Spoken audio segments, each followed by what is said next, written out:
As we embark on the 2025 edition of the West Indies Championship, I want to extend my best wishes to all the teams, players and support staff as they prepare for what promises to be an exciting and competitive season. This year holds special significance as we celebrate 60 years since the West Indies Championship was first held, then known as the Shell Shield. Over the past 6 decades, the tournament has been the bedrock of cricket development in our region, producing legends who have graced the international stage and inspired countless fans. It continues to serve as a crucial platform in our pathway for the growth of first-class cricketers and for building resilience and refining skills for the international arena. The 2025 Championship introduces several innovative elements aimed at enriching the experience for players and fans alike. From the use of Kookaburra balls and the inclusion of pink ball day-night fixtures to the reintroduction of first innings points in drawn matches, we are committed to broadening the challenges faced by our players. These measures are designed to simulate the diverse conditions they will encounter on the international stage, building their adaptability and mental toughness, considering the ultimate quest to improve the standard of our Test cricket. The teams will once again battle for the prestigious Head the Week's trophy with the added incentive of an attractive prize purse of US $250,000 for the champions and US $100,000 for the runners-up. The 2025 West Indies Championship also precedes an 8-team series at home against South Africa and the start of a new World Test Championship cycle with a home series against Australia. We are thrilled about the continued participation of the West Indies Academy and the combined campuses and colleges, which reinforces our commitment to expanding opportunities for the emerging talent and the student athletes respectively. This tournament is a celebration of the passion, talent and legacy of West Indies cricket. As the championship takes place across 7 host countries, I encourage fans to come out and support their teams or tune into the live streaming on the Windies Cricket YouTube channel. Your energy and encouragement means everything to the players and contribute to the vibrant spirit of West Indies cricket. So, may this season be filled with thrilling performances, new milestones, and the discovery of future stars. The West Indies Championship, where legends are made.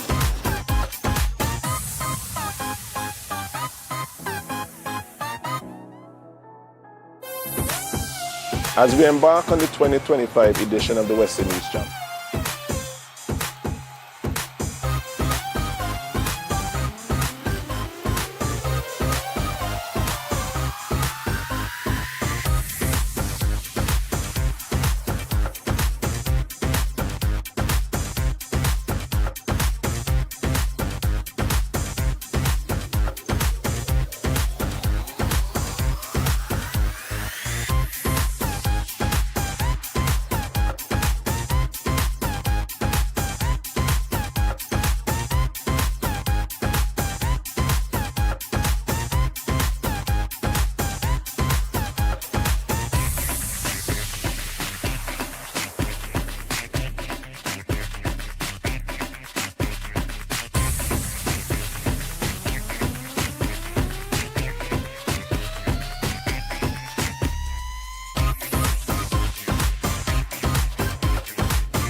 round.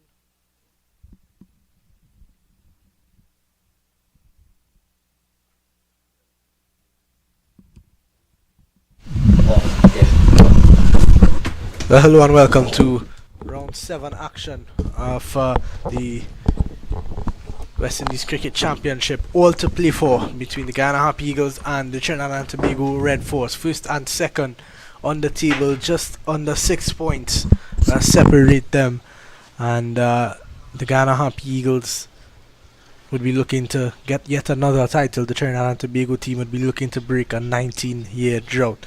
So let's have a look at the pitch. Vinod Mamchan was there earlier on.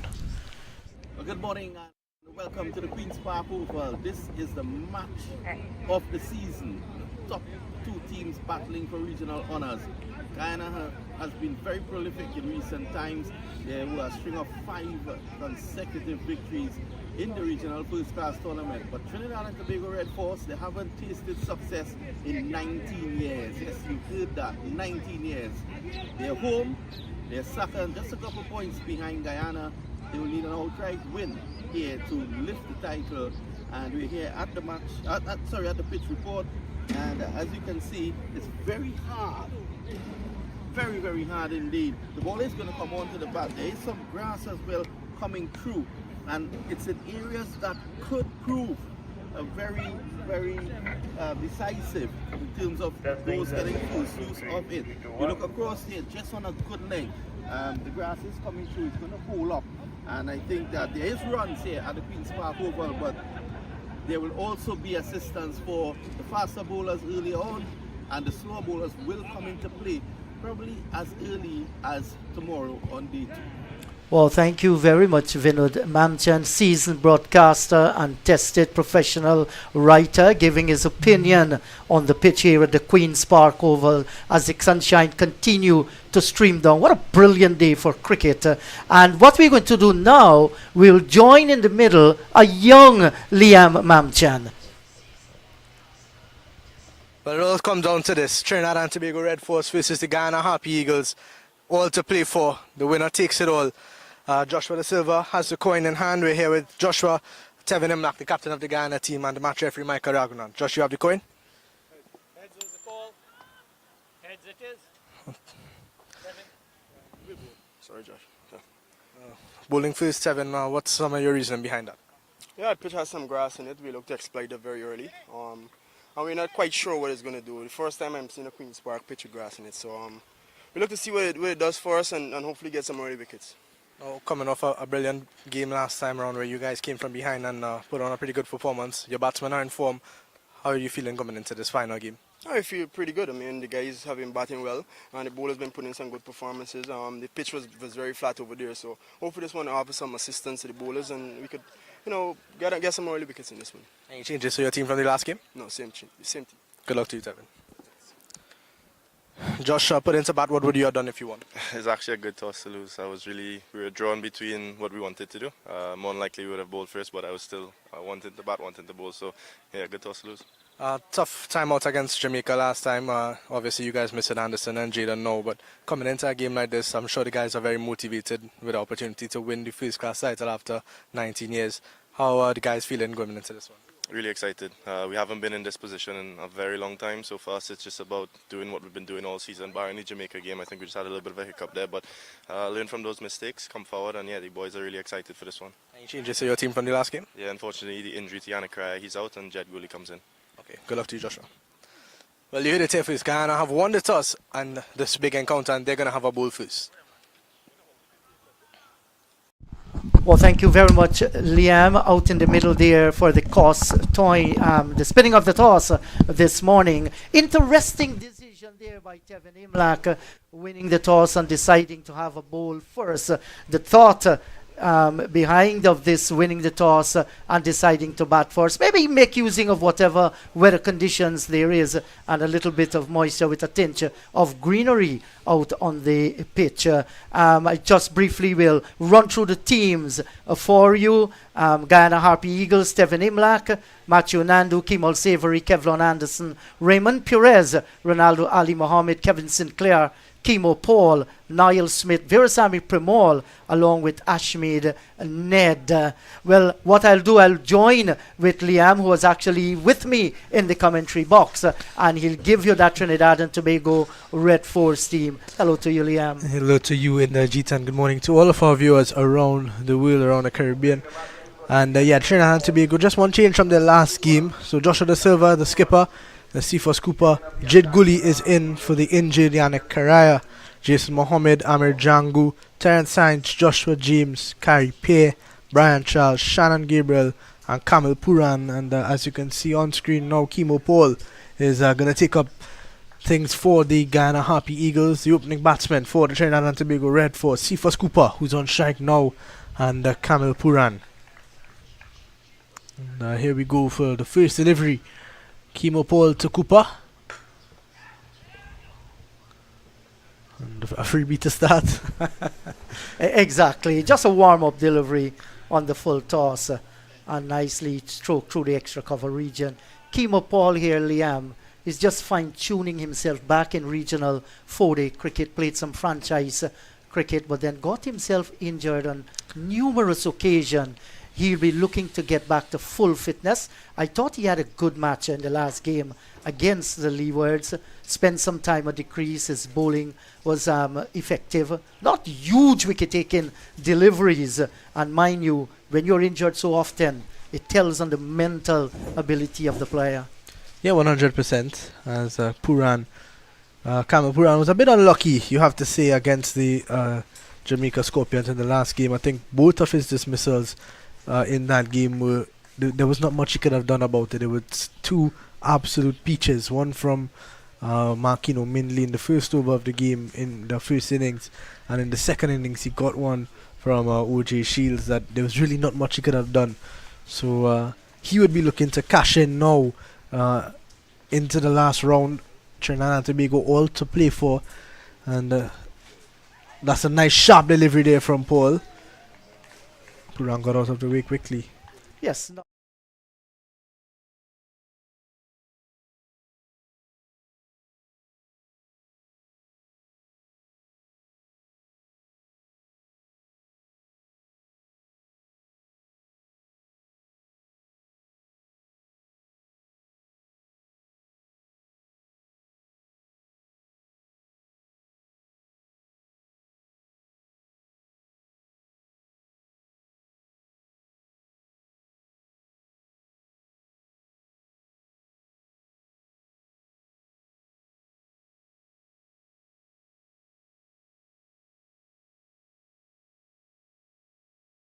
Throughout the entire season, crushing Barbados in the previous game and then being humiliated by Jamaica. You know, it tells a story. They will have to come back strong against the defending champions here today. Driven, and that's beautiful from Kamil Puran, not overhitting it, and placed it well away from the fielder at backward point. Gets 4 runs. Yes, so that's an awesome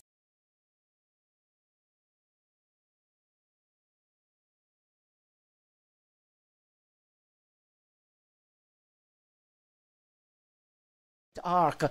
That's a glorious looking cover drive for 4. He's an exciting prospect. Yeah, 100%. He would have played a couple of games, or 1 or 2 games in fact, for CCC early on in the competition, and switched over to the Red Force team. Nick in, and he's gone. Well, Kimo Paul picks up a wicket in the first over. Puran next one straight into the gloves of Tevin Imlach, and just like that, Trinidad and Tobago have lost their first wicket. Yes, what a fine comeback delivery.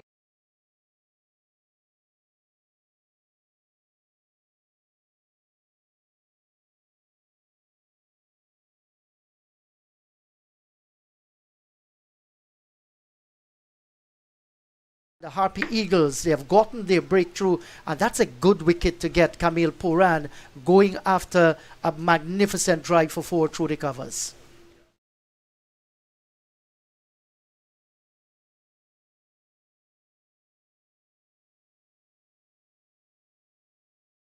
Bounce maybe because of the hardness of the track, the grass a bit on the track as well. I think that is what really got Puran there, so he has to go, And walking in at number 3 for the Trinidad and Tobago Red Force, Amir Jangu. And a lot lies on Amir Jangu at this stage for Red Force. Yes, he's one of the senior batters in this Red Force cricket team, West Indian Test player, and I feel that he will very well get his spot again when Australia comes down. Didn't do too badly in Pakistan under difficult circumstances, and they'll be looking heavily on him to stabilize this batting so far. You do not want to lose too many wickets in the opening outburst, but these two guys, Kimo Paul and Ronaldo Ali Mohammed, their consistent performance for the Harpy Eagles, especially Ali Mohammed this season, has been amongst the wicket, and when he takes them a lot. 2 big 5-wicket hauls so far in the tournament. He will nag and nag at you, and nagging is not a good thing. No, definitely not. And Ali Mohammed has proven himself as a pretty good all-rounder. Picked up 5 for 91 against the Leeward Islands in the last game. And starts off with a bit of a fuller one. And I like Ali Mohammed because he's a bit unassuming in the way that he approaches his run-up, and the way, you know, you think he's not as quick as he really is. He has that bit of skid to him and moves the ball around, and that's what's most important. Yes, I agree with you. He moves the ball nicely. Will take maybe an over or 2 before he settles down. Tend to pitch it a little bit wide outside the line of the off stump, and at times going down the leg side. And that's because he's calculating for the swing. When he gets it right, he's very, very dangerous. And you're right, he skids it on. And you could see some evidence of that bounce that Tevin Imlach would have spoken about.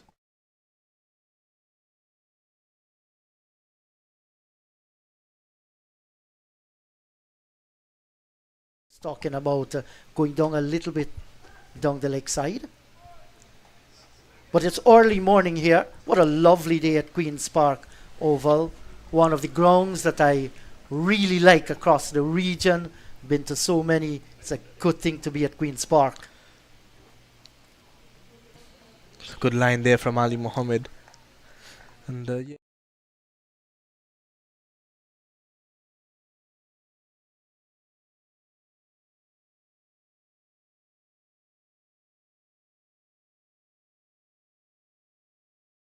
The rain usually comes from, there were some dark clouds, but the clouds were pretty high up in the sky, so there was always a chance of it blowing over. It seems to have blown over so far, and in the interest of cricket, of seeing good cricket here, we would hope that there's not too much rain today. Yes, but I came in yesterday afternoon, and when I hit Piarco, lots of rain. Actually drove through rain to come down to Port of Spain. I was like, what the heck? Am I bringing rains from Guyana? Because I left some rain in Guyana there. But it's good to see the sunshine coming out nicely here this morning. Liam, this is an all-important encounter between the Red Force and the defending champions. Just 6.2 points separate the two teams. So lots to play for here. Yeah, definitely. It's exciting times. And Guyana Eagles have been in this position time and time again over the past few seasons. But now we come into a situation where the Red Force are up against it now. They have not won this regional 4-day title in 19 years. And it's not often that they get into this position where, you know, on the final week of cricket, there is an opportunity for them to take everything home. So I think that hunger is going to be something to look at. Cut away from Cooper, but brilliant fielding there at backward point from Raymond Perez. That brings a decent over to an end from Ronaldo Ali Mohammed, a maiden over, and at the end of 2 is 5 for 1. Well, he had a chance to end the maiden there with a 6th delivery. It was short, lifting, played a little bit too hard on it. If he had delayed the shot, certainly would have bisected the backward point and the third slip. He did not, but like you said, a good over. So they're just trying to test things out in the middle here, the Harpy.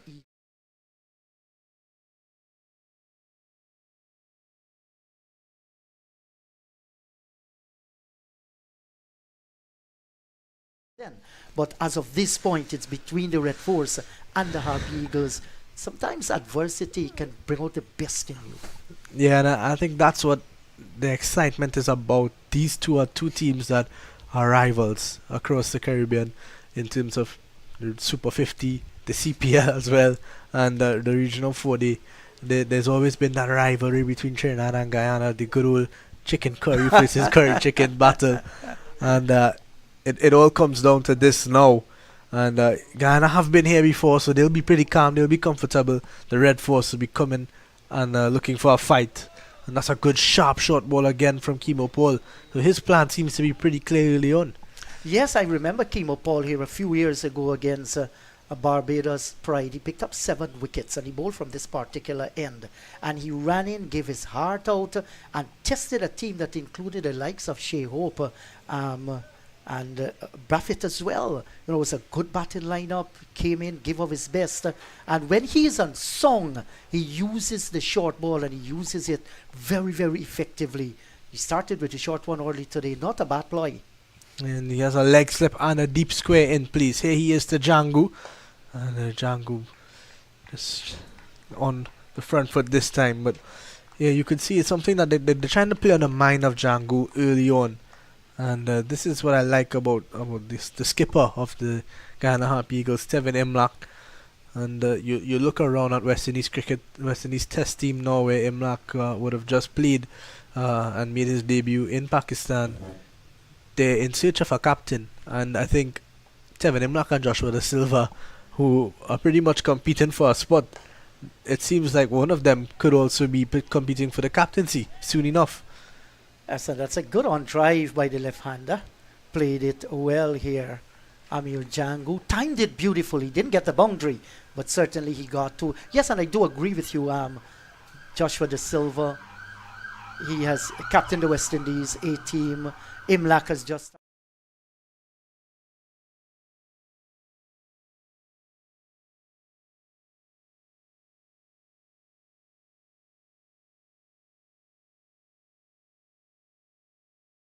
Another good delivery. Ford pitched up a little more this time, but the line was better.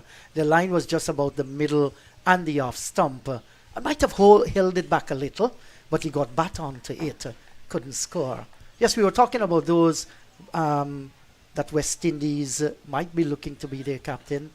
Jason, I think, has put up his finger there based on his experience at the A-team level. But he must first of all make the West Indies test team, because he was dropped for the Pakistan tour. Yeah, what was interesting, and as this one is played away, this is good good thinking from Kimo Paul. So he's now moved the Ashmead Ned into a short forward mid-wicket, and he's got Pumol at short mid-on.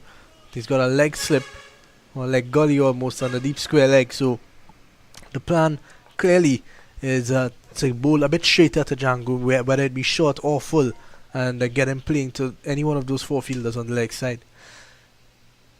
That's a beauty, and that's the double bluff there, where that one went away from him, and had Django playing down the wrong line. So a good over from Kimo Paul at the end of 3, 7 for 1. Yeah, that was a brilliant over. He tried to throw so many things to the left-hander, and maybe looking to get him to play across the line. He did not, and ended with a beauty. Yes, we were talking about the captaincy there. Joshua came in the regional tournament, started heavily, 3 centuries, absolutely putting his name there. Had a good ATR against Jamaica that they lost. Imlach has just come in. He has been brilliant at the regional level. He has handled the Guyana Harpy Eagles extremely well.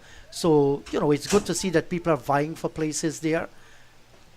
Yeah, it becomes interesting because Joshua Da Silva, though he was dropped from that last series, he was also named vice captain before the series and still did not play a game. So it shows that nobody.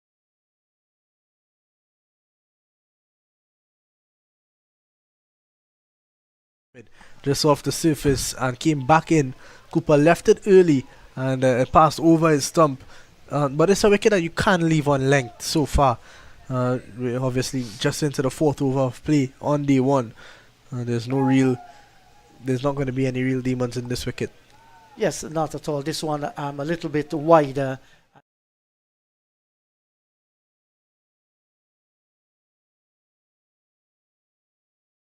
With that, you're having 3 slips and a backward point standing, so you're making the bowler think all the time.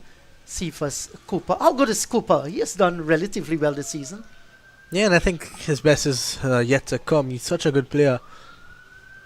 Well played there. He's a proper cricketer. He looks very good. He's very easy on the eyes as a batsman, and when he's in full flow, he's really hard to stop. But I think the best is yet to come for Cephas Cooper. I would have played a lot of cricket with him throughout my entire career so far because he was my captain at school level, and it's good to see that he's elevated to this level now. But as I said, I think there's a lot to come still from young Cooper.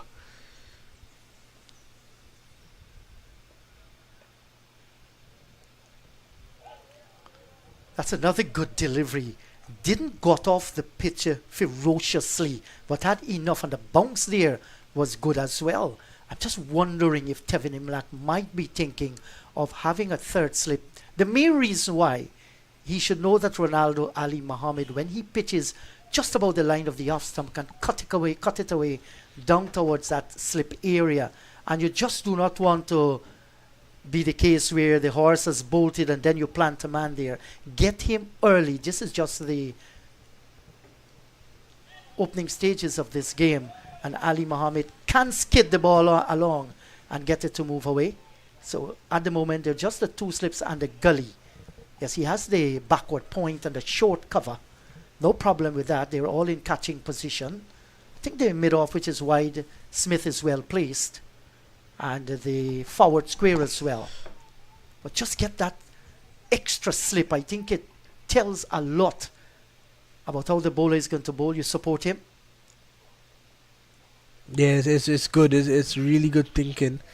And well, I see the third umpire, Kashif Sandy, seeming he's gonna come on. Looks like Leslie Reefer is gonna come off for a second. Another thing to note, the clouds are getting a bit darker here at the Queen's Park Oval, and just over that KFC stand, that Caribbean stand, as I mentioned, where the rain usually comes from, it's starting to get a bit darker. The ground staff don't seem too concerned at the moment though, and maybe it will blow over, but it is starting to get a bit darker as umpire Sandy enters. Well, you're a man with the local knowledge here, Liam, and I trust that.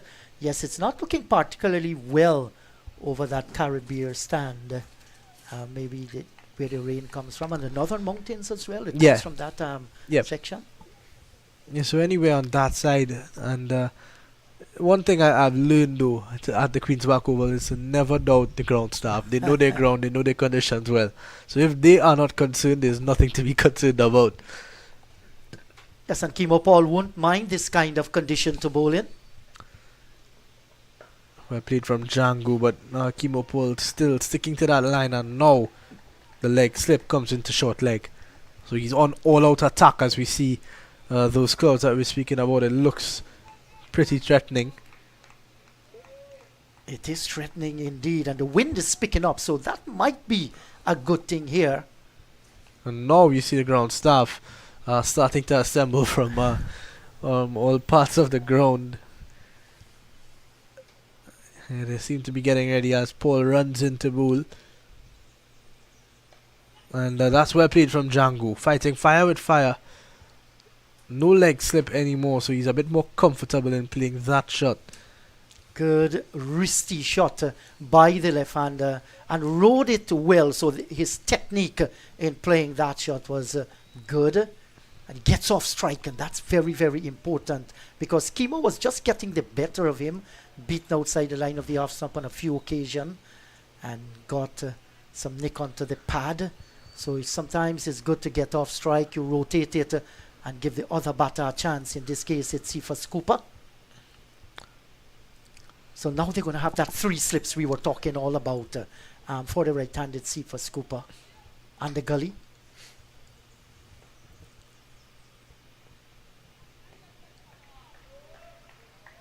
Now Kimo has to be very patient here. He keep plugging away outside the line of the off stump, hoping to get it a little bit straight.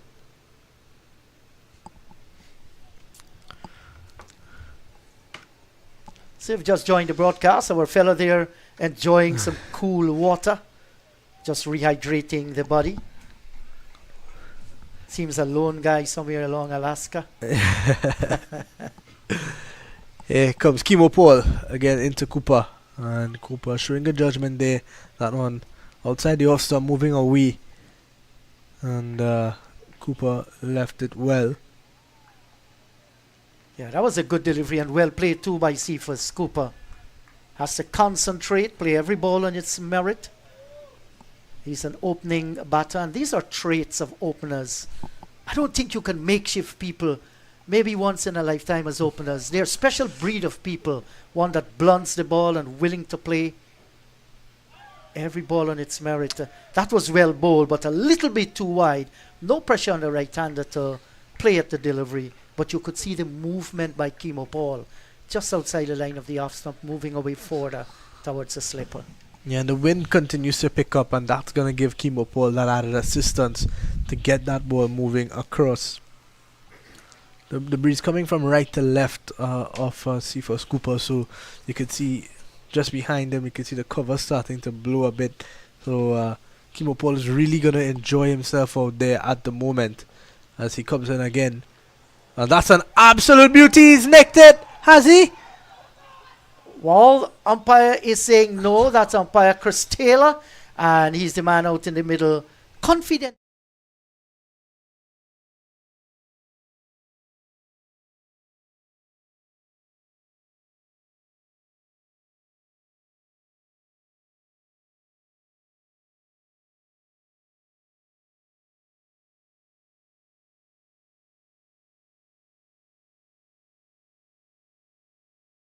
All over, he's on top of the Trinidad and Tobago batsman at the moment. At the end of 5, 8 for 1. Yeah, that was a brilliant delivery, and I think it was a good call by umpire Christopher Taylor as well. So close to the edge, you see another coat of varnish. Could have touched it there, but well bowled. 8 for 1, he survives. Just to remind our viewers and listeners that the Guyana Harpy Eagle won the toss this morning and decided to send Trinidad and Tobago Red Force to take first strike. They've already lost the wicket of Camille Puran, caught the wicket of the bowling of Kimo Paul. It's now 8 for the loss of 1. It was 5 when the first wicket fell. Here comes Ali Mohammed round the wicket to Janku. That one was too wide, but I like what I see there because that ball angled in and moved away. So if he gets that ball anywhere near the stumps, Amir Janku is going to have problems. Yes, and if you're a medium fast bowler, you expect those few short deliveries. What he will be thriving for is to ensure he gets the control, and then you can strive for the extra pace. Played away from Jangu. There is a man out there at a deep fine leg, and Jangu gets 2 very easily in the end. Oh, Amir Jangu in some flow now. He moves on to 5, and Ali Mohammed would, as you mentioned, Ali Mohammed starts this way where he's looking to see what the ball is doing. He's looking to find that area, and when he does find that area, he becomes very effective. So I don't think Tevin Imlak and Guyana would be concerned at the moment. That one getting some extra bounce as seen on the wicket. The ground staff are at the covers now. They seem to be getting ready. There is a slight drizzle here now at the Queen's Park Oval. Yes, I think it's just kind of fading away though towards the northern end of the ground. But like you said, these are the local champs. They understand the weather. They know exactly when to advise the umpires. Too wide again from Ali Mohammed. 2 slips and a gully. Kimo Paul and Kimo Savory. The 2 slips. Sinclair's at gully. Perez at point. Nandu at cover. With Sammy Purmall, the veteran, at mid-off.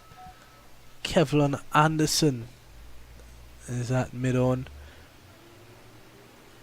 Looks like, is that Richie Lucknott at backward square? Pulled away from Django, straight to Lucknott, and there's no run. Yes, I'm wondering to know, Lucknott is not in the side. Who has actually gone off? We're going to pick that for you. I haven't. Niall Smith is on the field. Lucknott is there. I actually don't see. Is that Kevlon Anderson at mid-on? I'm not quite sure. But mid-on is actually Niall Smith. Niall Smith, yeah. So I think Kevlin Anderson is the man at the moment who's not on the field. Yes, he's normally feeling in the... He seems to be coming back on now, though. So yes. Richie Lucknott's time at the Oval has come to an end. He's played here before, though, because he's played for the Marching Patriots a while ago. So in comes Kevlin Anderson, and with him comes umpire Leslie Reefer. He's back on now. Yeah, so this is the final round of the 2025 Cricket West Indies Regional 4-Day Championship. 6 rounds prior to this one. There's so many players that have scored centuries in this tournament. Some 2, some 3, some 1. It has not been a bad tournament.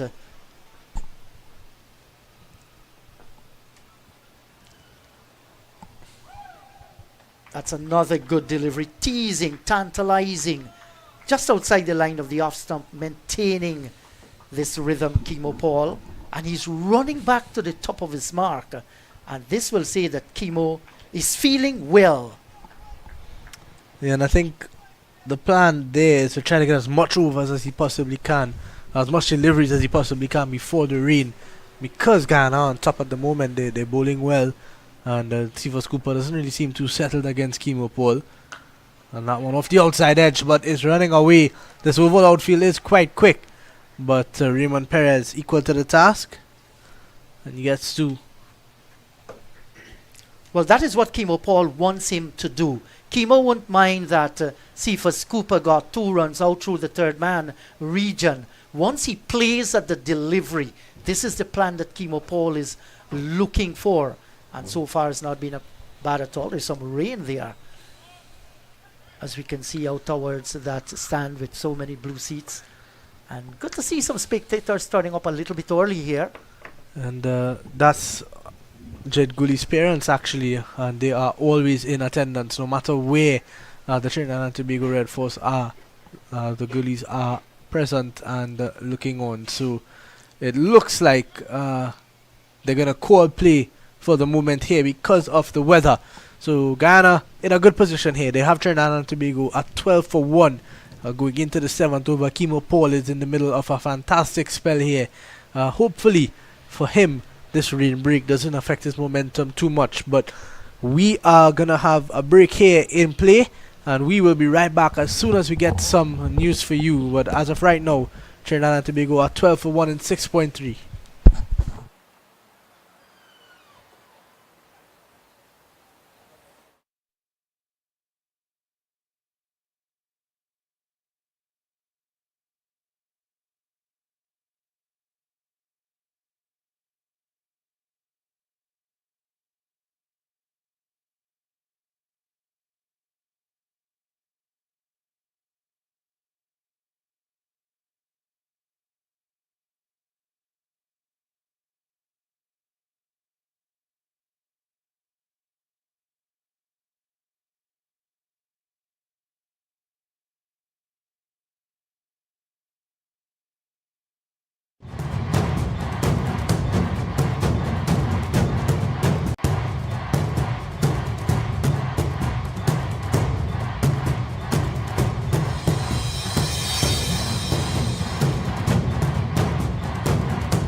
Well, as you can see, the rain is still down here at the Queen's Park Oval. We just had a look towards the back of the media center end where the rain usually comes from, and it seems to be quite dark, so we might have some time off here. In the meantime, earlier on, Vinod Mamchan met with the Trinidad and Tobago Red Force manager and had a word with him about getting into this final game. But we are here with Sebastian Edwards, the manager of the Red Force. He has gained success in instant cricket, and a lot of success at that. But one thing that has eluded him and Trinidad and Tobago for the last 19 years is a regional first-class title. They're on the cusp of it. Can they get it by defeating Guyana? He will have to tell. Of course, I have all confidence in this group of guys. We have been working hard, we have been training well. We have done the right things consistently, and that was our motto from the start of the season to now. Do the right things consistently. We have been doing the right things consistently. We had a little let off, you would say, in the last game against Jamaica, but that's behind us now. We're looking forward to bringing this title home to Trinidad and Tobago. The mood in the camp driving down to the Queen's Park Oval this morning. Everybody's up. Nobody is tense. Everybody is relaxed because we know what we have to do. We know where we stand. We know we have been playing good cricket. So we're just looking forward to putting it all out, leave everything on the park today, from today. Well, Sebastian, I'm sure you would like to be the manager who ends that job. Of course. It's been fairly easy for the teams in the white ball format so far. This has been the one that has eluded us. I think we've been building up to this point.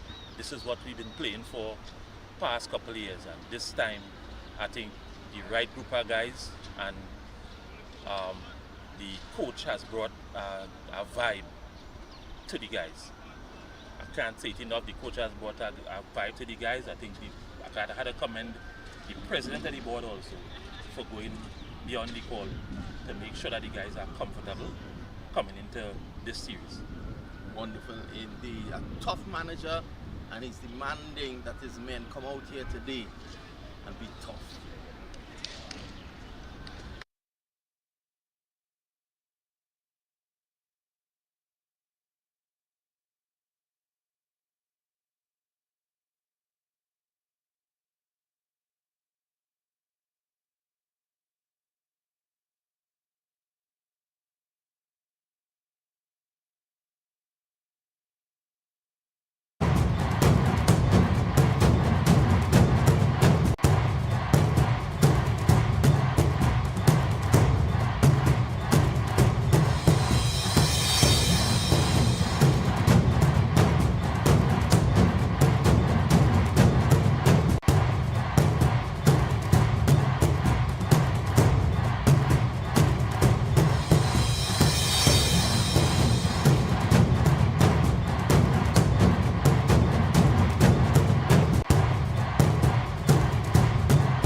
Well, we're back here at the Queen's Park Oval, round 7.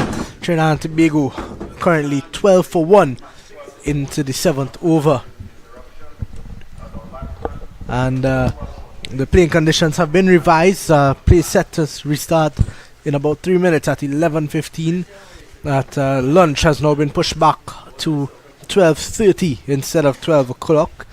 And the close of play has now moved to 5:49 p.m. So everything has been pushed back around half an hour. And with that, Cephas Cooper and Amir Django rejoin us here at the middle. Kimo Paul was in the middle of a fantastic spell right before that rain came. He's 3.3 overs, 1 for 10, and he's been on the attack. With me, Inderjeet Prasad, and Inderjeet, brilliant from Kimo Paul. Yes, absolutely. So it's a pity that the rain had to curtail him in the middle, like you said, of a very, very good spell. And it can be disruptive to the batters as well when Cooper and Django were just trying to get themselves set. The rains come. Well, you have to start over once again. Take your guard and treat it as though it's the beginning of the opening day here, like ball number 1. So your concentration is important. But what is sure is that Kimo will continue to run in and bowl pretty hard. Yeah, and it's still, though the rain has stopped, it's not necessarily a hot day. So I think all of that is going to help Kimo Paul into his spell. It's going to help him stay warm, stay a bit, fresh. There's no real sun out to drain his energy, as Cooper is off the mark right away after the break. So he moves on now to 4. And Amir Django will take up strike. Yes, and immediately Cooper is showing he knows exactly where he can score a run. His awareness level is good. That wasn't a bad ball, but he ensured he rode it well, picked the gap nicely between the backward square and the forward square, and collected the single. I see a lot of clouds around, but nothing to be concerned about. And as I mentioned, it's not a very hot day whatsoever, so that could work in the favour of the fast bowlers, especially with that pitch, as we saw in that first bit of cricket, that there was some real bounce on it, and you see that again there, that one just bouncing on Django a bit. Yes, that extra bounce, definitely. And Kimo Paul is hitting those places where he's getting the extra bounce. Niall Smith, Liam, normally be the one who will open the bowling for the Guyana Harpy Eagles. But this season, he has not been doing that consistently. He has given away to Kimo Paul and Ronaldo Ali Mohammed.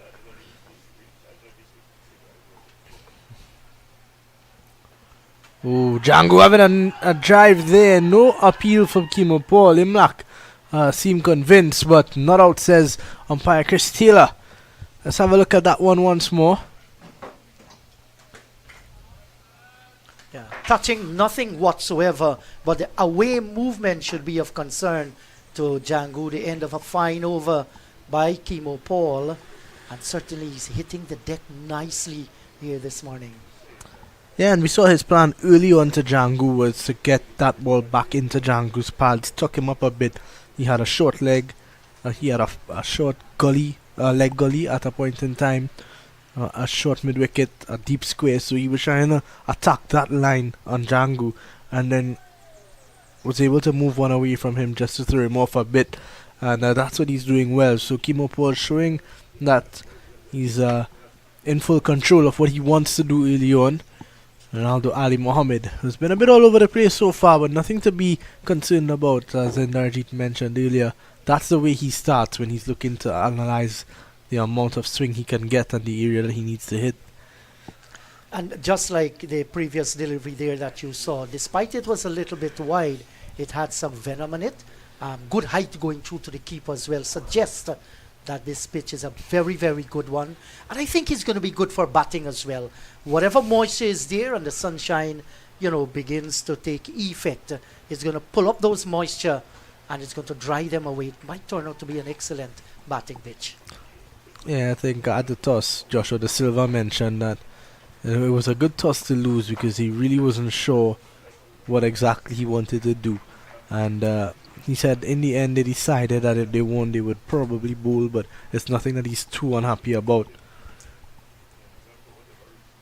Yes, so that all the cricket played by these guys, they will know the conditions of pitches. And sometimes, yes, you hope that you lose the toss. And it happened that Joshua lost it this morning to Tevin Imlach. He's a local boy here at the Queen's Park Oval. That's a beauty from Ali Mohammed. See first Cooper. Stuck there. He still doesn't know what that ball really did.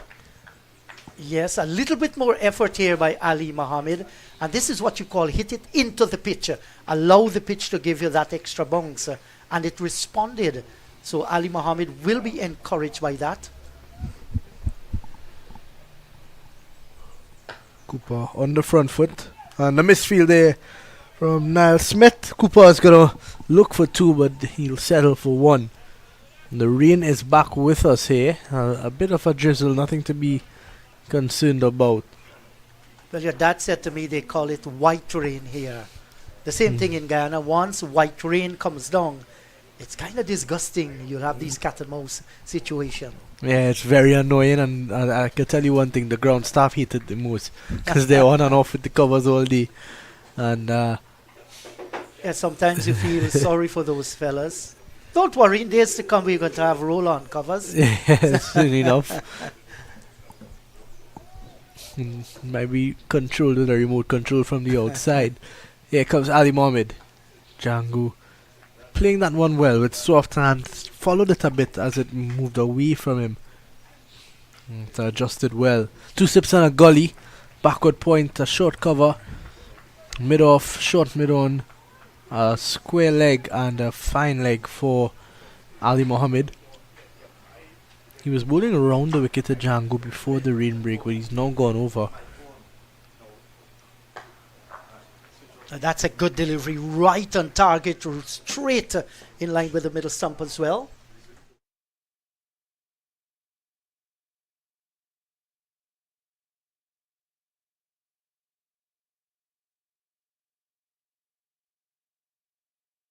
Target with the middle stump.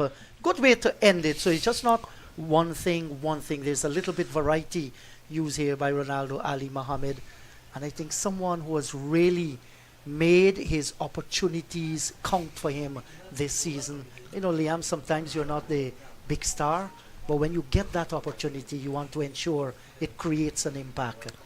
Yeah, and he's done just that. I think even since last year when he came into the team for the first time, he really made an impact.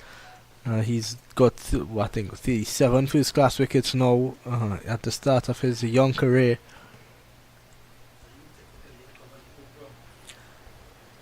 And I think the right-handed Cooper here has to be very careful, has to be spot on. His concentration level has to be of the highest because Chemo is steaming in. And for the first time, he's having 4 slips in this match so far with the gully. But it's quite interesting because it looks to be 3 slips and 2 gullies. 2 gullies, yeah. Here he is to Cooper again. And that angle there, that curve away from the right-hander, proving to be dangerous. Yes, and while you're getting the ball to swing outside the line of the off stump, it is essential that your line is correct. Because if you're going to pitch it wide outside the line of the off stump, you're going to negate the batter playing at it unless he is reckless in doing so. And so far, Cooper has not been reckless. He's been beaten a few times, so good deliveries.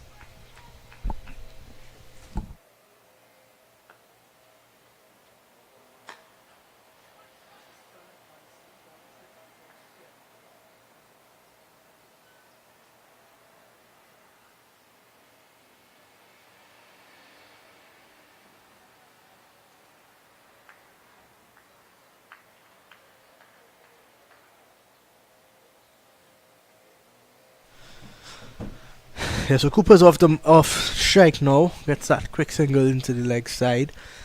And Django back on strike. So there we see 2 slips and a gully. But that leg side field is what's really interesting to me. There's no nobody at cover either to encourage Django to open up and play through that line when he's trying to get the ball back into him, just like that. Well bowled there from Paul again. And if you can recall, just before the rain came, he had Django driving at one outside the line of the off stump, missed it. So that's the reason why you give him the opportunity to look for that cover shot, and you'll bring the two slips and the gully into play. So not a bad strategy worked out by Kimo Paul and Tevin Imlak. Hey, look at that delivery again with Kamil Puran. And that's where Kimo Paul has been living. That's where he wants to be to see for Scooper. He's not quite recreated that exact delivery, but he's been quite close. Yes, and interesting here with this delivery that went by, that one just held itself, just moving back a shade to the left-hander. So he's bending it both ways. And we see some members of the Trinidad and Tobago cricket board. Omar Samaru. The edging, and Django goes. Kimo Paul continues to run riot here at the Queen's Park Oval. Django goes for 5, and the Trinidad and Tobago Red Force have lost their second wicket. Oh, that's a brilliant delivery once again. The exact delivery that Kimo Paul was looking to bowl. He got it perfect this time. Django can't blame him. What can he do about this? That's a genius delivery. Look at that one. Moving away as close as possible to the off stump. Good catch by Imlak. And the brilliant Kimo Paul, like you said, continues to bowl well. Yeah, and that's been the problem. He's been so smart to Amir Django. He's got a leg side field. He's brought the ball back in, showed Django that he's not going to score runs there, and he gets that one to go away. He's been beaten on a couple occasions. This time, the length was pulled back a bit and hit a good area. Django was not equal to the task, but as you said, not really much he could have done about that. Yes, and Kimo Paul, is this the second coming of Kimo? Barring any injury and so on, he's definitely living up to the promise he showed as a youngster when he walked onto the cricket field. And talking about a youngster in comparison, we have a veteran coming out in the middle, Jason Mohammed, and he has had a fantastic tournament so far this year. Jason, I think at 8:36, thereabout? I think he's 38 actually. Yeah, he's a bit older. Continues to score runs, and it's good to see that the experience of Jason Mohammed still scoring runs at the regional level, and while not with a bunch of young batters around him, they will do well to learn. He hasn't made it big time playing for the West Indies, Jason Mohammed. Like so many youths, promise a lot, but certainly something good can rub off from him into this Trinidad and Tobago batting lineup and cricket in general. Yeah, he never played a test match for the West Indies, which I thought was it's a bit strange to me, because he's someone who has played well at first class level for a long time. Cooper drives straight to Perez. He's played 36 one-day internationals for the West Indies, 90 20s, and he would have captained the team at certain instances when there was that time after COVID where they went to Bangladesh and or was it Pakistan, one of those two regions, and a lot of guys were unavailable, so Jason Mohammed would have stepped up and captained that team, but he's not played a test match for the West Indies.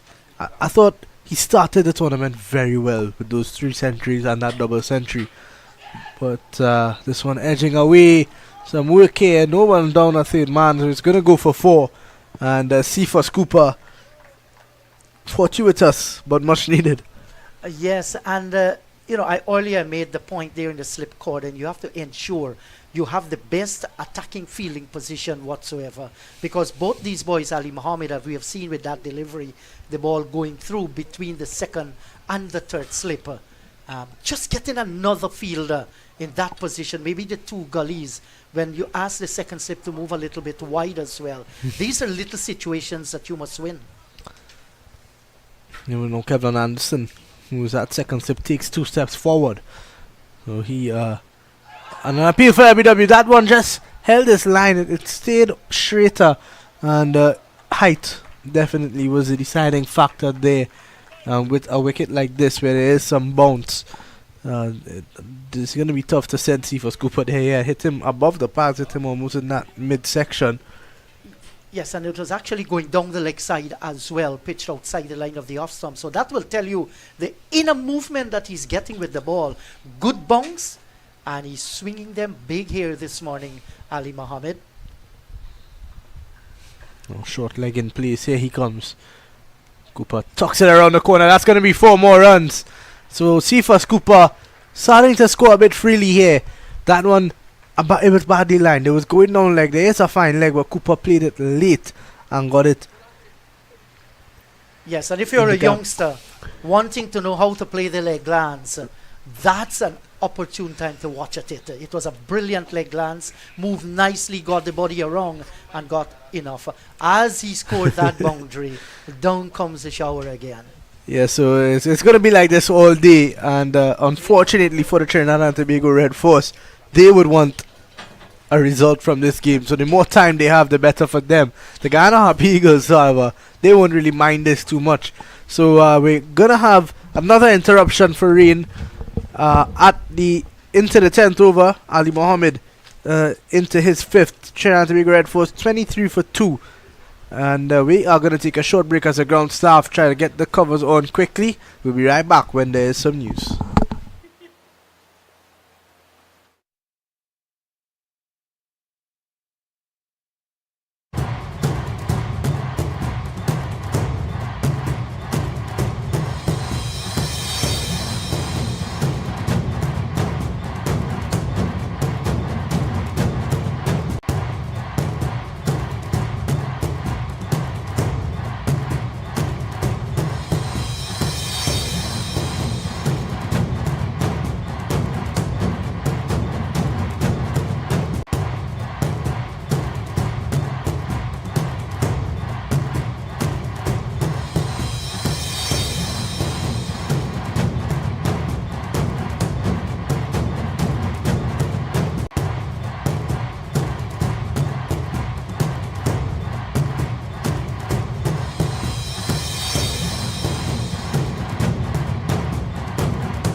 Well, we're back after that very short rain delay, and no real change in conditions, in playing conditions. So we are gonna continue with a 12:30 lunch. So just under an hour left in the session. Ali Mohammed, 2 deliveries left in his over. He was just hit away for 4 by Cephas Cooper. The ball before the break, and he has 2 deliveries to finish in his over now. We mentioned about that nagging sort of rain, and we just got a bit of it there. We hope that there will be no more interruptions, but there's no real promise for that. So the Guyana Harpy Eagles would know that they're on top right now. They would want to bowl uninterrupted for the rest of the session. Yes, I do agree with you. It's very disruptive in conditions like these. But I guess players would have gone through this on numerous occasions. Oh, and taking on the pad there. He was pushing forward. Half cocked this time, neither truly forward. The return comes in. And Cooper lives to fight another day. Leg by signal by the umpire. I wasn't a match out at all. No, it looked pretty good. It was straight. It definitely was straight this time. But I think what is going to save Cephas Cooper is height once more. That extra bounce on the wicket. Let's look at it again. Yeah, it hit him quite high. Hit him on the back leg, but still hit him quite high above the pads. Hit him. That was very, very close indeed. But they say the umpire is the boss. And he's out in the middle. He has made his decision. Cooper lives to fight another day. That was a brilliant delivery by Ali Mohammed. The umpire Leslie Reefer Jr. out there. Says not out. So 2 leg by signaled. And this time flicked away nicely from Cooper. He's going to run very close to the boundary. So quick outfield here at the oval. But not enough power on that one. They pick up 2. So at the end of 10, it's going to be 27 without loss. Cooper moves on to 16. And the Trinidad and Tobago Red Force would be pretty happy with that over. Yes, good response by Cooper as well. Got everything behind the line of the delivery and stroked it through the mid-wicket region and picking up 2 good-looking runs. So that will give him some confidence. He's on 16. Django, he's gone for 5. Kamil Pooran gone for 4. Jason Mohammed has just come in. 2 for 12, Kimo Paul. Decent figures. And Ali Mohammed is yet to pick up a wicket here this morning. Normally, he is into his 4th or 2nd wicket very earlier on in his spell. Not happening today for him. But we have had a cat and mouse situation with the rain coming in and out, having 2 stoppages, 12 for 1, when the rain came down at 10:26 hours, and then another stoppage at 11:28. It was 23 for the loss of 2 then. Yeah, so it's been tough for the fast bowlers, especially to get into rhythm when they keep, getting interrupted. But Kimo Paul has seemed to adjust very well. Ali Mohammed, not as well. He still bowled well, but I think Mohammed has been a lot more consistent. And Paul, in fact, has been a lot more consistent. So he is going to continue. He's into his 6th now. 2 for 12, as you mentioned. Taking the outside edge of Django and the outside edge of Kimo Paul. Pretty early on in this innings. Here he is to Jason Mohammed. Yes, and straying in line this time down the leg side, striving to get that delivery right up there and with a little bit of in swing.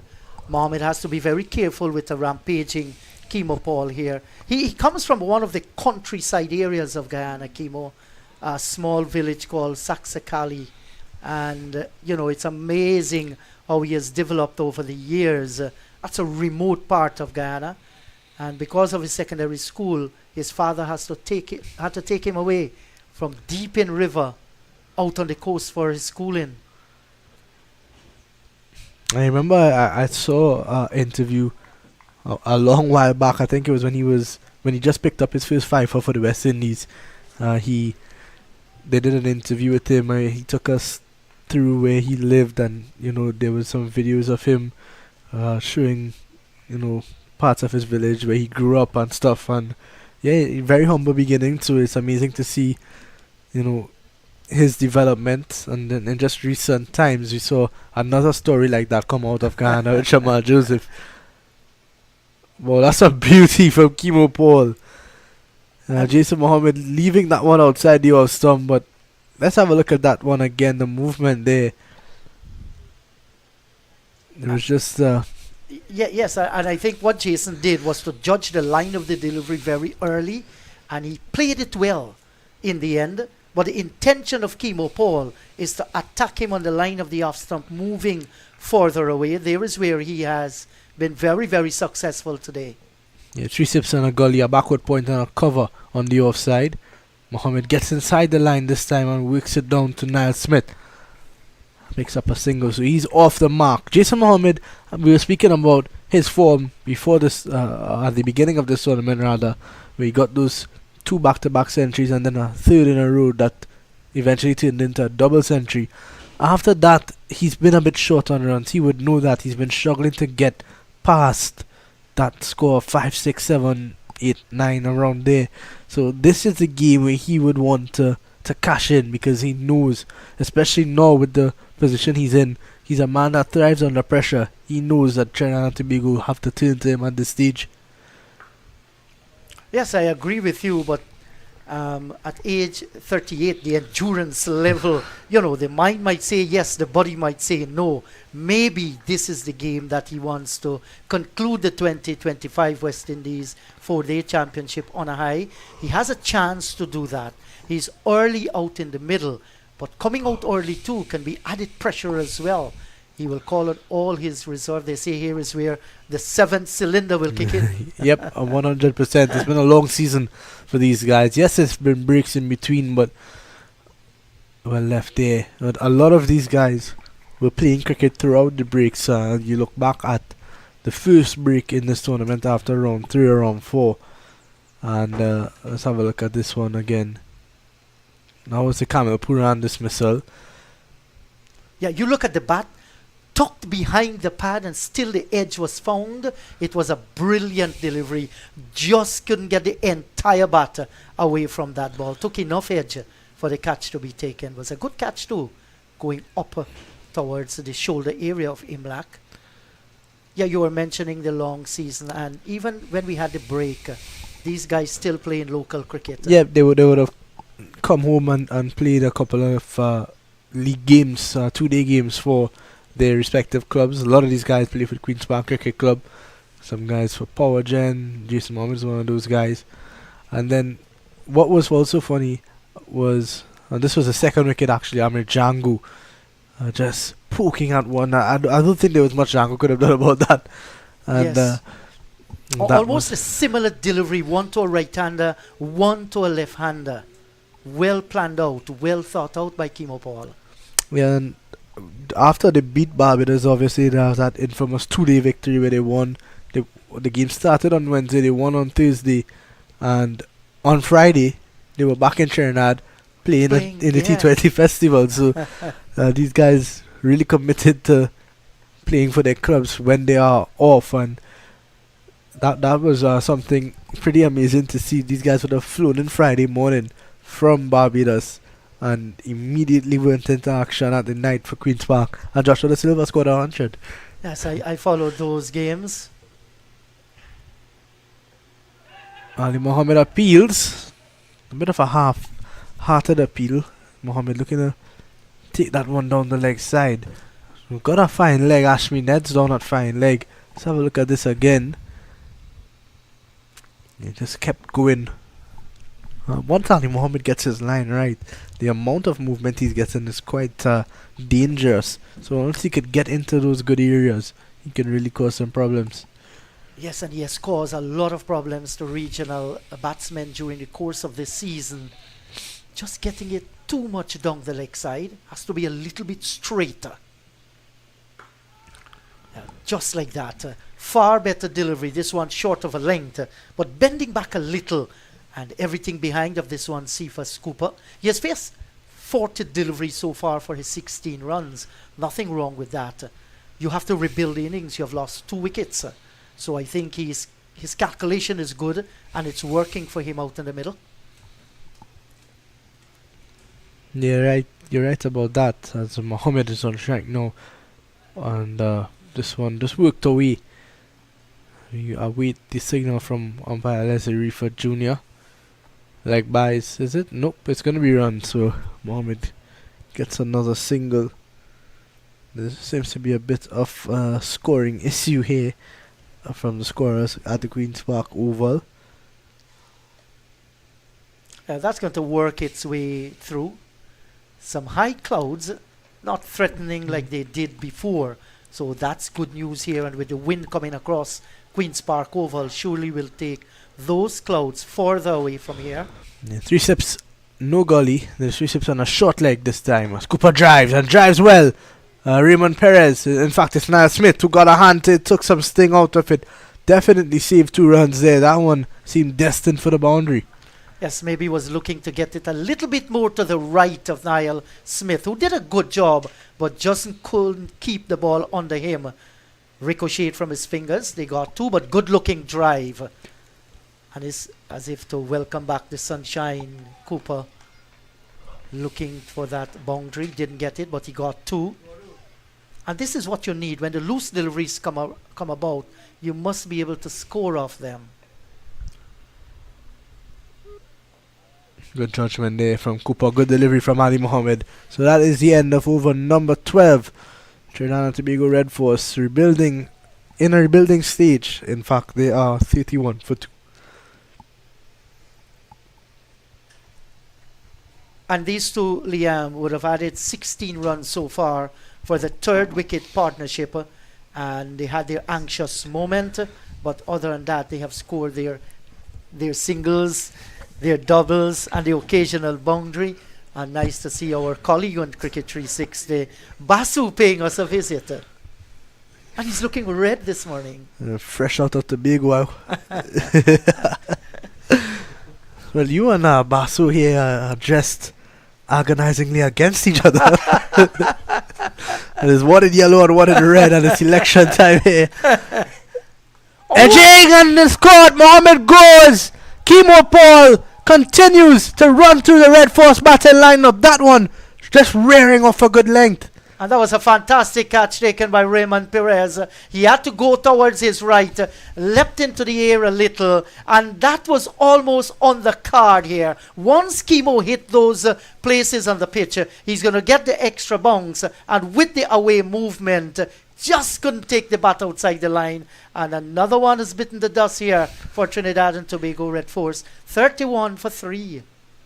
In comes the skipper Joshua Da Silva, but Jason Mohammed continues that run of low scores. We just spoke about how many runs he scored very early on, and towards the end of the tournament he's not been able to carry on with those scores. And another good delivery from Kimo Paul. What can you really do about that? They just rised on him again. And that brings Joshua Da Silva, the skipper, who has been in this position time and time again, whether it be for Trinidad and Tobago or the West Indies. He needs to come big there. Yes, and you're right about that. How do you blame, the batters who have gone by? They were all outdone by excellent bowling from Kimo Paul. He has tormented them. It was not a case where they were flashing, looking for expansive drives, pulls, or hooks. They were deliveries that they were trying desperately to take the bat outside the line. And so close to the off stump, almost perfect deliveries. So credit the bowler here. I think the batters who have gone, they have come up against a Kimo Paul who means business. But this man out in the middle here now, Jason Mohammed, the skipper. And they say a leader is judged by not counting their trophies, but where he stands in moment of despair, how he motivates the team, through him staying out in the middle, manipulate the bowlers, and look to rebuild it. Now here comes Paul into the Silva. The Silva on the front foot, and looks in good touch already. We saw him come out against Jamaica and play a real counter-attacking role where wickets were falling around him and he had to find a way to claw himself back into the game. He got a good 86 and came in the second innings and looked good before he got out of one that kept really low. And now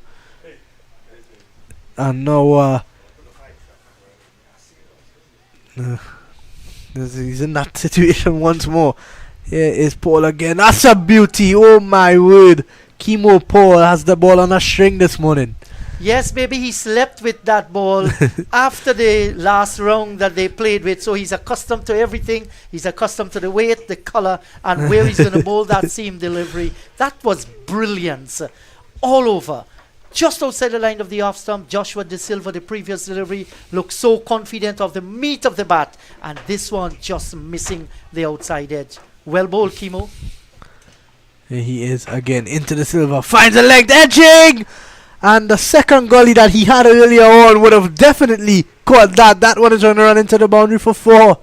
Yes, and I feel that Tevin Imlach has just missed that little trick. You have to be aggressive, and you called it right. Previously, he had the 2 gullies, and that one went where the first gully would have been. So he has dodged a bullet there. But he's put him in now, so Nando's going to go back into second gully.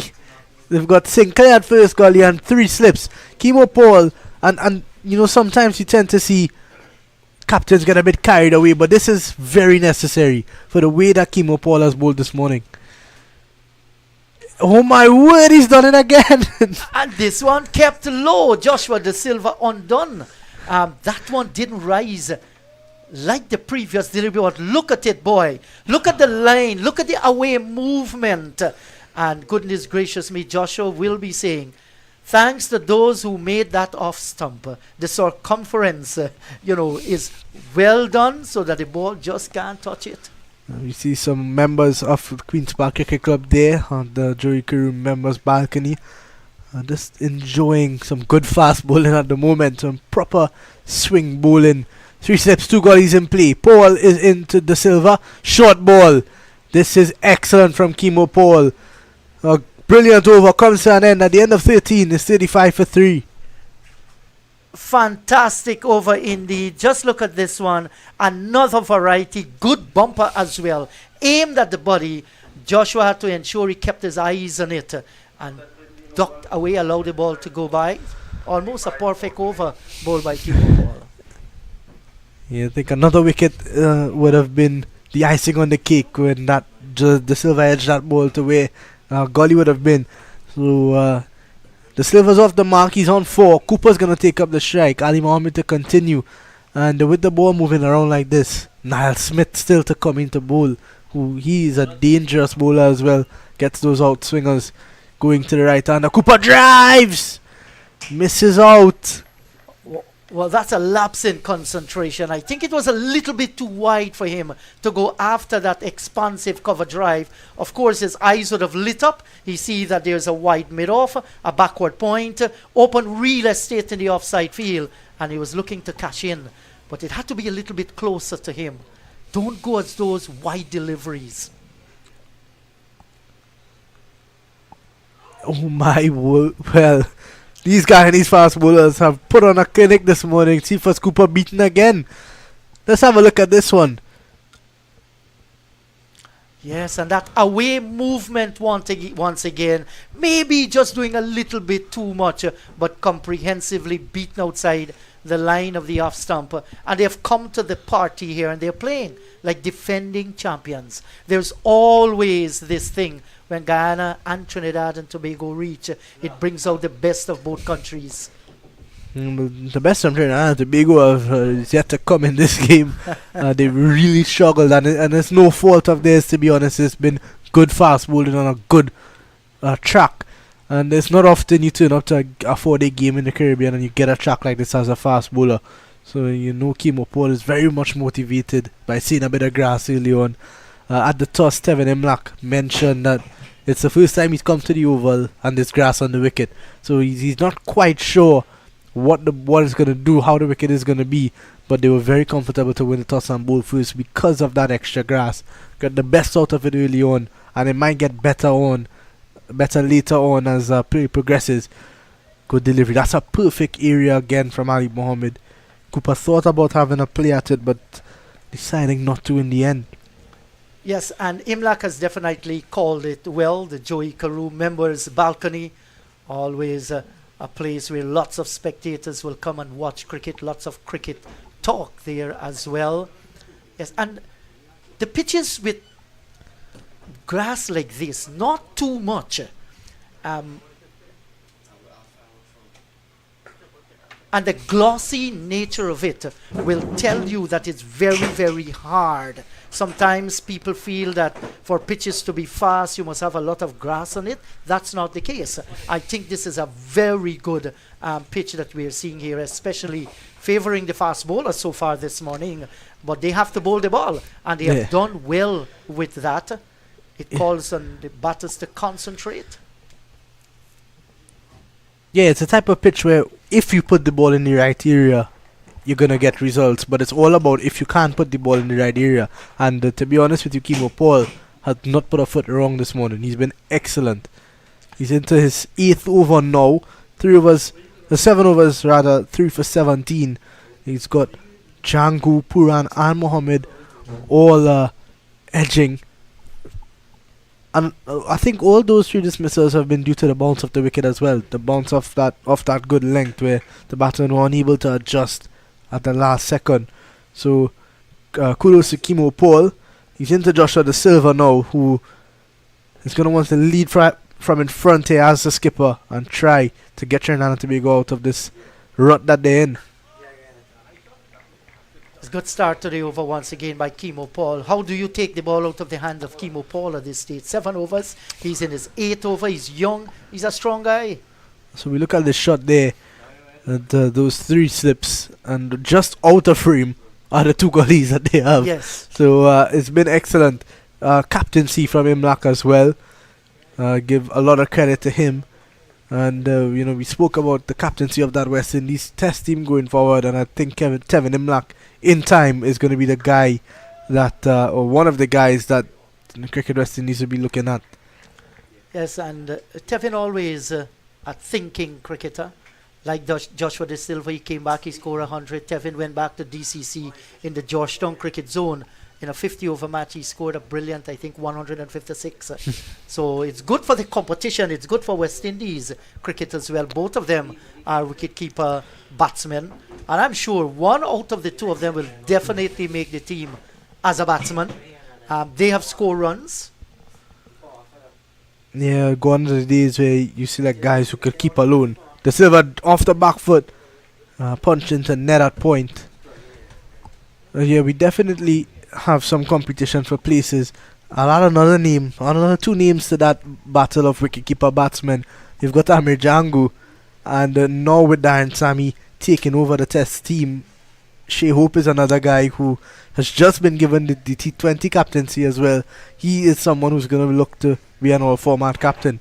So he needs to get back into the test team at first, and he has played in this regional 4D, and he's not been effective as effective as De Silva and Imlak or even Django.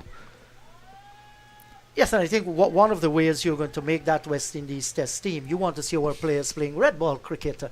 And there is where you judge whether or not that transition can be made. I mean, Shea Hope would have played test cricket for the West Indies, promised so much many years ago at Headingley, where he scored those, centuries in both innings.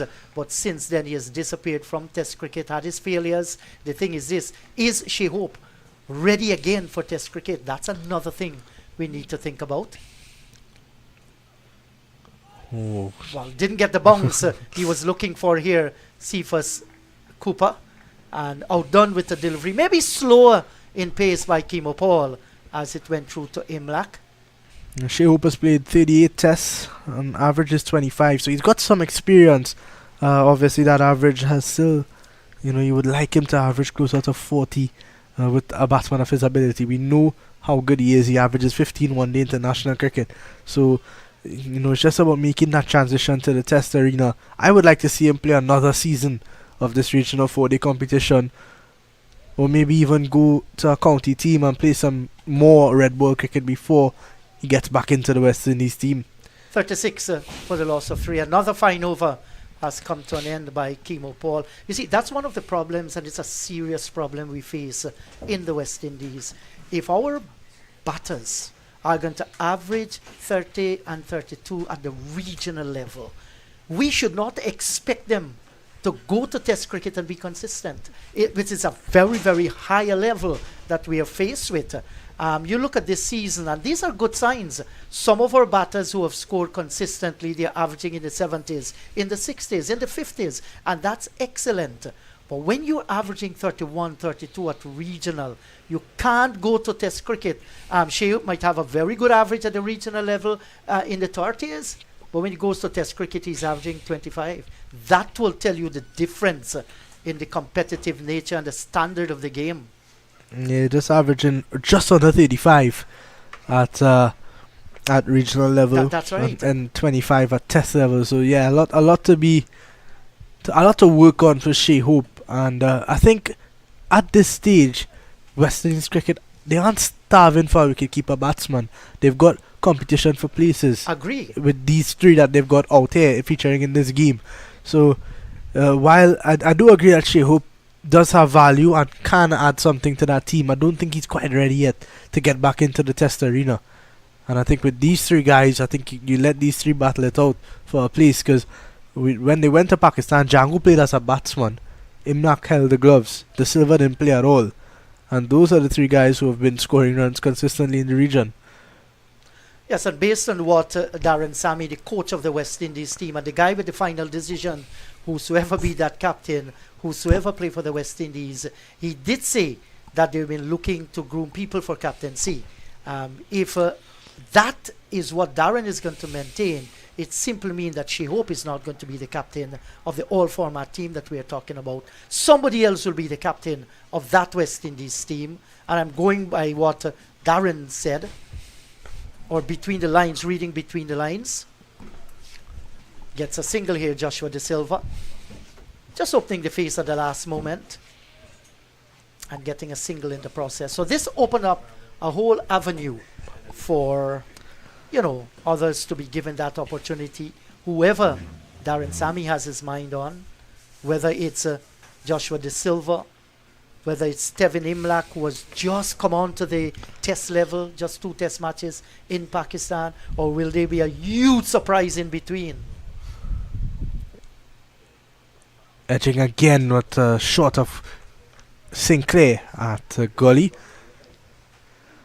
There's always a possibility that we see an all-format coach and an all-format skipper in Shea Hope. Darren Sammy does really like Shea Hope as a cricketer and as a captain, and as seen by the decisions, Shea Hope is an excellent captain. It came as a bit of a surprise to me that Rovman Powell was relieved of his duties, considering how well he's done. With a winning percentage of 51%, only bettered by Darren Sammy, and this one is beautifully driven from Cooper for 4. That's a great shot. Just lent a little onto the back foot and a perfect square drive. Look at this one. Glorious shot for 4 runs. That's how you treat a fast bowler when he pitches outside the line of the off stumper.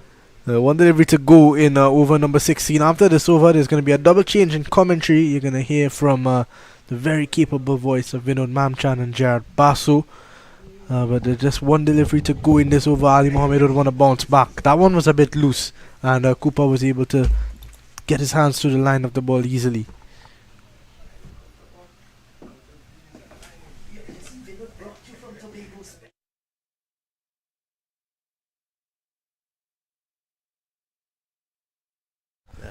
Thanks a lot to Liam and of course Inderjeet Prasad. Score 41 for 3 at the moment. Trinidad and Tobago in a spot of border.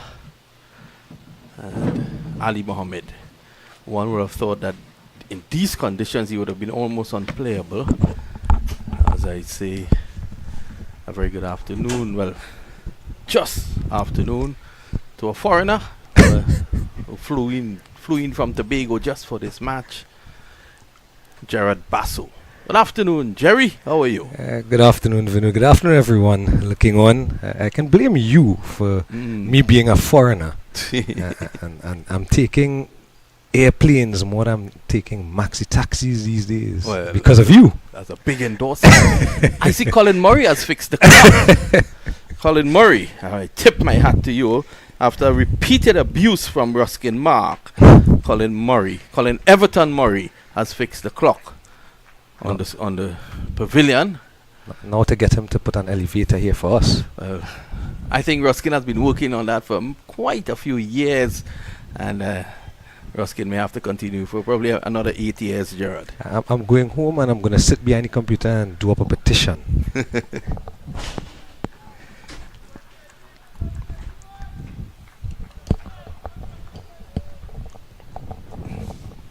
So it's, if ever a captain's knock was needed, it's now. Here he is, outside the off stump.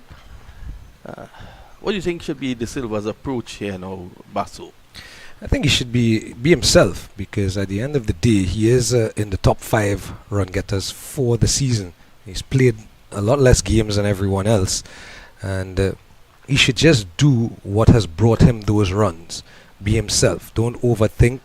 Don't worry that your team is 3 down, but play your game, because he is good enough, and we've seen that through the West Indies Championship 2025 since he returned.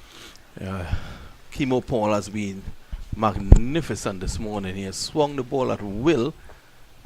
This is his 9th over, and he's pushed away on the offside. He's looking for the single. That's an option too. Let's look to rotate the strike. Guide young Cephas Cooper along. He's on 22. He's had a good season as well, Basso. You talk about guiding them. He's had Joshua De Silva has had that international experience, and I think all those things will come into his mind, and that's why I say play your game. Don't overthink too much. Ooh, too close to cut. I'd like to see that again. Probably it came back in. Let's have a look. Kimo Paul has been getting the ball to talk a bit. Oh, and it's moving both ways. Yeah, that one that he got Jason Mohammed with, just a bit of movement, just a fraction, just enough to take it off the middle of the bat and onto the edge. Well, all you need is a fraction of the movement. You don't need big booming movement. In fact, when you get big booming movement, more often than not, it misses the bat. You just need that subtle changes, that's a big booming one. He can easily play inside the line. So 42 for 3.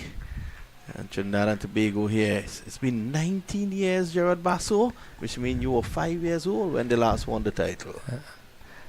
I'm not that young. But I'm not that old either. But yes, I do remember those 19 years ago. It was under Darren Ganga, many moons ago. It was a purple patch, they tell me, around that period. Darren Ganga as captain, David Williams as the coach, Omar Khan as the manager. And just to break some news here, with the breakout league that is going to be played here in Trinidad, I see good old Omar is back. He's the manager of the TNT team that is taking part in that tournament. I say congratulations to him. I think that renders well for the team. He's a man with all that experience, and when I'm around him, you get that fatherly figure around Omar. I think that's going to render well for the young ones. Yeah, when you're in a party with him, you get the turtle dance. This is Paul. Sensible batting there by Cephas Cooper. So it was a period where Naparima College served Trinidad cricket well. Ganga being a Naparima old boy was the captain, and David Williams being a Naparima old boy was the coach. And there, that last delivery was another Naparima old boy pushing it into the covers and getting a single. I make no apologies to Ronnie Bikram Das. Good things do come from South. 43 for 3 at the end of the over. I'm almost tempted not to respond to that, Gerard, because then you would say good things come from South and better things come from North. But of course, Mr. Colin Murray would agree with me. 43 for 3. Colin Everton Murray. We've missed him this season, but he'll be back. He's just taking some time off to travel a bit and, enjoy himself. He's at that vintage, Colin Murray. Yes, Cooper getting some attention. And one tends to think that if these two can see through this period, lunch is, I believe, 12:39 or 12:30, I think, is lunch. They've pushed it back a bit, which is very good by the umpires. They're playing with the weather. They're willing to flex. Play will end at 5:49 this evening, and so lunch is at 12:30. So my watch says 10 past 12. I wouldn't ask you what your watch says because you're always late. But if these two can bat out that 20 minutes, come back after lunch, bat for an hour, I'm getting the impression, I don't know if you have that feeling as well, that this could turn out to be a good batting track once the newness of the ball goes. Given that there's a lot of weather around, I'm not too sure that that might hold through. Because I saw Joshua De Silva before he came out to bat, and he said there was moisture this morning in the surface. But it was pretty hard. I remember trying at the pitch report. We'll get that pitch report at some point in time again. I remember at that pitch report, just feeling, and nothing could go down. It was very, very hard.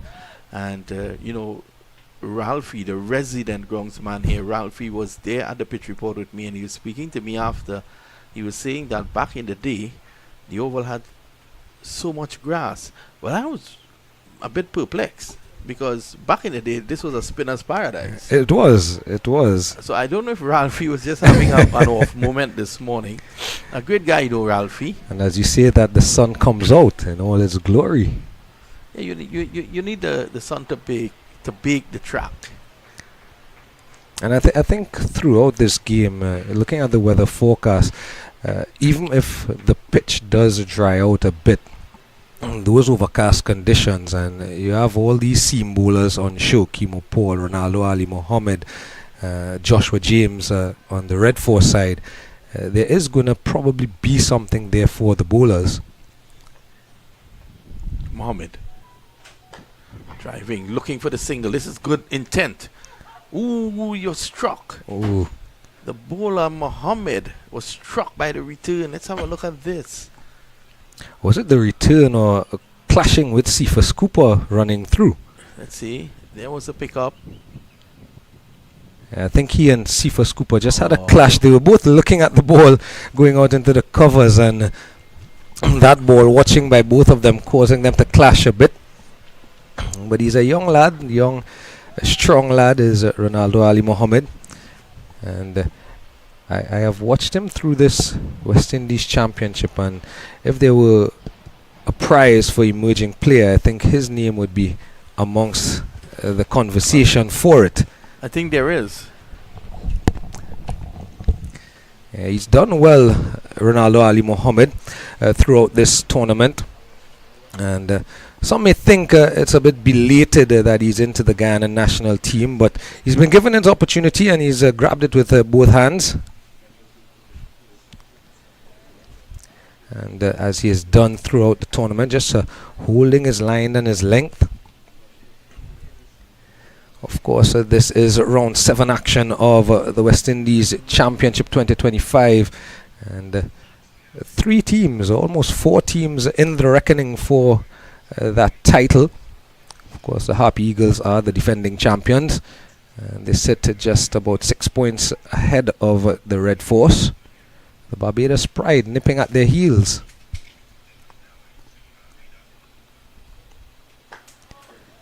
And nicely played in behind it, Joshua De Silva. He's been watchful since he's come to the crease, Joshua De Silva, and he's looked to play each ball on its merit. And evidence of what I was mentioning to you, Vinud, that he just has to play his game. Don't overthink it. Don't think, I'm the captain, I have to get a knock in. Just play your natural game. So it's Imlak versus De Silva. I just like to put that in there. A bit too short for Mohammed. So just as we were speaking, my dear friend Michael Raghunath, the former FIFA referee, who, to me, you would have worked with him in Guyana during the series. To me, he has been top of the line as a match referee in this championship. Talk about professionalism, you talk about Raghunath. And immediately, he has sent another message. He's telling me that the close of play has been pushed back to 5:55. So, it has now moved back. So they're playing with the weather, trying to see, how much cricket they can get. Trinidad and Tobago would appreciate that. You spoke of the weather. It's breaking up a bit. We had what you called earlier on white rain. In Guyana, there's a different name for it. I can't say on air. But my good friend Liam Lockhart Sebastian tells us that when we were doing the Dominica game, they call it Fifine in Dominica. So it's 44 for 3. I'm in the company of Gerard Basso, the foreigner. Hardly spends time in Trinidad, Gerard Basso. If you want to see him, you want to meet him, he's at the Oval. Inside the line. Where there's cricket, I'll be. I went to school not too far from here, and well, you were enrolled in a school not too far from here. Whether you went, I don't know. The jury's still out there. Well, that's the other side of the coin, because I was just about to say that we were more in the Oval than we were in class. Is it that school that always loses to Napier College? Fatima, I think. I will tell you, is the school, the alma mater of the greatest batsman to ever live. Yes, Sir Brian Charles Lara. Oh, I thought you were going to say Anil Roberts. Colin Murray and all these guys, they were part of that whole Fatima setup. Lovely institution. Ooh, belated appeal. I rather think Anil was a footballer more than a cricketer. And would you believe Colin Murray was the coach of that football team? Pitched up and just missing the inside edge. Hooper just needs to relax a bit. I think I saw the lunch van pulling up just a few minutes ago. And whether or not he wants to get in front of the line for lunch, it will lead to shots like that. If he trusts his teammates that they would leave some lunch for him, he will bat on to lunch. Here's Paul. And this is the period, as you mentioned that. You mentioned De Silva and Cooper batting through till lunch, 15-20 minutes or so. This is a period on the other side of the coin. Tevin Imlach should know, because of his experience and now having international experience, that this is a time where batters just dip in concentration. And he should know that this may be an opportunity for the Guyana Harpy Eagles to take one more wicket, maybe two, before the lunch interval and really stamp their authority on the game. Having said that, he has 3 slips and a gully still in place. Cephas Cooper, who once scored a triple century in domestic schools cricket. Cuts well. That's into the boundary now for 4. Still, I thought it was a bit too close, but the bat speed is what saved him. I was just about to bring up that point that a few overs ago he did try to cut one that was close. This time I think he got himself enough inside the line of the ball that he was able to bring the hands through. What he did well is he kept it on the ground as well. There's that man at gully and that man at point. And he put it between them. So Trinidad and Tobago 48 now for 3. What is needed here is patience. What is needed is a big partnership between these two. They've lost Camille Puran. They've also lost the veteran Jason Mohammed, and the young bright prospect, rising star Amri Django is back as well in the hut. So these two, they need to just bat and bat and bat. The umpires are conferring at the moment. I don't know if they're seeing a drizzle. It's a fine drizzle. They're probably just speaking about lunch and whether it has reached one of a 360 men there. Chris, to the left, the umpire, did some commentaries for us in Jamaica. That's a place you're very familiar with, Jamaica. But of all the islands you would have toured in recent times, Gerard Basso, which is a favorite? And don't tell me Tobago. With Tobago out of the reckoning for an answer, I'll probably have to say St. Kitts. It's lovely there, isn't it? It's one of the cleanest islands I've seen. Yeah, and I think maybe because you said don't say Tobago, I think St. Kitts mirrors Tobago so much in terms of how quiet it can be at times. And having gone to school and worked in Port of Spain, Trinidad, you know about that hustle and bustle. So when you get to islands like St. Kitts or Tobago or even Dominica, and it's a bit quieter, you tend to appreciate it. Well, Barbados and Lucia were always on top of my list, but I think St. Kitts has crept to the back and has overtaken. I really love St. Kitts. We spend a lot of time there at Basso, and it was really nice. Yeah, it is. Nice. It is. Of course, you said the ones I've been to. I haven't been to Barbados and St. Lucia as yet. I've heard about St. Lucia being really nice. I have friends who work across there and have businesses and so on across there. And St. Lucia is one of those bucket list destinations for me. But of course, I think it's good enough time to say thank you to Cricket West Indies. The fact that we've been able to now, post-COVID, officially post-COVID, we are now able to go back around the islands, around the territories, because we've been in Guyana for a few weeks as well, and actually play the tournament, different pitch conditions, different atmospheric conditions, give the players a different look. Yep. I want to shout out our producer across there, Dylan Sharman, of course, one of our top guys there, Keshav Bahadur Singh. They're in St. Kitts at the moment. And that game is a day-night game, and so it's wonderful to be able to see it. It's really, really nice. Day night means Dylan can sleep in a bit after. Well, I did place a call to him this morning. I wonder if he was looking at the West Indies Scotland game, the women's game. I find cricket all over. I did call him around 5:30 this morning, thinking it was a day game. So, and of course, if you're not familiar, the World Cup qualifiers, the Women's World Cup qualifiers, 50 over World Cup qualifiers started this morning, the West Indies versus Scotland. Unfortunately, Captain Hayley Matthews, the franchise with a century, could not save her team. West Indies women going down by 11 runs this morning. And they're now almost in a position where they have to win all their remaining games to ensure that they do qualify for that World Cup in October.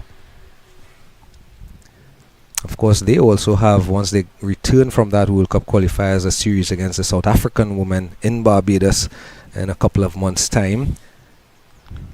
So it's going to be Kimo Paul. He's bowled unchanged today. He's gotten a little bit of break in between for rain, but still, this is his 10th over, 3 for 24. And in the last game we did in Guyana, you could have seen Kimo Paul coming into his game, slowly coming into his game. I think he's really ready now.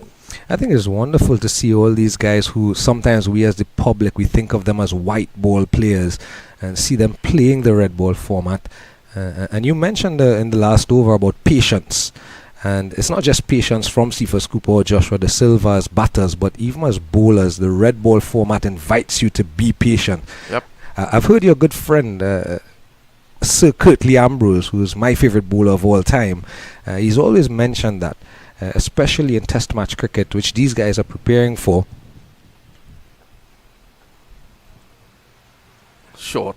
Ill-directed though, easy for Cephas Cooper to sway out of the way. So I didn't get to properly, where's my friend? When he comes back, I have to properly welcome my commentator out of Guyana, Inderjeet Prasad. I'll also like to send best regards and a speedy recovery to Sean Devers, who is not feeling so well these days. One of our guys out there as well.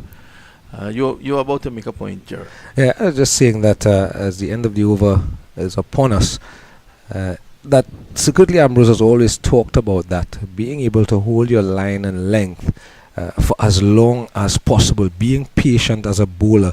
And sometimes when you see him in those coaching roles, he's a very expressive gentleman, Sir Curtly Ambrose. He was on the field, and he is as a coach. And you can see sometimes he gets frustrated that the young ones are not listening. Hold your line and length.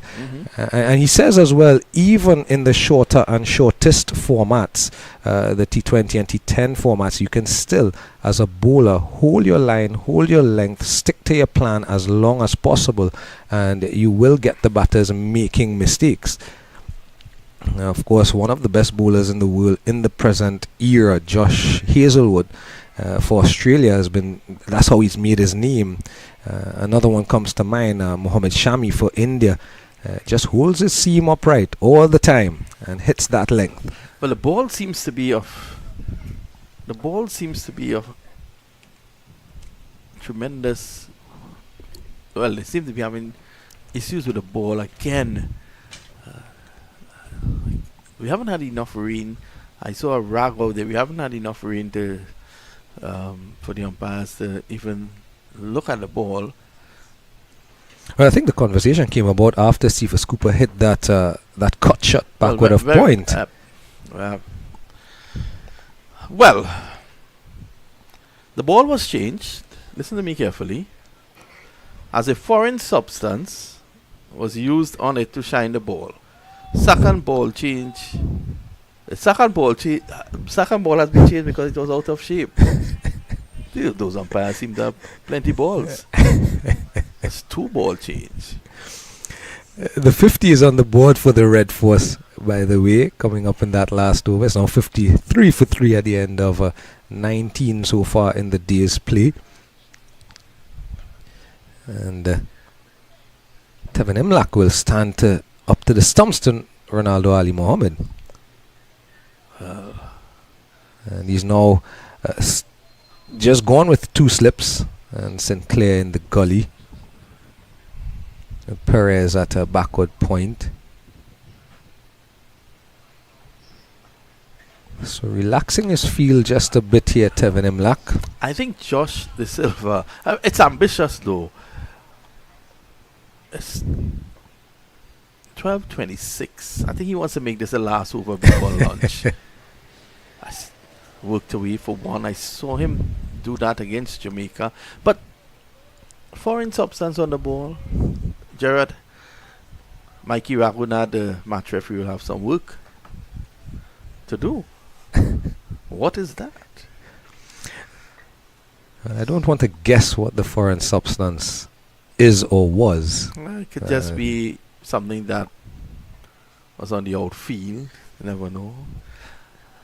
I didn't get an opportunity to officially welcome my dear friend and brother out of Guyana, Inderjeet Prasad. Lovely commentator. You would have heard his voice this morning. So he comes from Guyana, the land of many waters and plenty oil. Many waters. We got water on the ground, water from the sky when we were there. So just back of a length, push back. Yes, I remember, the late Imran Khan out of Guyana. He approached me in a commentary booth during the test match, and he said to me, "You always say that, you call Guyana the mudland. From today onwards, I want you to stop calling Guyana the mudland. It's the land of many waters." May God rest his soul. Dear friend, beaten. Yeah, just before that delivery, Imlak went back to his original position and he put an extra slip in play. That is what you call comprehensively beaten. A little varnish again on the bat and he would have been in trouble. I tell you, I've been, and Inderjeet can tell you this, since round 1 or round 2 of the championship in Ghana, I've been talking highly of Ronaldo Ali Mohammed. I just like how he goes about his business. He seems to be quite mature for his young age. And I think that's the difference. He looks pretty innocuous running into ball, like right there. It looks as if he has missteps going down the leg side. What he was appealing there for. Yeah, there he is. He's asking the umpire, was that down the leg side? Let's have a look at that. Probably came across a bit too much. Come on, man. Come on, Ali Mohammed. Hopeful. It was hopeful. Yeah, he was even struck outside the leg stump. Our producer, bring that up again for us.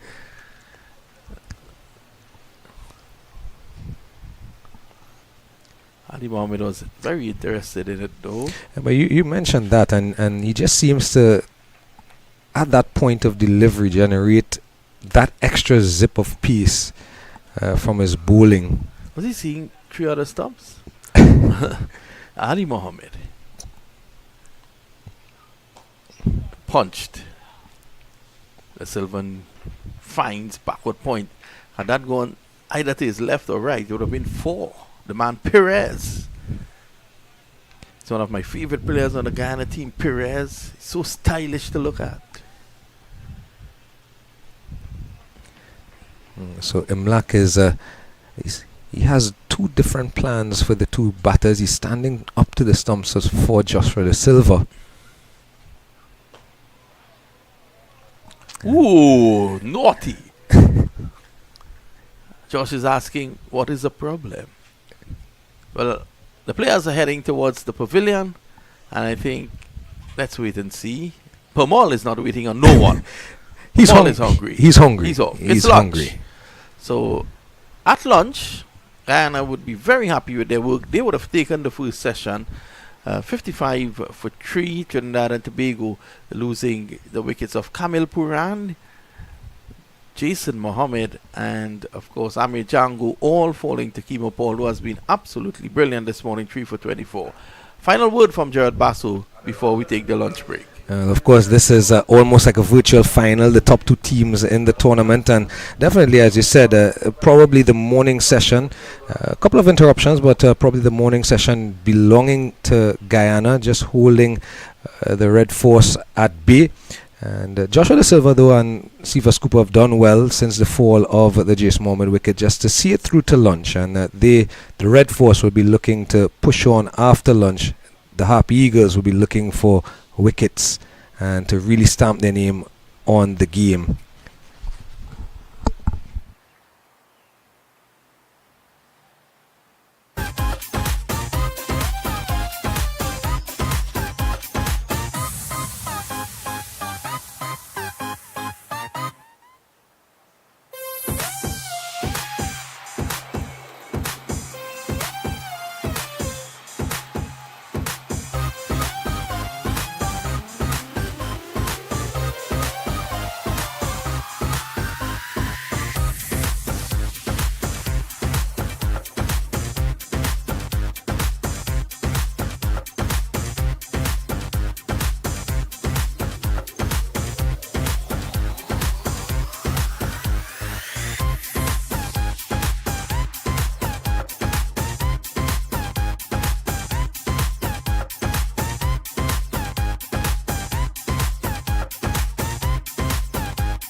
Well, welcome back. It's time for session number 2. A bit of drizzle has come down as the players were walking onto the field, but nothing to be concerned about. So at lunch, Trinidad and Tobago were 55 for 3. They lost the wickets of Amir Jangu, Kamil Puran, and Jason Mohammed. All took a brilliant spell from Kimo Paul. And now we are going to see Niall Smith take things over from the media center end with me in Narjit. What's your assessment of that first session? Well, I think it's a session that belongs wholly and solely to Guyana. Oh, and just like Kimo Paul, Niall Smith started off with a full toss.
Well, we apologize for that. There was a power outage here at the Queen's Park Oval, but we are back up and running now. So 62 for 3. We saw that language cover drive from Cephas Cooper in the last over, and since then the Red Force have just been ticking it along in this over, 4 singles, and the score is now 63 for 3.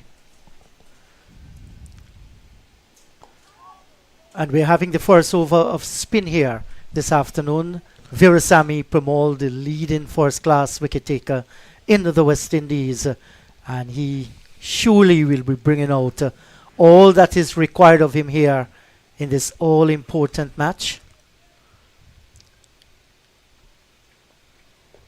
Ooh. That one spent a long time in the air with a short mid-off and a silly mid-off. Neither of the two made an attempt to get there. That's a little bit surprising.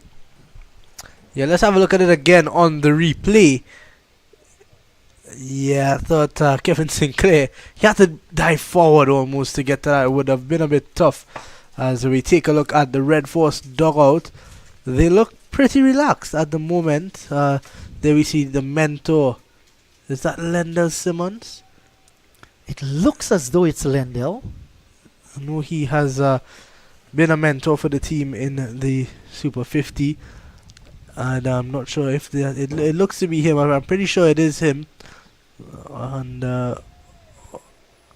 it's nice to see him around. Obviously, good friends with Riyad Emirates. So, Riyad bringing some of those players that he would have played with back in his days for Trinidad and Tobago, bringing some of that experience into the camp is always, there's a lot of value in it. Here is Niall Smith again. Cooper drives and beats Ali Mohammed at mid-on. It's going to run very close and now into the boundary for 4. A beautiful shot from Cephas Cooper. Yeah, we foresaw him in the previous over, the first over bowl by Niall Smith, when he square cover drove one for 4, and this one undriven for 4. So both sides of the wicket he's looking good, Cooper. And this is what happens when you're talented, when you have a lot of flair and you spend time out in the middle, the runs will come. You want to ensure you put away every bad delivery. That was a top class on drive. Yeah, definitely. And we see still Tevin Imlach showing some faith in his fast bowlers. He's got 2 slips in place and a gully.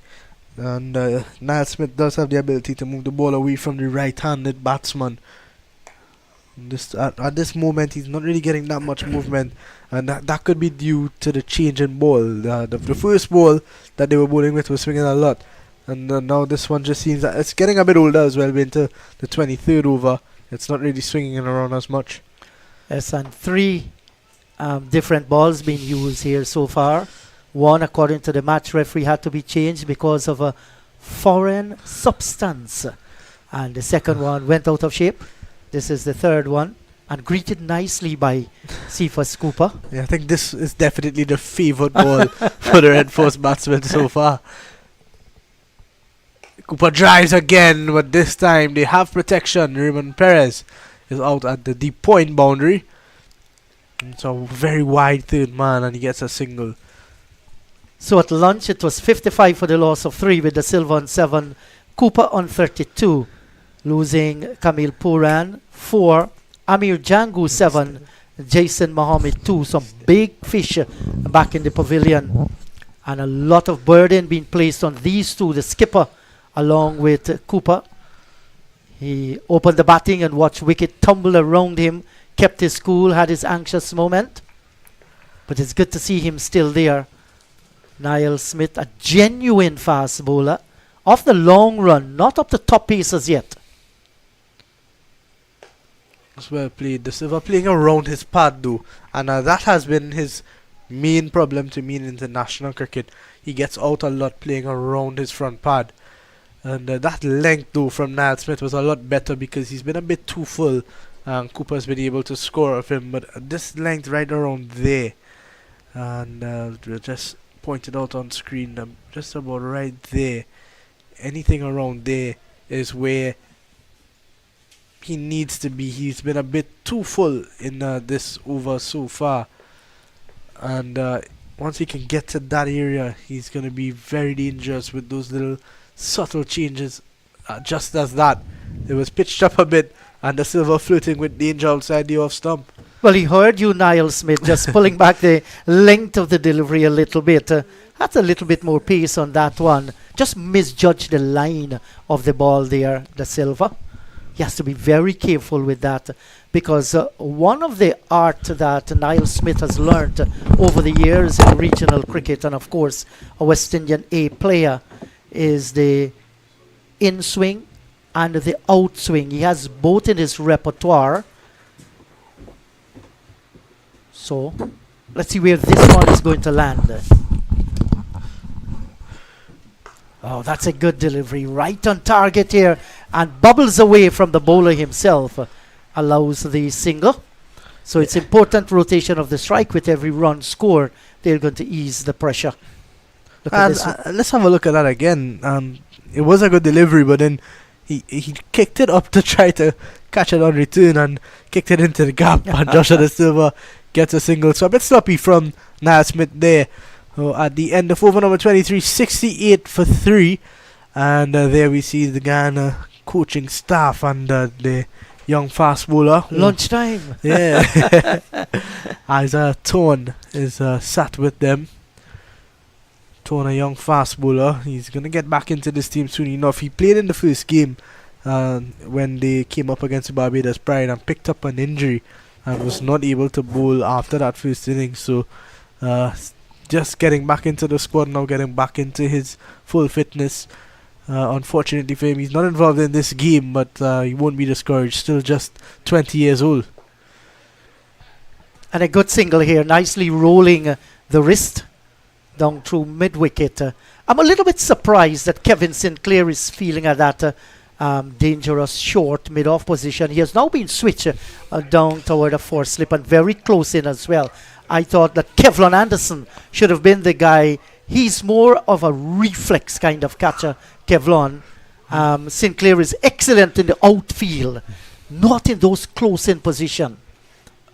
He's now gone to almost a gully, and a couple more changes as Kemal Savory is going to go into mid-on. They move Ali Mohammed now to extra cover. And we got two guys at cover, a backward point, two slips, a short, a city mid off, deep backward square, and a long off. So Pumal making sure everything is perfect before he bowls his delivery. And that big gap on the leg side is going to allow for Cephas Cooper to just work the ball into that real estate and get off strike pretty easily. He moves on to 40. Yes, and this is what the bowler will not like to do, or any captain. You having that strong offside presence, and then there's open place on the onside. You don't want it to be too short, can easily be tucked around, and that is exactly what Cooper did. So he's very aware of what is trying to be done to his team at the moment and himself.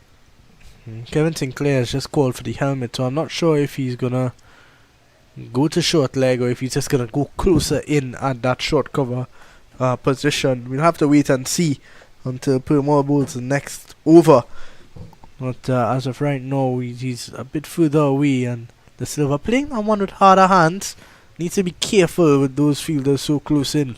A better delivery by Premal.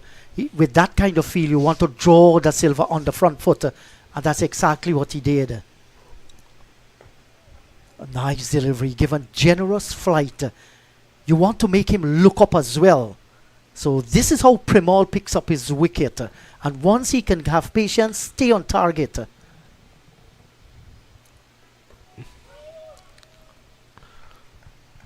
Well played by Joshua De Silva. This time, a shortish delivery that gave him the luxury to step on the back foot, give himself some room, and with an open face, gets it out to Ali Mohammed at square cover.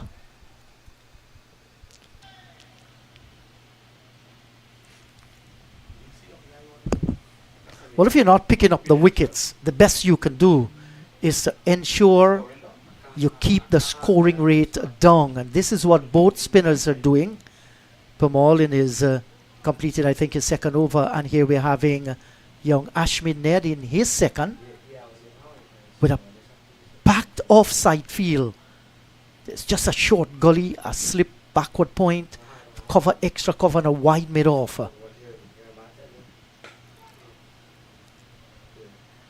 Nicely tossed up by the left-handed Ashmid Ned. Another dot delivery, so they're managing to string quite a number of dots here. This is not a bad ploy whatsoever.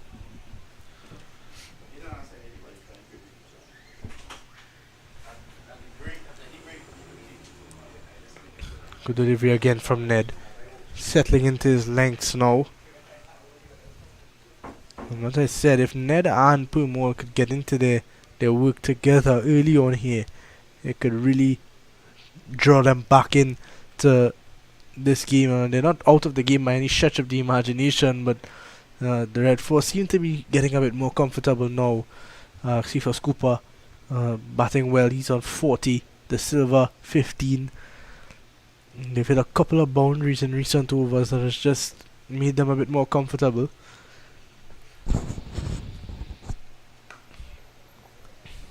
Just pulling back the length of the delivery. Had a little bit more pace and a little bit more flat as well. He's got a deep square leg and a cover just off the rope. Oh, and that one well left from Cooper, but has to be careful because Ned loves the arm ball. It's a delivery that he used quite a lot. So, and that's a dangerous delivery once you can get it right.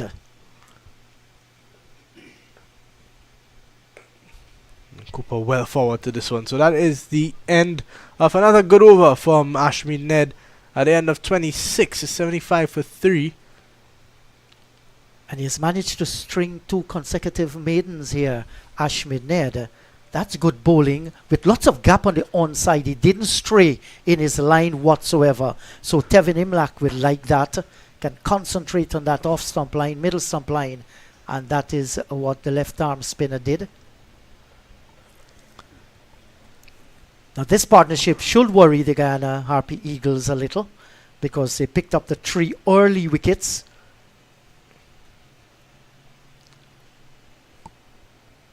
Kimo Paul no doubt having a little breather. Bowled on change from this end, taking into consideration the few stoppages we had because of rain as well. Yeah, I think that definitely helped him a lot. A 10 over spell. That wasn't easy, and he made it look very easy in the end, and picked up 3 wickets. Good bit of reward for his hard work. So he is resting peacefully at this point in time. Yeah. And he's been at first slip to first slip for the entire game as well. When he hasn't been bowling, he's been in the slip cordon. So it's not been too much for him, but can't wait to see him back into the attack with the older ball to see if he can create some problems for the Trinidad and Tobago Red Force batting. So on the other hand, Primal has been excellent so far. He's into his 4th over now, 3 overs for 10, and the Silver with the late cut once more. This time straight to Perez at short third man. I think that's a good position to have. Previously he was a little bit wide, he's a little bit more fine now. So if the Silver wants, he has to go between backward point and where he is to the right. And there is it once again, coming off the edge of the bat this time and looking for that gap between short cover and the backward point fielder, Kevin Sinclair. The man in a real dangerous position. Good on the back foot, the Silver. Getting it into the leg side. A lot of real estate, as we mentioned, on that leg side. Easy to score. And, looking at both teams, the Harpy Eagles obviously had a bit of a stutter early on in their last game and came back very well from behind to make that encounter against the Hurricanes theirs. They didn't win outright, but they were able to get some points in that second innings. Trinidad and Tobago, however, they stuttered a bit in terms of they lost against the Jamaica Scorpions in 3 days. Cooper drives and drives well. This one should run into the boundary for 4. Cooper moves on to 44. That's a great shot, and picked the direction, picked the gap to perfection here, the right-hander, and he continues to blossom here. Cephas Cooper, that was a top-class shot, given a little bit more air, and he made full use of it. Yeah, wonderful indeed from Cephas Cooper. Takes the score now to 80, and he's creeping closer and closer to another first-class half-century this season for him. And with that shot, he dismantled the placing of the field. And Kevin Sinclair has now been put down towards the gully position. The end of the over by Veerasamy Permaul. It's 80 for the loss of 3. We mentioned the one change for Trinidad and Tobago from their last game is Yannick Caraya, who they missed so very much daily in that last game. Got injured after bowling about 5 overs. He's into his 6th and was not able to complete. How serious is that injury? It's pretty serious that he's out for this one, hamstring injury. So that's never easy. We hope it usually takes about 4 to 6 weeks of rehab to get himself back into a position when he can play again. And his replacement today is Jed Gully, who is very much capable. I thought Gully was unlucky to be left out of the team after scoring 100 in the first round against the CCC. Didn't play much after that, but he's back in. One name though that I'm surprised that I'm not seeing around the Red 4 setup for entire first class season is Mark Dial, because I'm looking at what he's done locally in terms of in club cricket in Trinidad and Tobago. I'm looking at what he did in the Super 50, where he was part of the squad. He came in for the last 2 games, picked up 7 wickets. I think he's a good handy all-rounder to have, as Ned comes in for his 3rd. Yes, those are all names, that is prominent around West Indies local cricket here in the regional setup and so on.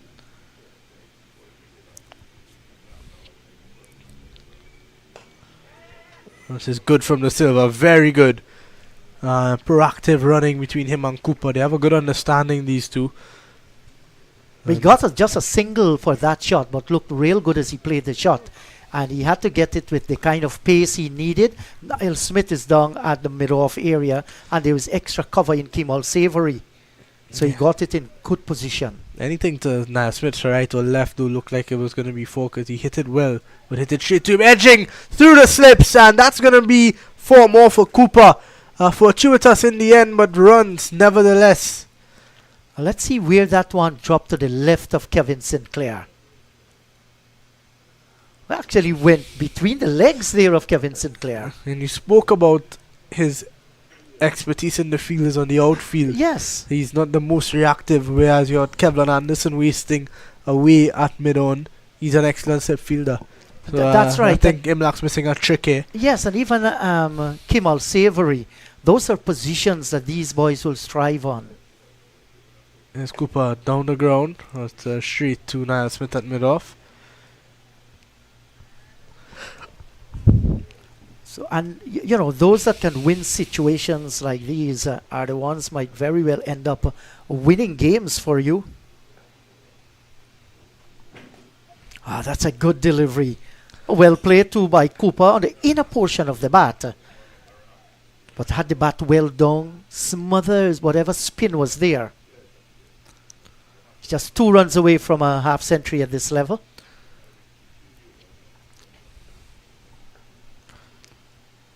Off the back foot punch in, and should get a single, and does very easily. The man out at deep cover, Ronaldo Ali Mohammed, gets it back in. So the end of a good over from Ned once again, just about 6 runs off it. At the end of 29, it's 86 for 3.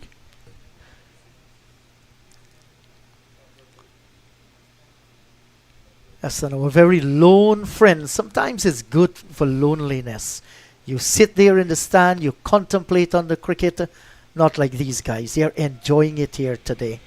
Wondering to know what is in that glass by our dear friend. Some sky juice? Maybe something on rocks as well. You never know. What's the top class rum in Trinidad and Tobago, Liam? He's looking for his father to say that to me. No, I'm looking at somebody who experts in rum. Somebody who loves rum, drinks rum every day of his life. And that's Gerard Basu. The local rum that a lot of locals tend to turn to is called white oak rum. And there's also what else? Down the lakeside, swept away, and this is going to bring up a half century for the right-handed Cephas Cooper. Opened the bat in, 3 wickets tumbled around him, and what a fine half century. 50 runs, 98 balls, 8 fours, a lovely looking innings, and a good strike rate, just above 51.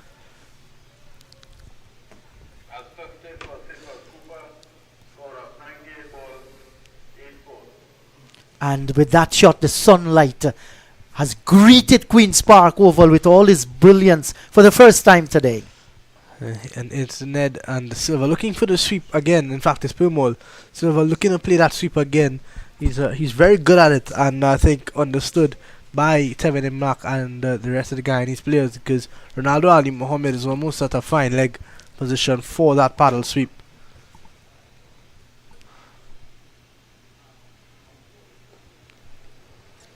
Another tossed up delivery. Kevin Sinclair managed to get hand onto ball this time, but that's after it was hit into the ground.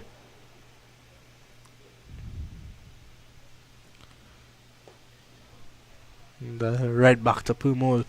What Pumol is going to do here is he's going to bowl, and he is going to try to work the Silva out as long as he can. And he's going to bowl quickly where the Silva can't really, get settled into his work. A single on the leg side this time. And every time he's gone straight, the Silva has counteracted that by getting off strike. Yes, and that's the right thing to do. You want, when it's up outside the line of the off stump, you're mindful of those 3 guys around the bat. When it gets straight, he's walking around it and playing well. And good cricket all round, and that's a good delivery and well left from Cephas Cooper. That half century from Cephas Cooper is now his 4th at this level, along with 100. He's gone past 500 first class runs in 12 games. So I think this is what I mean by when I say Cephas Cooper is a lot better than his stats show, and it's about time that he cashes in to these opportunities and goes big for Trinidad and Tobago. Yes, and that fella with the shade there might be having some pilau for lunch here. That's a national dish in Trinidad and Tobago. Yeah, it's a fan favourite. That seems to be another dish that he's having that we call corn soup in Trinidad and Tobago. Yeah, it's another staple almost, especially at cricket. There's always corn soup at cricket. There's corn soup after fets. After, if you go on the avenue at 3 in the morning, there's a corn soup man there. At 3 in the morning? Anytime, especially on the weekends. So, here is Ned to continue. And that's the beauty about the Caribbean. Our delicacies unmatched in the world. Often we talk about sand and beaches and the interior and waterfalls, natural beauty. And sometimes we forget about the food. It's so good around the region. Every country has their special dish. Tasty, delicious, nutritious as well.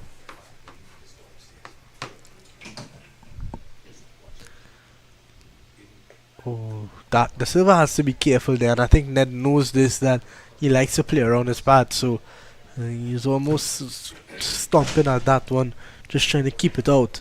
Yes, and the thinking is there to get him to play around the pad, because you look at open territory on the onside, there's a single for the taking. Exactly, it's a setup from Tevin Imlaka and Ashmead Ned, and they're trying to get the Silva to buy into it. Once again, that delivery was on the line of maybe middle and leg, and the Silva's foot is coming straight down the wicket. If he misses there, he's out, and that's been his problem. So he needs to continue to have that presence of mind of not making the same mistakes that has gotten him out so many times. And has to be mindful of the quicker delivery too by Ned. Across the line of this one, and this time it's going to run very close to the boundary. The chase is on for Kevlon Anderson, and he can't get there in the end. So that's 4 runs. And Joshua Da Silva, he moves up now to 22. Yes, and was looking to get it much more to the right of that mid-on fielder, but he got enough onto it, playing across the line of the delivery. But the footwork was there, Nothing was wrong with the footwork this time, and he made the necessary connection. I think that Ashmid Net should not be worried by that boundary, because he had his man playing across the line, and this is exactly what he's trying to do. Yes, a bit of cat and mouse between the Silva and Ned here. Here he is again. This time the Silva late on the cut. Just trying to get it past the slip fielder. But there is a man at short third. So a slip, a short, a silly mid off, short third man, backward point, deep cover, extra cover, mid off, all on the offside. Just two on the leg side. They've got a short mid on and a deep square for that sweep. And once again, the Silva, this time working it around his pad, is going to go very fine, slows down, and they pick up 2 runs. For Sammy Pumol with the return. And that's good manipulation of the bowler. Played to the pace that he was trying to bowl and got it well in no man's land. Long run. Held up a little in that direction at the long leg region. They got 2 runs. Good looking shot by the Silva. So he's just milking the bowling at the moment. Responding to whatever field setting Imlach is throwing at him, and whatever deliveries that the left-hander, that's Ashmid Ned, is bowling to him. Well, the short third man has now come into second slip. So Ned throwing something else at the Silva now to think about. And he is down the track. Straight back to the bowler. At the end of over number 31, 94 for 3. We are going to see a change now as Vinod Mamchan comes in. He come to me. It's a little bit too straight in this over. Much of the delivery on line with the middle stump, one on line with the leg stump, that allowed Joshua the Silva rather, to gather runs through the onside field. When he was outside the line of the off stump, he looked such a better bowler, had Joshua the Silva thinking all the time. So young Liam Mamchan is going to have a little break and a little cappuccino as well. And I've been joined by his dad, Vinod. Hello to you, Vinod. Hi, good afternoon, Inderjeet. So lovely to be on air with you here at the Queen's Park Oval, the mecca of cricket in Trinidad and Tobago. Yes, absolutely splendid place to be. And with the sunshine coming out, Queen's Park Oval looks lovely indeed. At 94 for the loss of 3. 31 overs completed so far. So Versami Pramal will maintain this very attacking field. A slip, a gully and a silly point. Yeah, Pramal, what a tremendous asset he is for Guyana. What a servant of Guyana's cricket. He's gone! Now, was he given out leg before? I think or caught? I think leg before. Yes, that's my force thinking. Well, have a look here. Oh, that was... Yeah, plumb. Even a plumber couldn't get it plumber than that. And they say even Perry Mason could not have argued this one in court. That was right on target. Lovely delivery. What a strike by Pumol. I was just saying what a servant he has been for Guyana's cricket. And on the stroke of that dismissal, the players will take a quick refresher and we take a short break. We'll be right back as Cooper trudges off dejectedly.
So the little refreshment has been taken by the boys out in the middle. Kind of cold inside here, but it's hot out in the middle despite the wind. And Pramal will come over the wicket now to the new batter. That's Jid Guli. So he has an opportunity here, Jid. Nicely played. First delivery, no problem whatsoever. Has gotten himself a place in the team for this game. And Liam did mention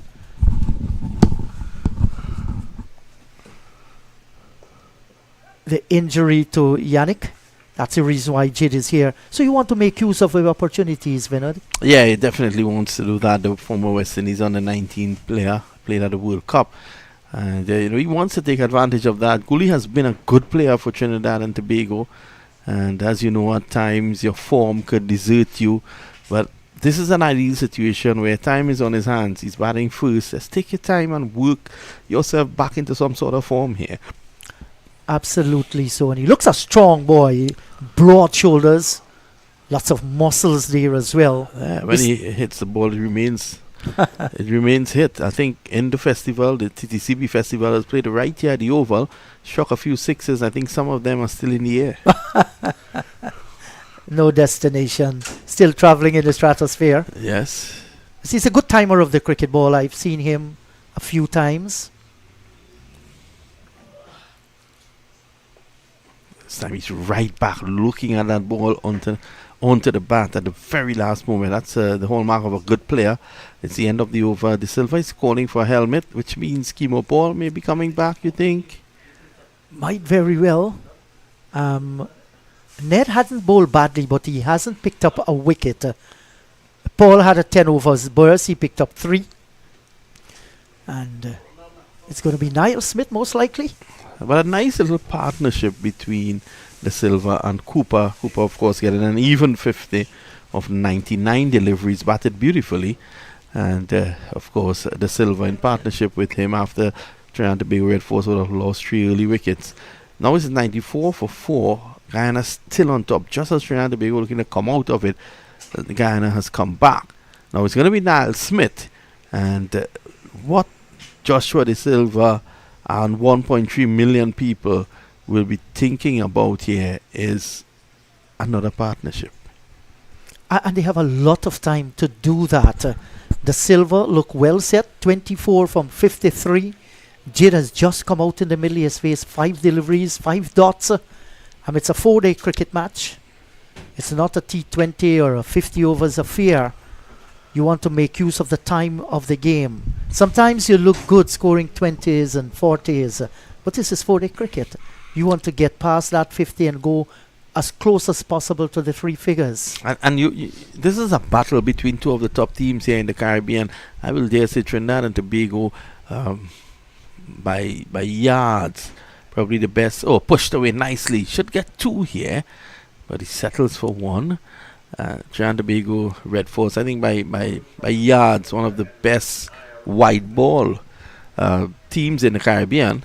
And Guyana, definitely over the last decade or so, the best. No one has come close to them in terms of first-class cricket. Yes, I do agree with you. You go back last year and see what happened. It reached to the final rounds on the final day. Who will win the championship? And the thing about the Guyana Harpy Eagles, Vinod, when their back is against the wall, the best is brought out from them. We've seen it several times this season. They had to play from behind because their first innings, they didn't put together large scores in many of the matches. So they have this never say die attitude. That's a good attitude to get. But isn't that the hallmark of a champion team? Pushed away, down the ground. Goalie's off and running. You'll feel good about that. We all remember the West Indies team back in the day when they beat everyone. Or if I may put it like this, no one could have beaten them. There were times when their backs were against the wall, and this is when they came out best. Gordon Greenwich. When he has an injury, the limping Greenwich. Yeah. He'll give you at least 200. Even a Mako Marshall with a broken wrist against England. Yeah. Came out and bat one-handed, didn't he? Exactly. That was a powerful era for West Indies cricket. So here he is again, Smith. It's angling that one into the silver. Easily played away. No big fuss. I remember youngsters growing up in my community.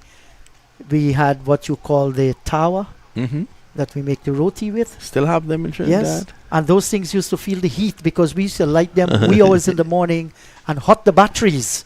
So you can put it on the transistor with energy. Listen, West Indies in New Zealand, Pakistan and Australia. I must try that. I have a tower at home. Yeah. But somehow I don't get any roti. Smith. Silver. It's falling over slightly. You get what they call, what is it, bus up shot here Bus in up Trinidad? shot, yes.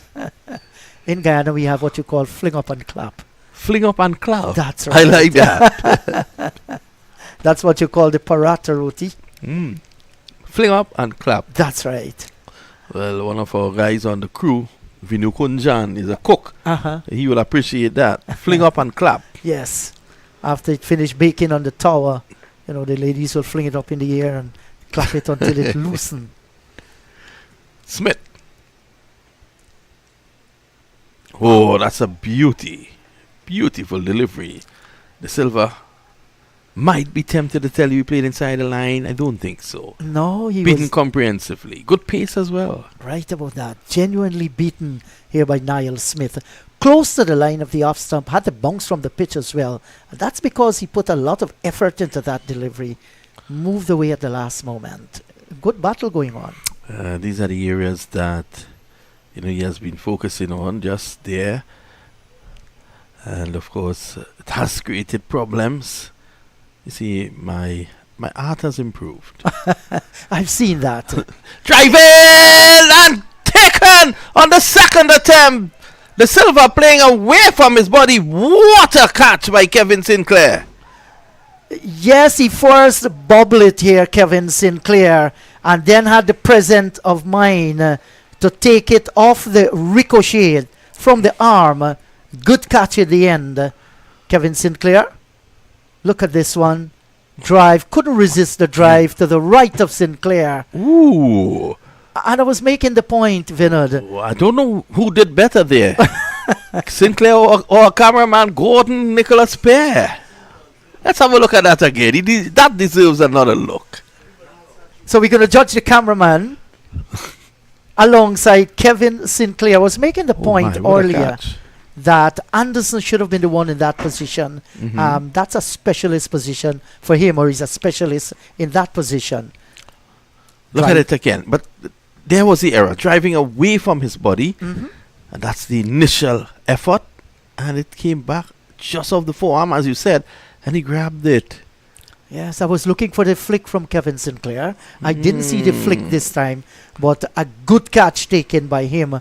And now they've lost their skipper, Red Force. They've now sunk to 96 for the loss of 5. Yeah, Trinidad and Tobago in dire straits here now at the moment. Having lost yet another wicket. 2 quick wickets after the lunch break. They probably didn't enjoy lunch. And this is the importance of being very patient out in the middle and the concentration level of some of our regional batters. All along the while, he was playing so good.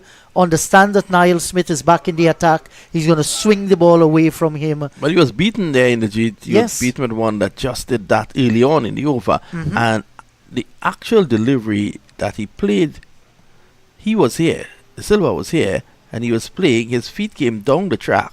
But he was playing around here. Away from his body. Hence the edge that went across. I love your piece of technology here, Vinod. You like that? Yes, I do, and I think viewers will like it as well. It gives them an opportunity. Feel free to. I have to learn it first.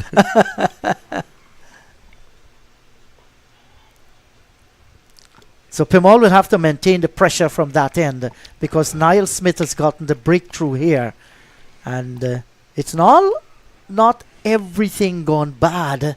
There's still some hope here for the Red Force to put up a competitive total. Well, Carrie Pear is in. And when Carrie Pear is in, although he can handle himself with the bat, he has a first-class century. You're into that tail. You're just about opening up to get into the tail. So Jid Gooley will have a lot on his hands here. But as you said before, his shoulders are broad.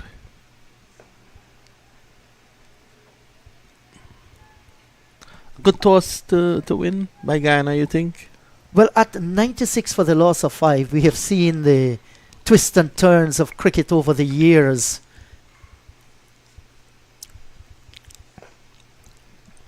Oh, that's beautifully played. He will love that, Jet Gooley. And that's 4. Yeah, lovely looking shot.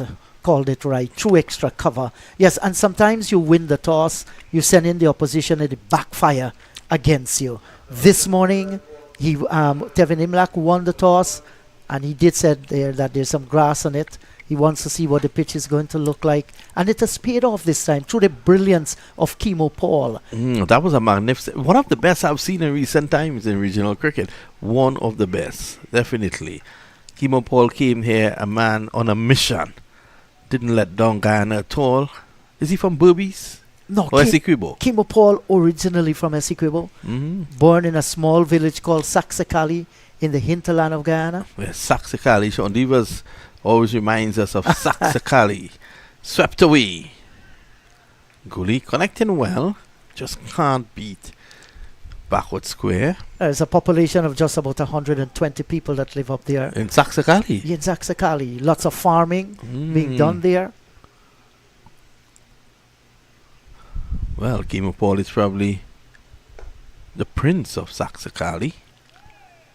Yes, he earns that title. Another of us come to an end here by Veerasammy Premal. 1 for 21. It's 100 for 5.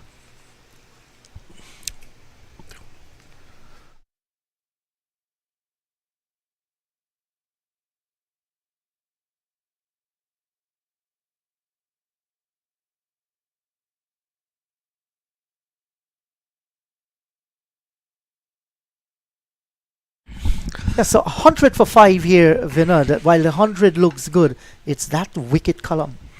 Yeah, Trinidad and Tobago would have loved to have been 100 for 1. 100 without loss. Smith bowled a beautiful over, and you can see Smith working on the corridor with De Silva. He beat him with 1, and he just kept pushing it a little further away from him. And when De Silva played the drive, he was playing away from his body. As you know, in the G, once you play away from your body, you have no control of the shot, and hence his demise. Now, 3 slips, all waiting.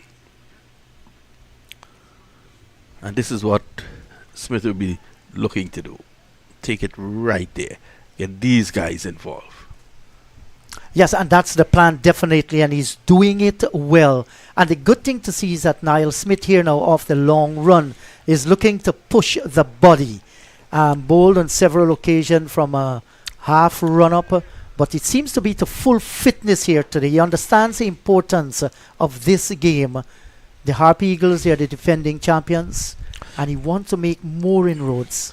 You think there's value with Smith bowling these big outswingers to the right hander and in-swingers to the left hander? You think there's value in Smith going round the wicket? Maybe he will go around the wicket just for a change. But bowling over the wicket, he's going to get the away swinger going more precise for him. That's the reason why he continues over the wicket. So you're thinking about the angle. That's right. But what I noticed with his first delivery started there and came back there. What about if he comes here and gets it to straighten? Yes, that could be a consideration. What might happen, it might actually put the LBW decision a little bit on the back burner for him. So he's concentrating here. He's going to get the ball pitched up.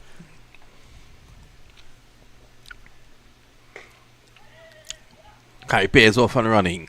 Nice calm head that Carry Pair keeps.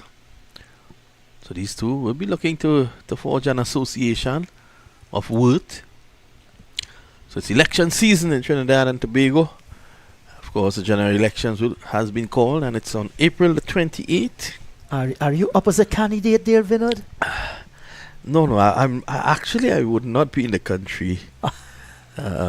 But I wish all candidates all the best. I think we have about 13 political parties going up. Small ones you've never heard of before. ones you may never hear of in the future, but they're going up. But the two major forces, of course, is as we saw today, Gerard Basso came in red and you in yellow. So it's red versus yellow. Which one is the yellow? United National Congress is the yellow, and the ruling People's National Movement red. Is Kamla Prasad BCSR up and running in the campaign? Yes, of course, she's leading the United National Congress, which is the opposition here in the country. And of course, we have a new Prime Minister who's leading the People's National Movement. And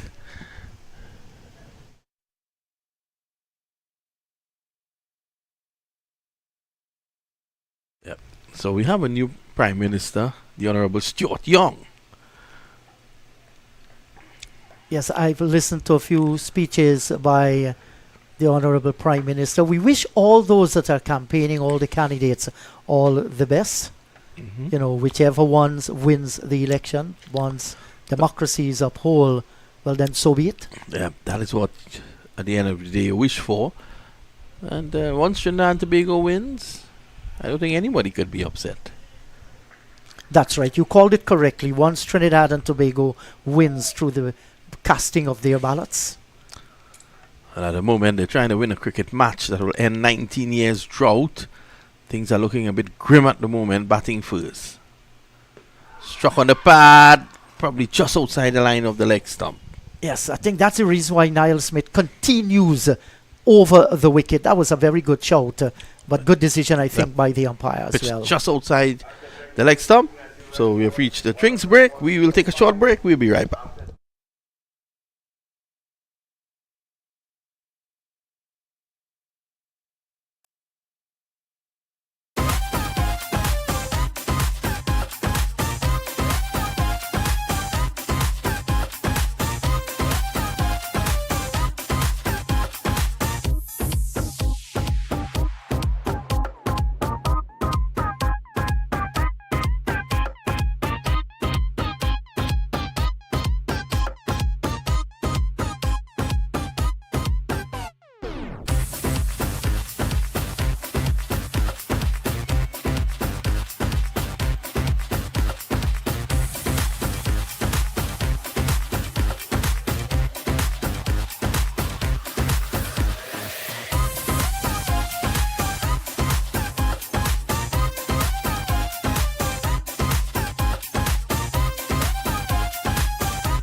So we're back here at the Queen's Park Oval.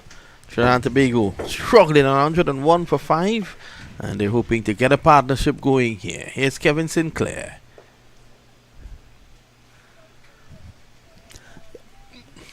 Not a bad change in my humble thinking here by Devin Imlach, bringing in his off spinner.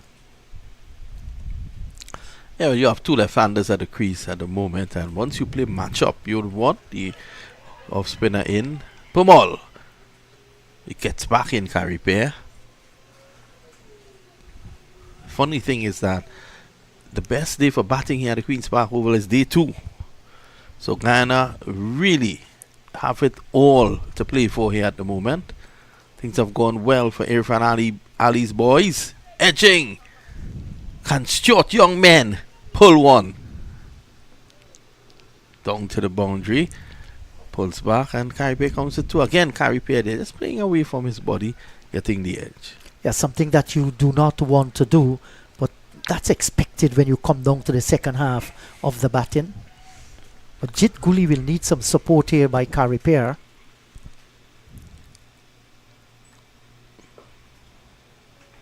Using his long reach to good effect. Yes, and two tall fellas up against it here. The left-handed Pair and the right-handed Sinclair who's bowling. That's a good delivery, drawing him onto the front foot, especially when you're having the forward short leg. Sinclair is a fierce competitor, not a big spinner of the cricket ball. Ooh. Pair playing that one late, probably reading it off the track. End of the over, the end of it. It's 105 for 5. That's the latest score at the Queen's Park Oval.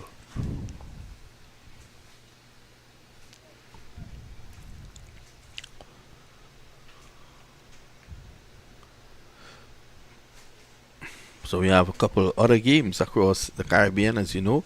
Right across in St. Augustine.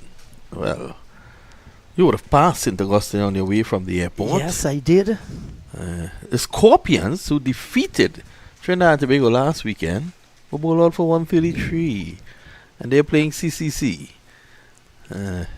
What an effort there by CCC. They are none for none at the moment. The innings has just started.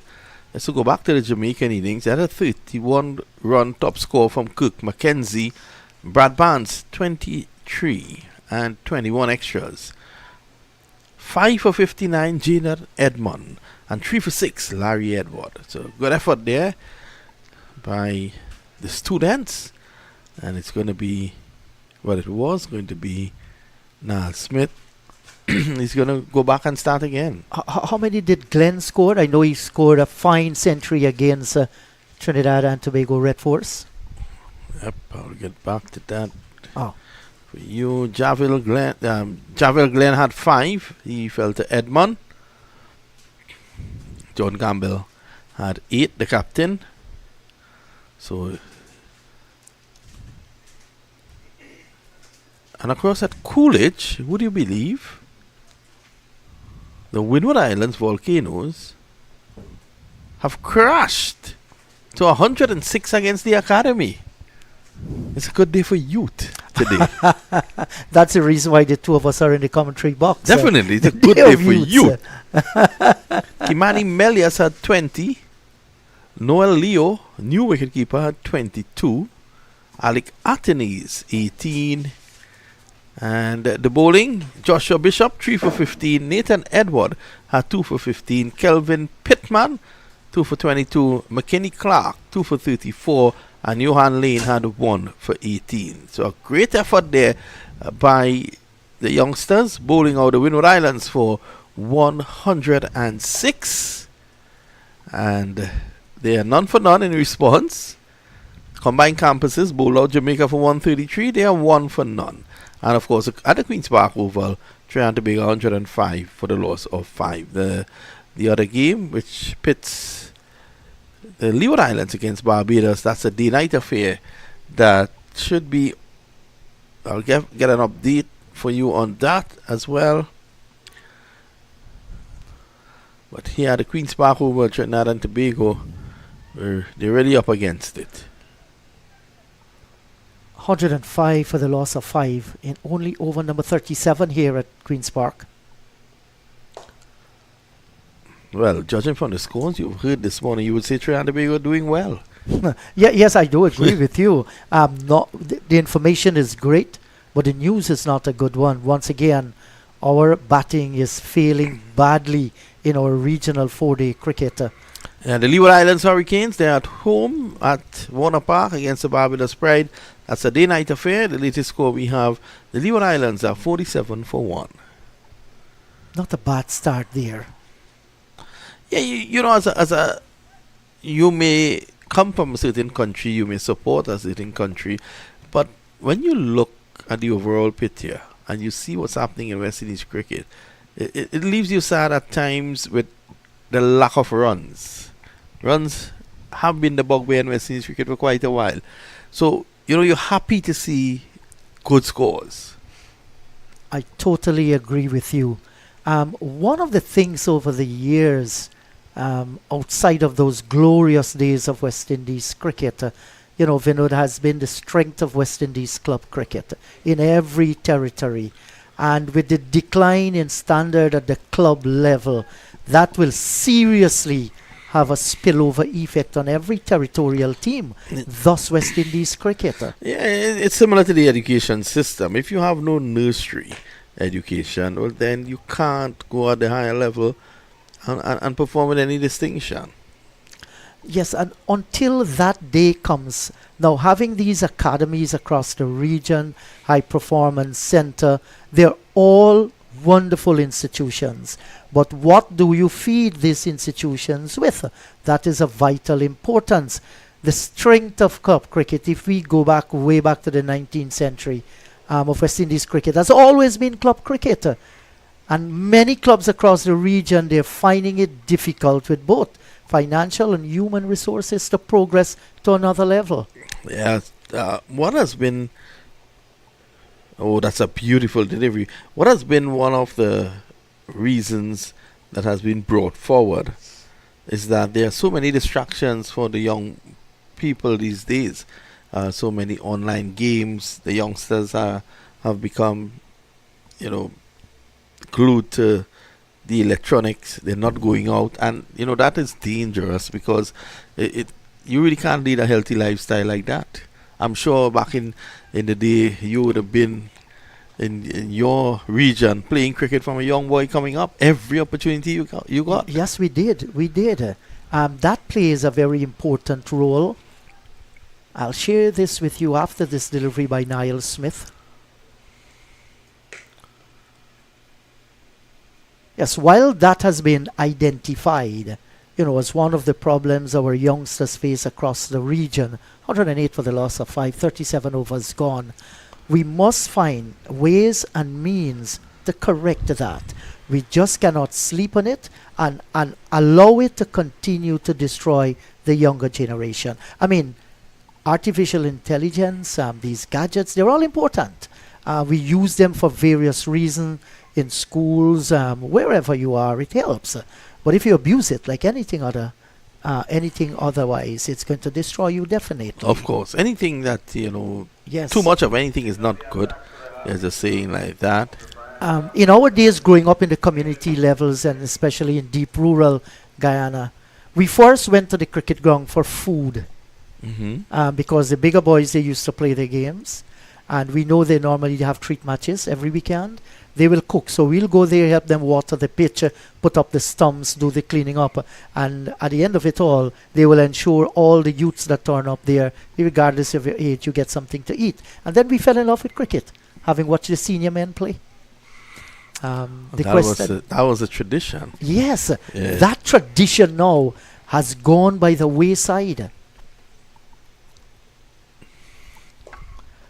And you know, while we had the first class matches being played in Guyana, in the county, we had the inter-villages game that were real strong. Many could not have made the club side at the national level because of the standard.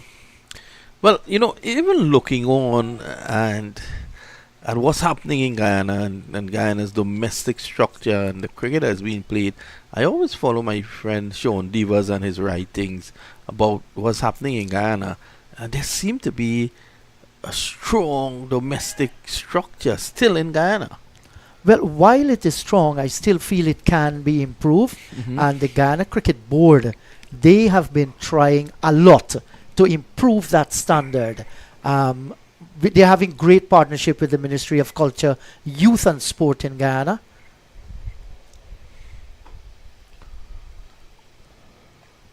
Cut away nicely. Yes, so we're having first division cricket being played. We have quite a few academies that have been open across Guyana, especially in Essequibo, which is helping. You already see Essequibo cricketers. They are beginning to go to another level, and I hope that one day they'll reach that level that they all want to be. Cricket is still being played in Georgetown by the top clubs. There's been some very keenly contested first division cricket in Guyana.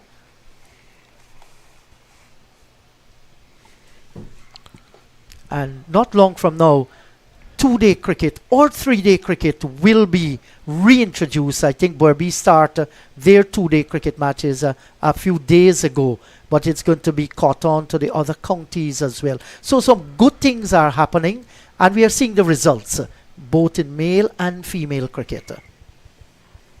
110 for the loss of 5. But it's a work in progress, Vinod. It's not going to happen overnight, taking into consideration where West Indies cricket is at the moment. Yeah, but you're looking at West Indies cricket and you see so many things are pointing in the right direction at this point in time. So I guess it's just a matter of time. You know, people need to stick to the effort. You know, stay on page. Oh, that's lovely, isn't it? That's a marvelous. Yeah, just stick to it, and you know, just keep on working. Consistency is the key here, and everyone, all stakeholders, have to be on board.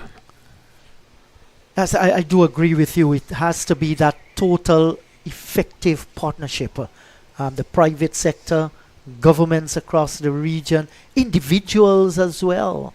You know, the time has come for that, or else we're going to lose this completely if we do not put all our efforts together. And I love what the Chief Executive Officer of Cricket West Indies, Mr. Chris Derring, said the other day. You know, it makes a lot of sense. Chris Derring coming into the role, and you would feel comfortable about that because of the fact that he has a long history of cricket behind him, and more than that, he has a long history of being a successful businessman, and sport is big business. Exactly, it is. And I was happy that he was very honest to say that he's not looking forward for West Indies to dominate the world in this period. It's not going to happen. And I think Mr. Derring is very truthful about that. The best we can do is to be competitive once again. Yeah, you can't just, and I always keep saying this.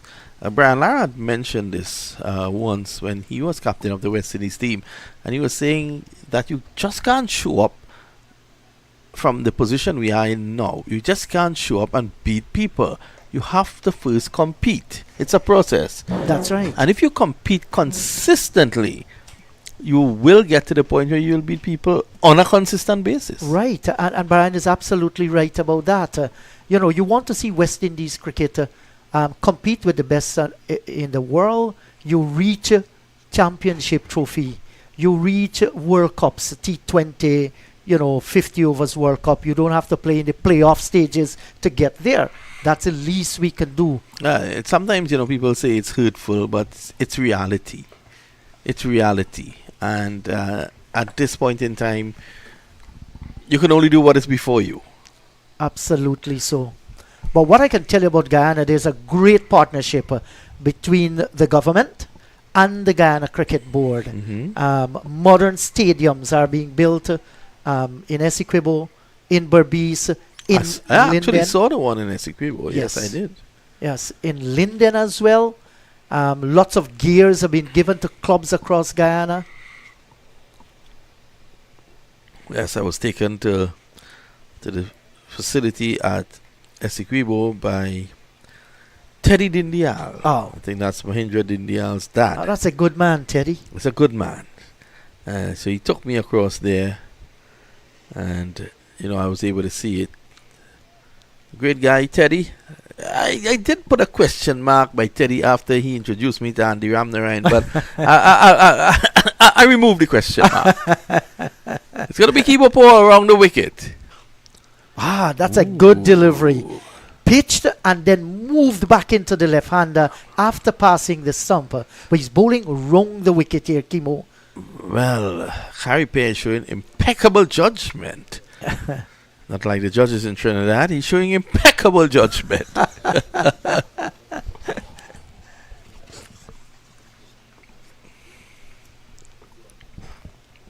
So Trinidad and Tobago, there's a period of calm. Let's see how long it can last for. Ooh, that was quick. Kimo Paul has been absolutely brilliant, hasn't he? Yes, he has been brilliant here today. His opening burst of 10 overs told the story of a young guy fighting injury to be on top of his game, and he bowled beautifully this morning. And I like the way that he has mastered the art of the swing bowling, both in swing and away swing. So that's something that is going for him. Well, Inderjeet, we want to thank you for being with us for the last period, and we have a change in the commentary position now. Inderjeet will be replaced by the former Trinidad and Tobago under 19 fast bowler Liam Mamchan as we take you through this session of play. At the moment, 111 for 5. Jidgoli 8 of 22, and Harpy 7 of 21. They just need to bat time for now and stay there, and it will become easier. They say when you now go into bat, you see the ball like a marble. But if you stay there for any length of time, it blossoms into a pumpkin. So let's see.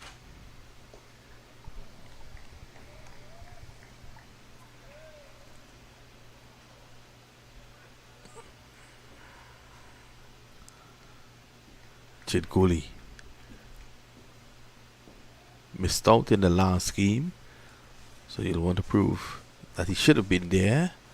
Quicker delivery, equal to the task. Gully's a good player of spin bowling. Of course, he would have grown up on that in South Trinidad. In Trinidad here, South and Central Trinidad, they're very heavily invested in spin. Even the ladies, they go to spin classes in that part of the country.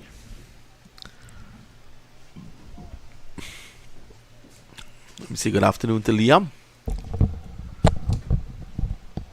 Ooh, that one drifts away nicely. And on pitch it went even further. Good afternoon to you. Good afternoon to all of our viewers around the world at this stage. Yeah, Jidgoli's got a job in his hands here into the team, and he's leading the rebuild. And they will have to bat very long together. We've seen 40 overs bowl. It's 111. Nelson for 5. Normally, in cricketing tradition, 111. There was the former England umpire David Shepherd. I think he's deceased now. He used to hop. Whilst the score was on 111, he used to hop until it moved. We have our very own producer, Cricket 360, Jason Kailash Ragbir Prasad Mohammed. He also hops. Doesn't get very high off the ground, but he hops until the score passes 111. Well played by Harpy. He waited on that and just allowed it to go. And it goes past Thorn and into the boundary for 4. Overthrown, so it's 5. So he just waited on that and opened the face. Yeah, good thinking from Pay, opening the face, just dropping his hands a bit as well, and letting that one just kiss off the bat. Good batting. Gets 5 runs, and 116 for 5. The Red Force are really in a bit of trouble. Got to find a way here. Still got Joshua James and Brian Charles to come. And Brian Charles showed some good resistance in the last game. Yep. You can't discount good old Shannon Gabriel. Just one thing I've learned is not to bet on Shannon Gabriel. It's a batting expertise. Terrence Hines, another batsman to come as well. So still some batting to come for the Red Force. I did have a conversation with Shannon this morning. And when Trinidad and Tobago was sent in to bat, I did remark to him that he should be padding up to bat at number 3. I think he was very happy with my confidence in him. Well left there from Gully.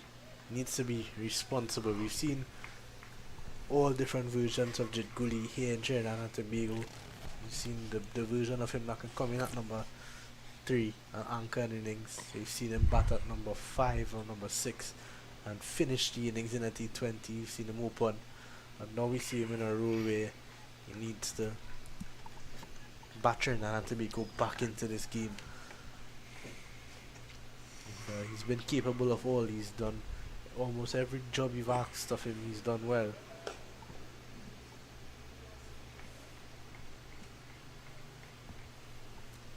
You could see him playing these deliveries with real confidence.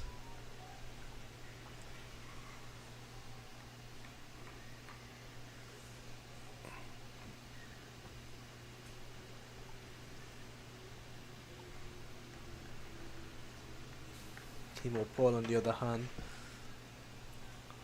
3 for 31 into his 12th now. His first spell, 10 overs, 3 for 24. Oh, that's a good delivery. You can see initially angled into Jid Gully, and then all of a sudden it straightened on him. Gully was well up to it. He adjusted nicely. His family's in the crowd. They will be looking on and letting Jid know his support. That they have his support. That he has their support, you mean? Yes, right. You seem to have enjoyed lunch. Here comes Timo Paul. Wide up the crease this time, and Gully drives. And Ronaldo Ali Mohammed does not give any chase to that. That's 4 runs. Just a mere push there by Gully. Again, short cover is in front of his eyes, so he can't go full-blooded.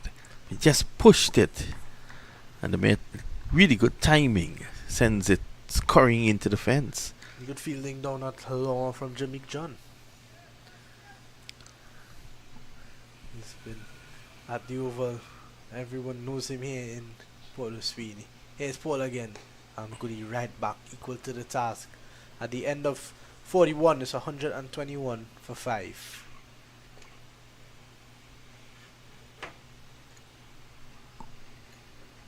I want to say good afternoon to all our viewers all across the world, especially those in New York. Lenny Archiba, originally from Guyana, a dogged dour batsman, is looking on. I'll tell you something, if Lenny Archiba was batting and the score was 111, umpire David Shepherd would have been under pressure. They would have never moved. Yeah, I saw some videos with Lenny batting in a cage in New York around the winter time, and there was no getting him out. He was just as solid as a rock, but I don't think he scored. Definitely, you know, he's a man can. You want a man to bat for your life. Once he runs another part of it, you get Lenny Archiba on. He will bat. So it's a situation here where Trinidad and Tobago needs a partnership. The weather has changed a bit. It's gotten a bit cloudy. Oh, driving from Pear. That's 4 runs from the Frenchman.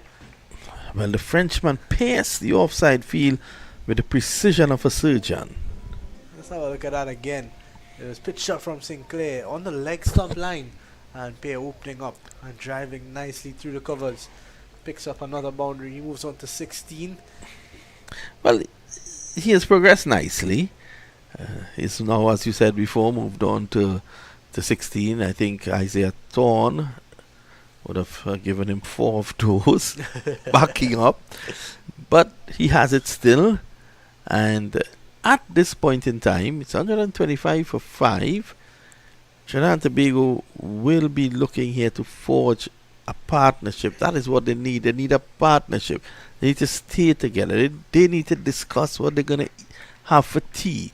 They need to come back after tea and discuss what they're going to have for dinner. So let's see how it goes. It's going to be Kevin Sinclair.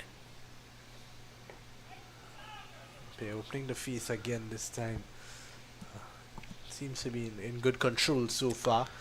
Yeah, he took a while to get off the mark, Harry Pair. But since then, he has really, really looked good. Do you think Harry has ever gotten a pair?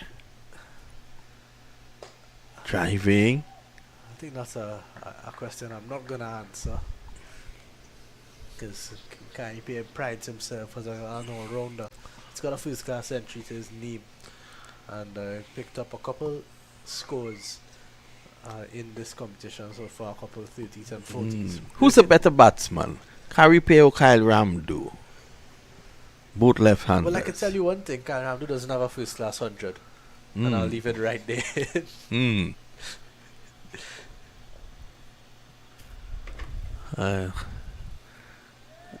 I was nearing a first-class 100 once. I think it was a 92 odd.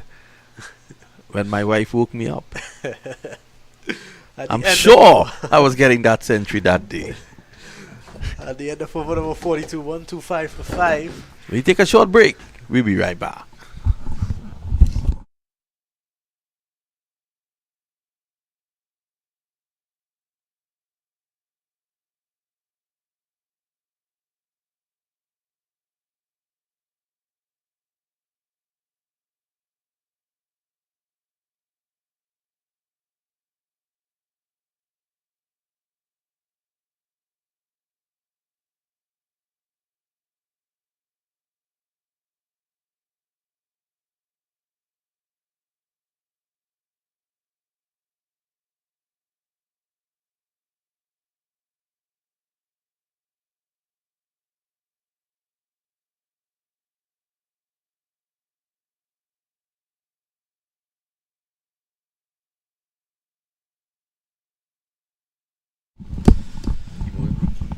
So, Jidguli on Shakim Paul to continue. 3 for 35 in 12 overs. I just want to get back to Jidguli's parents a bit after this delivery. I noticed last week when he was not playing, they were there on the opening morning when on realizing that Jidguli wasn't chosen for that particular match. They stayed on. But what was surprising to me, they came every day. They don't miss a game, and it's not that just that they support their child. They support Trinidad and Tobago cricket, and that was something that was quite refreshing to see. A lot of times you see them there when Jid is playing, but you also see them there when he's not, and they just want to see good cricket and they want to support Trinidad and Tobago. Well left there from Gully. I would like to see people like that honored by the Trinidad and Tobago Cricket Board. Because they are the proverbial 12th man. It's like Juice Man in Guyana. Juice Man is there every day. Rain is falling, Juice Man is in that orange stand. No rain, he's there. Now and then he will sell a juice. But he's always there. Issuing instructions to the cricketers, the Guyana cricketers, but not only them, even the opposition. I remember we were there for the first game and Isaiah Thorne was bowling and he was telling Isaiah Thorne to pull up his skirt and bowl fast. I like that. Isaiah Thorne, what a lovely character he is, isn't he? You would have played against Isaiah Thorne in Regional Under 19. What sort of guy? 15 as well. What sort of guy he is? He's the life of the game. He's always talking. He always has something to say. Always eating. He loves lunchtime and tea time. I remember we played against Guyana in a 3-day game, and the entire first day was rained out. And the Trinidad and Tobago parents, they cooked some beef and bowl John and brought for the players. And well, the Trinidad and Tobago players got none because Isaiah Thorne and Rampart Abraham, they went all out. Such is the camaraderie and the closeness of these two countries, Trinidad and Tobago and Guyana. When it comes to cricket, though, I think the fans, they take it to a different level. You know, they're always with this curry dog curry thing. I feel if I hear one more time, you know, I will get acid reflux. Oh, a lot of pain. He was celebrating before turning back to the umpire. I'm getting the initial impression that was pitching just outside the leg stump. We'll have a look. Yeah, I think a bit of swing as well. It straightened, so it's probably missing leg stump. A good decision, a close decision though.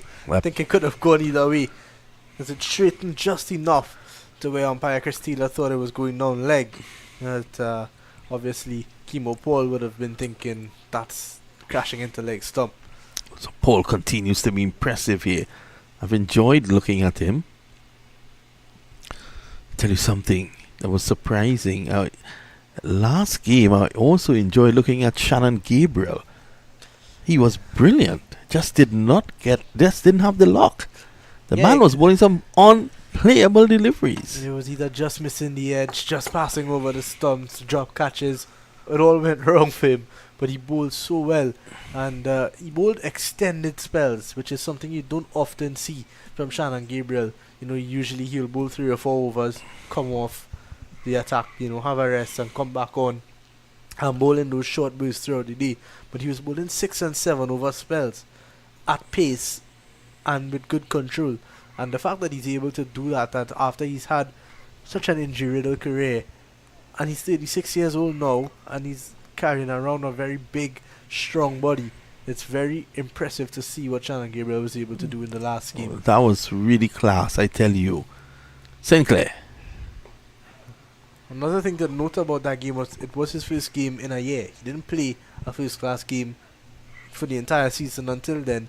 He's come in now because the Red Force have fell short a bit in terms of losing Seals and Phillip to county championship duty.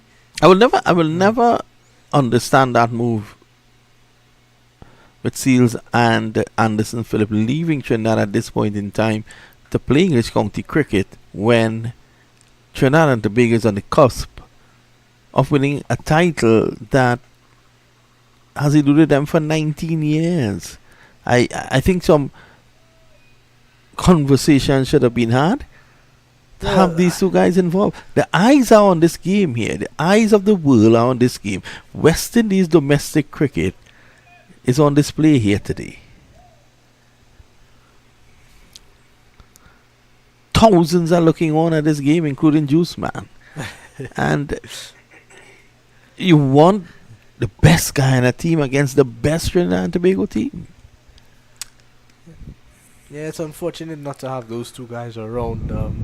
You know, obviously you have to take into consideration that these contracts were probably signed a long time ago.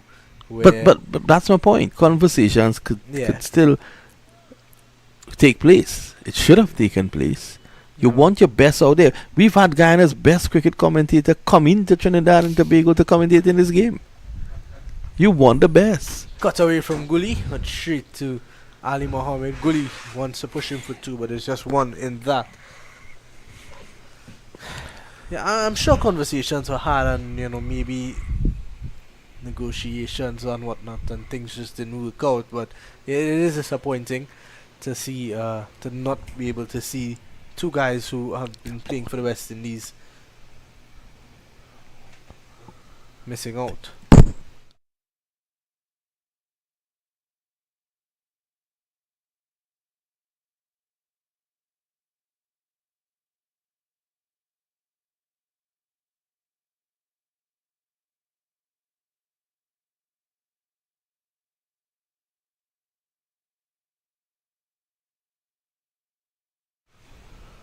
So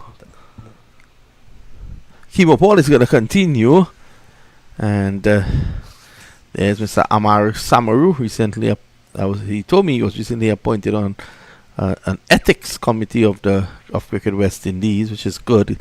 The former comptroller of customs, and he's in charge when Mr. Azim Basarat is not around there in that president's box.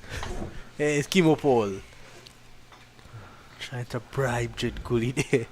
Gully watched it closely pass. It's attractive, isn't it? You beat the two inner fielders and you get a 4. Gully showing some good control early on. 13 of 44 in a rebuilding stage of this game. He knows that he has a real important role, and I think bringing him back into the team in a game where they need runs is a good move, because they struggled for their batting last game. Gully's back in and just lengthens up that batting order a bit. Now you've got Joshua James and Terrence Science batting at 8 and 9, Brian Charles batting at 10, and we all know that number 11 is reserved. Well, there are some of the guests in one of the corporate boxes up there. It's the Caribbean box, and it's pretty well populated, I dare say. It's good to see some sort of people here Yeah, at the cricket. all of 7 people. And about 8 downstairs. Don't forget those. Edged, dropping short. And if I may go back to the marketing aspect of this regional 4-day, you really can't fault Cricket West Indies. They've tried their best to market this series, but it's just how life has evolved. People no longer turn up to look at regional 4-day cricket in the numbers that you had previously. What may help is if they take the matches to the community grounds like Clark Road in Trinidad. But then Denat Ramner, and he was president of WEEP, I think he brought a regulation forward that was agreed to by the then president of Cricket West Indies, Ken Gordon, that all regional first-class matches must take place at test venues, because you want your top players playing at the best venues. You don't want them to get injured and stuff. Whilst I understand that, there's another aspect of the staff at CWI. They alone can't market this cricket. The players have to market the cricket, and you need to take it to the countryside. If you take it to Saxakali, 119 people will show up at least, because Saxakali has 120. Kimopol is included in that 120. That's brilliant there from Ali Mohammed. Cuts off that one from going for 4. They pick up 3 in the end though, but Jid Gully continues still looking full control. But yeah, as you mentioned, it's something to consider, because we really, it's been an issue. We have not seen people at the cricket for the longest time. But it's a worldwide issue. I remember looking at a game, and I keep saying it, I remember looking at a game, Western Australia versus Queensland, with all the Australian stars who were playing for Queensland, who were playing for Western Australia, the Marsh brothers and so forth, at the Allan Border Oval. And I remember there were about 3 spectators, including myself. There was a guy and a dog, and the dog even wasn't watching the cricket. So, I mean, it's something that we have to understand how life has evolved. If you weren't commentating today, would you leave South Trinidad, jump in a taxi, and come to North Trinidad to look at this game? I don't think I would, because that now there's the ability to turn on your TV and you get to see it. Go on YouTube, on Windies Cricket, its YouTube channel, and then you're able to see. You don't miss a ball. So it's the pros and cons of it, I guess. But my point is, you can't beat a stone to get milk. You can market this up and down, from the clouds come right down to the ground. But you would not get a big crowd. This crowd is the crowd that normally shows up here at the Oval. The biggest crowd I have seen is in Dominica. Now, probably, if Trinidad and Tobago puts up a fight here, we may have a good crowd on Friday and Saturday. Because this is Trinidad and Tobago making a bid to end a drought. Cut away for one. And trust me, with the water situation in this country, people know about drought. They want that drought to end.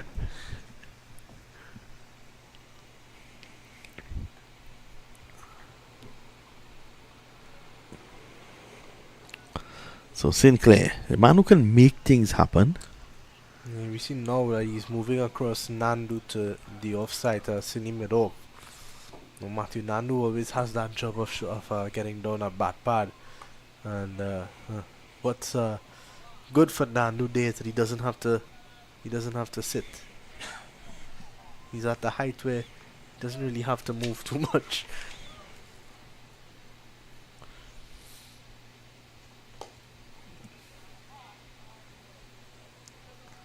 Kimo Paul at slip. Perez at backward point. That's an area where Harpy would be wary of. Sweeping nicely. A very good shot there from Pear. The chase is on for Pumor. Can't get there. It's 4 runs. Badly line delivery. Just helping it around the corner. I'll give him some confidence. I'll also give him 4 runs.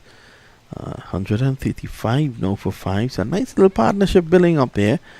17 digit goalie, 21 to Pear. There's some valuable runs for Harpy.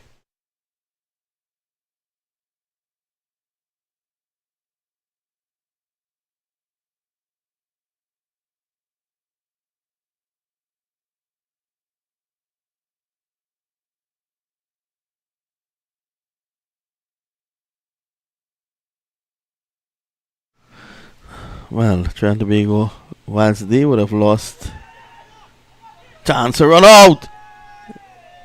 And not out, says the umpire.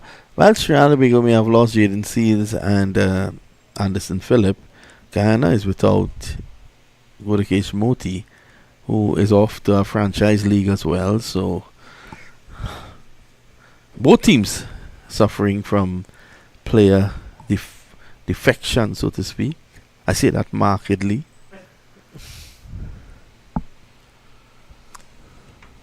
Moti's replacement has been Ashmid Ned, who has come in and done well. He's gotten his opportunity now, but with Moti you lose an all-rounder because he's been scoring runs consistently, whether it be for Guyana or for the West Indies. In any form of the game, he's been scoring runs, so that's a big miss for Guyana. And I think when you got someone like Moti missing, you miss more of that batting than the bowling, because you've got Purmol who's bowling left hand orthodox, and then you've got Ashmin Ned who's very much capable as well of bowling the same thing. You just lose that extra bit of batting. Let's go across the Caribbean now just to keep you updated the other games. CCC, well, they bowled Jamaica out for 133 this morning. They're 17 without loss in response. So they're going pretty good at the moment. And the Windward Islands, they were bowled out for 106 in their game. And that game, of course, being played at Coolidge. And the Academy, would you believe, they're 33 without loss. And Trinidad and Tobago, of course, 136 for 5 here. They're fighting back. It's been a day of wickets. It's one thing to see across the Caribbean. A lot of teams getting bowled out cheaply. Trinidad and Tobago showing some resistance here. The Leeward Islands are 59 for 2 against Barbados, and that's the day night encounter in Basse-Terre.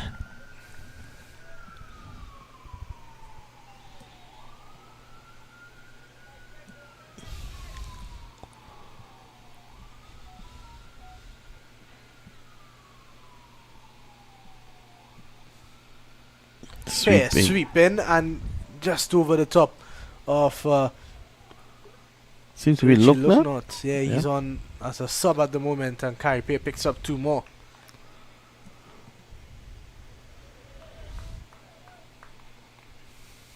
Trinidad and Tobago, initially when they were sent in, they would have been looking to get a score, a big first inning score. This is a powerful Guyana batting lineup.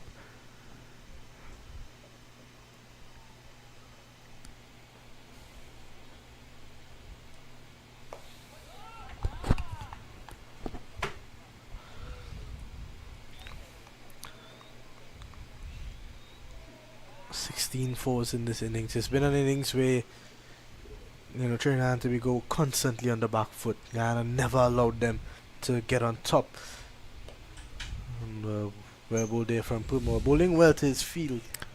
The wicket has settled nicely, and I rise to welcome a dear friend and brother, the king himself, Colin. Track bear.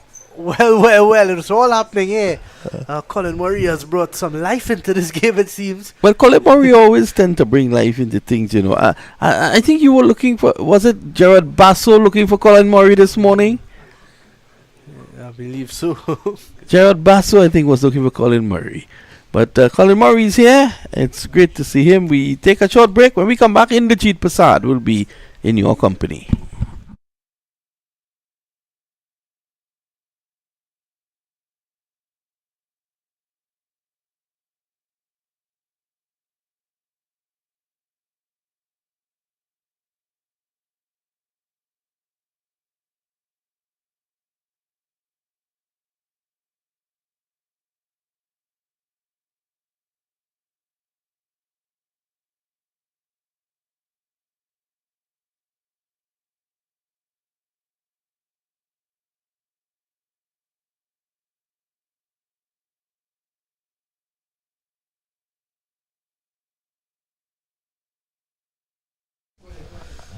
So Sinclair to continue into his 7th over now, as I welcome back Inderjeet Prasad. But 138 for 5, the Harpy Eagles have to be happy. Just about 10 minutes before tea, the Red Force will be in survival mode for the next 2 overs.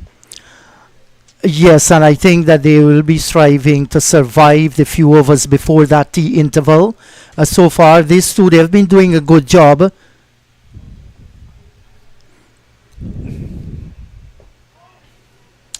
And on the other hand, the Guyana Harpy Eagles will be looking to make further inroads. That has not been coming, and sometimes you can be frustrated with that. Yeah, this partnership has built nicely between Gully and Carrie Payer. They're going to look for 2 here. And Jid Gully said, yes, this is good. Excellent from Gully. He's there. He's there safely. Never looked worried. Jid Gully, a very calm character. And he picks up 2 more to his total. He moves on to 19. But I've been really impressed. I expect this from Jid Gully. You know, he's a class act. He's a good cricketer, a good batsman. But I've been impressed with Carrie Pay. I think he's offered some good support to Gully. He's actually gone past him now in terms of runs scored. He's played some confident looking strokes, and he's built into this game nicely.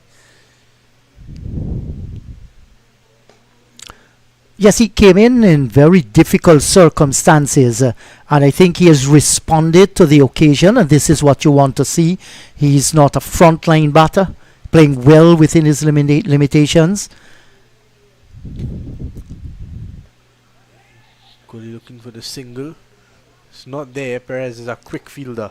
And this is what you need, Liam. You need support from every single player. You don't talk about tail enders today.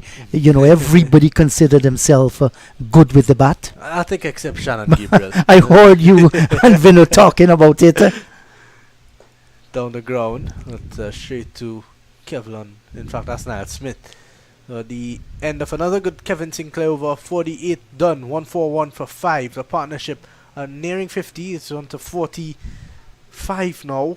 Just 5 runs away from a 50 partnership. It will be the second of the game. Obviously, that partnership between De Silva and Cooper looked pretty good before they both got out in quick succession. Just 2 runs between those 2 wickets. Yes, both of them look good.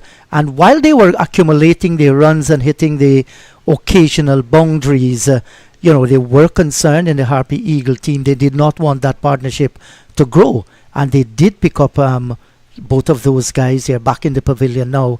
And it is left for these two who are out in the middle and those that is to come.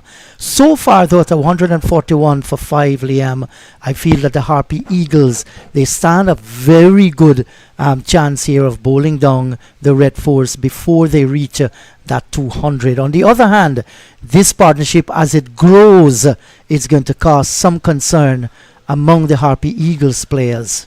Yeah, and I think the more that these two bat, the easier it becomes for the guys like Terrence Hines and Joshua James coming in because they are naturally aggressive cricketers. They like to see the ball sailing over the ropes. So it's going to make it a bit easier for them coming in. They have a bit of a launch pad to try to get the red force to 250, 300 in quick succession. That's driven beautifully from Pear. And he picks up another boundary. He moves on to 28. It was just a poor ball from Purmall. It was full, it was wide. And there's no one out there. Yes, that's a loose delivery, tossed up generously outside the line of the off stump. The shot was always there to be played, and with those open territories on the offside, he scored easily. Was a fine shot. The execution was brilliant. Purmall needs to get back online. That's driven hard this time again, but straight to Kevin Sinclair. Yes, he has to watch his line here, Virasamy Purmall. You do not want to give away easy runs through the offside or through the onside or anywhere. Good, better line delivery this time. You know, there is where he need to bowl it. Just maybe a little bit more outside the line of the off stump, but you don't want to give Pierre any room and any width whatsoever. He's making use of almost every bad delivery. Well played again. This is better from Purmall. He's won 2 deliveries where it was a bit too wide. He's right back on spot now and he's forcing Harpy to defend. And while defending, he's doing a good job, Harpy. So I'm a bit shorter and punch up the back foot, but brilliant from, I think that's came out Savory there at short mid wicket. Got around quickly, definitely denying a single. Yes, and Savory preferred fielding position would have been behind the stumps. But once Imlach is back, he has to make way for the skipper. Has to. At the end of a good over from Purmall in the end. 49 done, 145 for 5. Harpy looking good, 28 of 49. Well supported by Gully, who is on 19. The partnership now gets to 49. They've spent a lot of time together, and that's what's been important. They've spent time at the crease, and it's become easier, as you can see from that over from Harpy. Got a bad delivery, was able to put it away, and after that he was able to negotiate all the good deliveries after. There we see Jade Gully's dad once more, who's be very proud seeing his son out there doing the job for Trinidad and Tobago. Well, that tells, their presence here tells the story of the close family ties that they have. Parental support is of vital importance to any child. Some feels it brings pressure. you know, some will rise to the occasion, whatever it is. You know, congrats to Daddy Gully and Mom. Gully knows that tea is near. This could very well be the last over. Kevin Sinclair, you could see him rushing back into his action, and you could see Jade Gully taking his time. Yes, nothing is wrong. Yeah, a bit of cricket, a bit of smart cricket from both teams. This time cut away from Gully and gets a single. That brings up the 50 partnership between these two. 103 deliveries. It's taken a really good partnership between two players who were trying to get their team back into the game when they were really struggling at 96 for 5. Yes, they've come a long way since then. The job is not done, and they will know that even before us, that they need to stay there for a long, long time. Cut away from Pear and straight to the man who run. Ali Mohammed has had some work to do in the field. He's been running from long on to deep cover every over. Well, he enjoys his fielding. He wouldn't mind that at all, Ali Mohammed. A little bit tighter there on a line, the right arm off spinner. The over has been completed. 146 for the loss of 5. Maybe we just have time for one more over. Yeah, but it's 309. T is supposed to be at 310. Yes. So I think because Guyana have been able to bowl so quickly in terms of Purmall, and I think that was part of the reason why they brought Purmall back in right before lunch, right before tea, just to get those extra overs in, because Purmall tends to rush the batsman a bit. So it's 310 now. It seems like it's going to be the last over before tea. We haven't heard anything. There's been no interruptions in this session, so T should be taken at 310 as usual. Now, after that, that was the only pushback was it went from 240 to 310 because of that rain break this morning. Everything went back half an hour, including lunch. So we'll see how that progresses throughout the match. If there's any more rain, I think it should be okay. There's no rain on the forecast, but you never know. I thought you were going to say it should be rain. Then I heard you said it should be okay.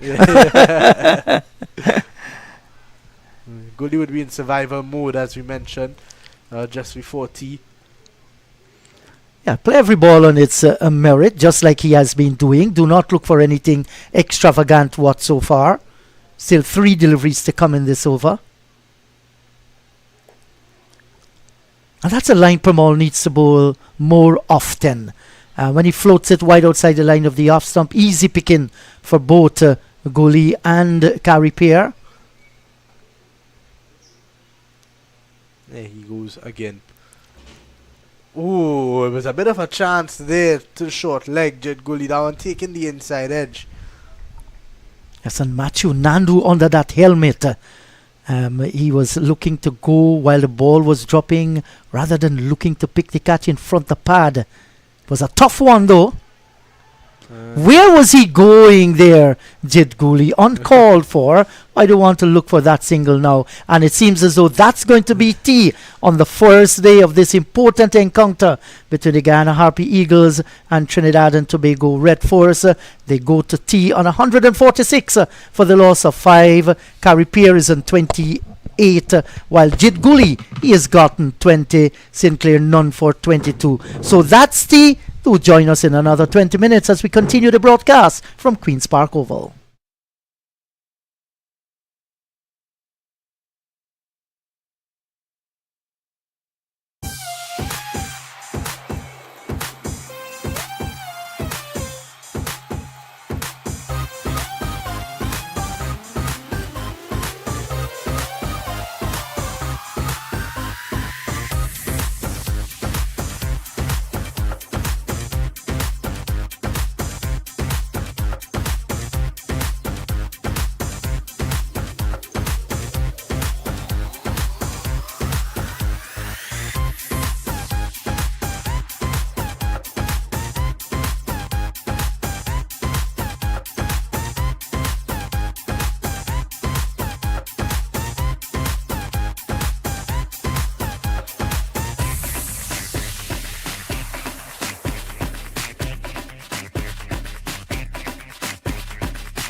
So at a tea time position of 146 for the loss of 5, with Jid Guli on 20, Pair on 28, of 51 overs sent down so far in today's play. This suggests a good fight back here by Trinidad and Tobago Red Force. So play is about to resume after the tea interval. Kevin Sinclair, the off spinner, will pick the bowling up, and he'll be bowling to the left-handed Carry Pair. Pair continues where he left off, pushing forward. But this session will be 2.5 hours. So we're going up to 6 o'clock. I know you live just 2 minutes down the road. So that shouldn't be an issue for you. Just to make up time for the drizzle early on today. You have a long Heavy drive. showers. Yeah, definitely. No heavy showers. So it has been reversed. Because when I'm in Guyana, I'm right down the road, and then you have a long drive. Yes, so true. That's how it happens when you do the thing you love the most. Yes, of course. 146 for 5. Nice partnership brewing here. Pair has put a value to his wicket, which is so important. That was a very stylish looking shot there by Carry Pair. Getting onto the back foot, giving himself room, chopping it down to Ronaldo Ali Mohammed at square cover region.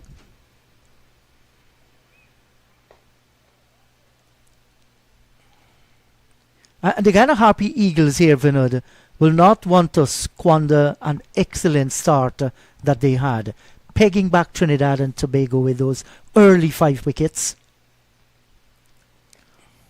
Well, at the end of the day, one has to take things into context, looking at the history of this ground, well, not the ground, the pitch. It normally offers something to the fast bowler early on, and it was expertly exploited by Kimo Paul. It then settles nicely. So the best time for batting here would be the last session today going into tomorrow. Probably on the third morning you'll see it start to turn appreciably. So Trinidad and Tobago has found themselves in a situation where they're still thereabouts, with getting a nice part of the track to utilize now. They're looking a little more relaxed, as you can see the Red Force boys there. And there's going to be a change in bowling from this end. Ronaldo Ali Mohammed, previously 10 overs, 4 maidens, 22 runs, did not pick up a wicket. He has been brought back into the attack. No doubt with a plea from his skipper Tevin Imla, get me this breakthrough. Well, Ali Mohammed has delivered for his captain when he has been called upon this season, and Imlak is asking him to do it yet again in this all-important clash. And he'll be starting with just a slip, a gully, and the backward point way out on the boundary region. There's extra cover and a cover, complemented with a mid-off. Cut away nicely. There is protection down there. Obviously, they would have done their homework with Guli.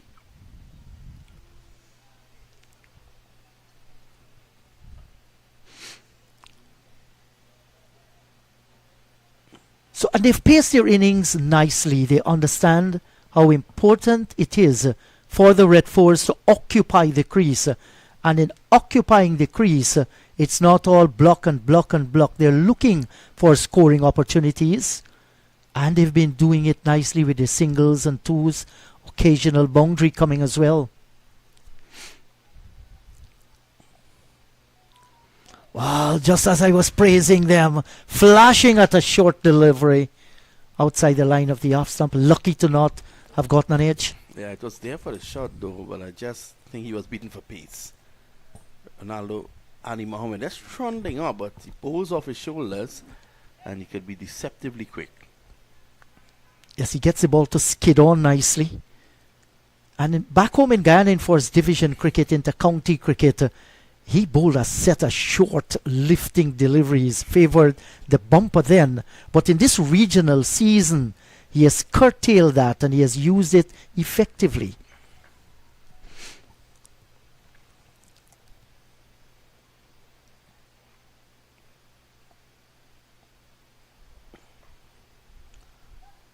Peels over thick outside edge. Should be looking for 2 here.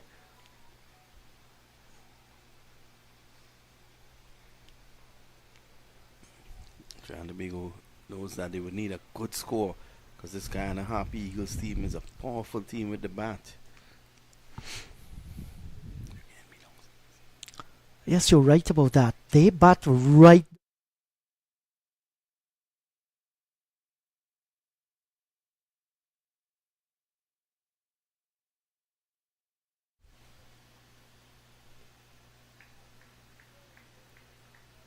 Just moving a shade back, but that was after it pitched outside the line of the off stump and past the wicket.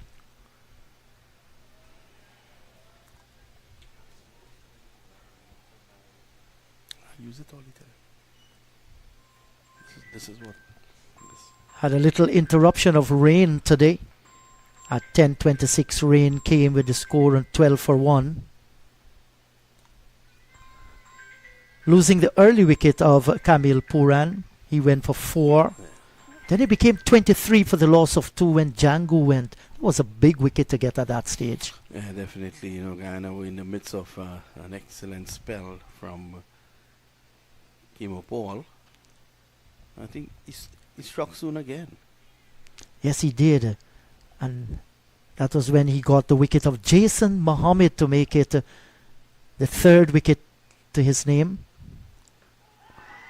Loud shout here, but I heard 2 songs there. Could have been some bat onto it. Well, had to be, because he was moving across the line. Ooh, wow. I think that the other song you heard was The Protective Gear. Yes. That was a mean blow. Yes, but he looks a very strong fella, protected in that area. They say that's a place where the sun doesn't shine. Very sensitive area indeed. End of the over, 149 for 5. Good fight shown here by TNT. Yes, and I like the fight, and this is what you want to see. Your back is against the wall. There's no place to run, no place to hide. Stand up and fight. Believe in yourself.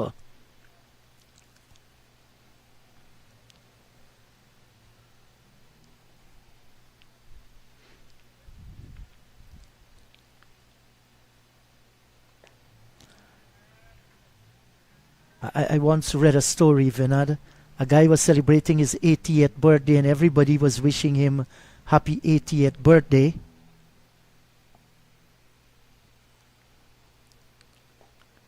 But he wrote on one of his t-shirts that he wore that day, I'm not 80. I'm actually sweet 16 with 64 years of experience. That's attitude.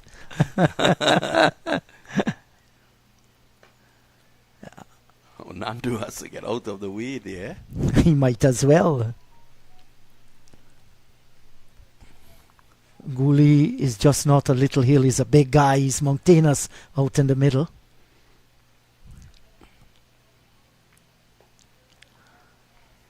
Yeah, and sometimes you can have all the skills, all the talent that people talk about, but it's the attitude that you face situations with.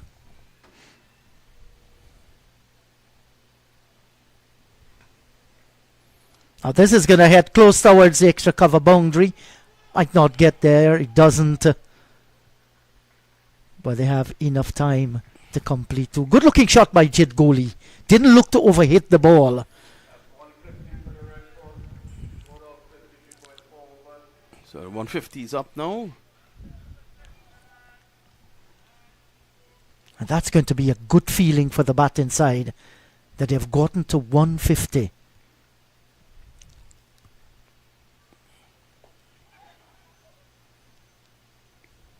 I think that one spent a little bit time in the air, Nandu blocking it with the foot. Probably had Nandu stayed down a little longer, might have had a chance just diving to his left. Was not to be. So it's 151 for 5. You can see some of the members there at the Queen's Park Oval enjoying the cricket. A number of them are normally there. I'm seeing Colin Board. That's the guy there, fought from right. He's the manager of the Tobago Knight Riders team. As a matter of fact, 2 minutes ago he just messaged me to get the link for the cricket. Ah. Harpy has been superb.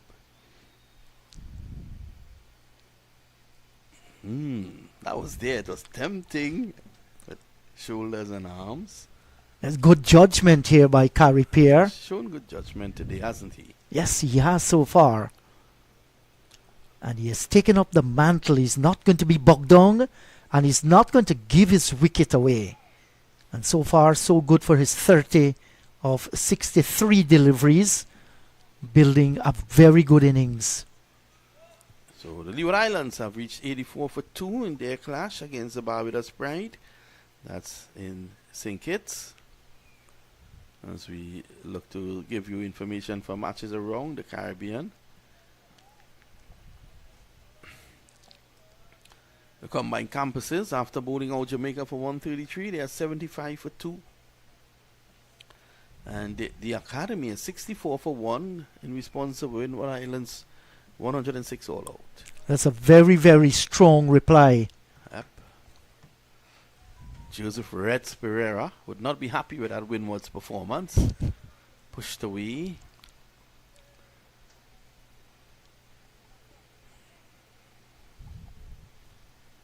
This season you would have heard the voice of Reds Pereira. Yes, and Vino, that was good. Good to hear the legend doing commentaries back in regional cricket. And I'm sure with his knowledge, his repertoire of intelligence as a cricket broadcaster will rub off well on all of us. Yeah, definitely, you know, we all respect him and what he has done for the craft. Inside the line there, Cooley. I was really great to hear him. Yes, and he was particularly happy too that, you know, you initiated his comeback as a cricket broadcaster. And I think that was good. Still has the voice. Yes, of course. And the strength that goes behind of it as well. His discourse. It's amazing at his vintage that you know, he's so vibrant. Hello to you, Reds. Did call me this morning. Wish the commentary team all the best. That's a great guy, Reds Pereira. Actually, one night, and he's still driving.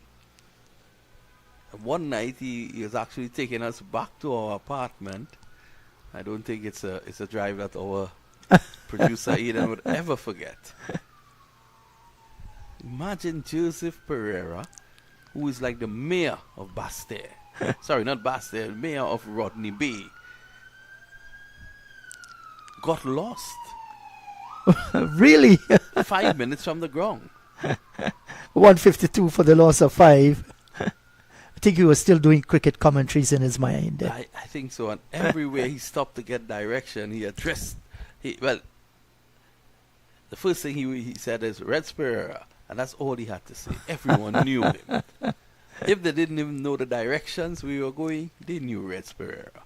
The funny thing about it is, when we finally got to where we were staying, we were like a 2-minute walk. Or a half a minute drive. And we turned back. And went back the other way to look for the place. Yeah, those things do happen sometimes. But you actually reach safe. Yes, of course. That's important. At times there, Joseph, that I thought I was in America because he was driving on the other side of the road. But that's okay. That's okay, my great friend. You took us safely, and that's important. A good delivery here by Kevin Sinclair, drawing the left-handed Harpy onto the front foot. He's a tall boy, had no problem doing that. I like the areas that Kevin Sinclair has bowled in. He's really bowled some good areas. He's bowling well within the field setup, and that's good to see. Ooh, pushed that through. Probably an inside edge. We'll have a closer look at that. Well, that's how he gets his wicket, Kevin Sinclair. He's going to tease you, and then get a quicker one on the stumps. Going down leg.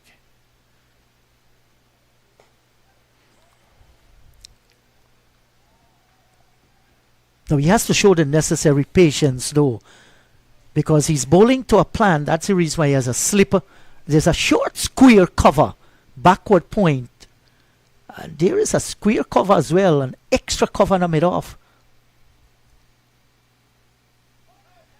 Well, Colin Murray, who paid us a courtesy visit early on today, he said that 250, 260 Trinidad could fight with. I want to differ from him. This looks a belter of a batting track. I think he was talking in the context just after this 152 for the loss of 5, where they were at the time and where they'll try to be with this latter half of the batting. If you can get 250, 260, you'll have that kind of a feeling. I can make a fight of this. So I think in that context, he was dealing with that situation. But they'll love to get a 300 here. If they get that, that's going to give them a lot of boost. On the other hand, that's going to, drown the Guyana Harpy Eagles a little, knowing that they dismantled the first 5, and then the last 5 give them all this headache. Those little things will play on, inside of the back of your head.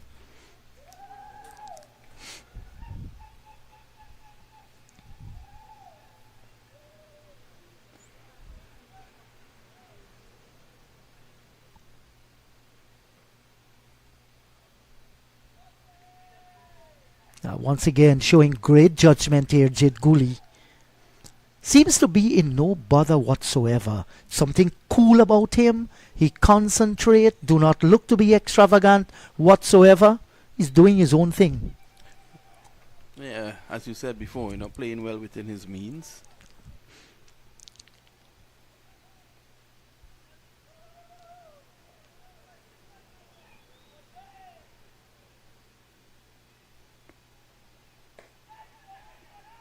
Nicely played there by goalie. This has been a top knock by goalie. He's faced 78 deliveries for his 24, but that's okay because of the situation he found them. Trinidad and Tobago found themselves in when he went out to bat. And you're right, sure about that one. That was a difficult situation to come in and preserve your wicket and rotate the strike too. And he has found an excellent ally in Harpy. And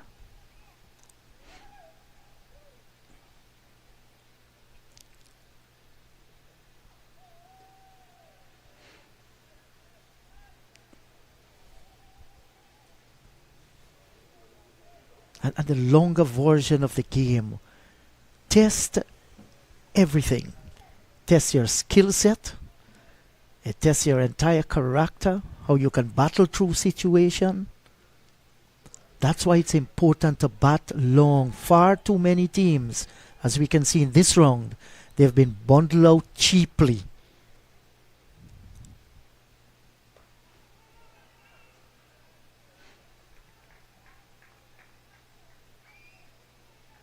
And sometimes it's important to, you can have everything at your disposal. And I always believe that while success depends on so many things, it depends mostly on you as the individual. Yeah, you're quite right with that.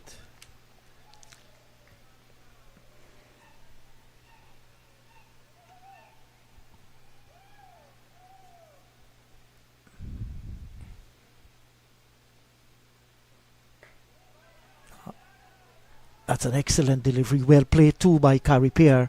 Equal to everything that Ronaldo Ali Mohammed has thrown at him so far in this spell.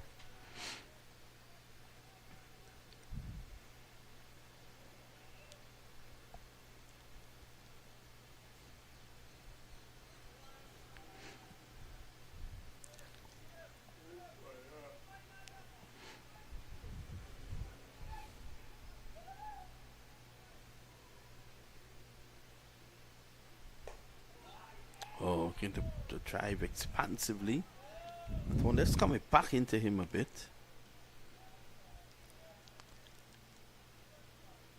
And he actually, because of the inner movement of the ball, played outside the line of the delivery. That's the reason why he got it in that portion of the bat.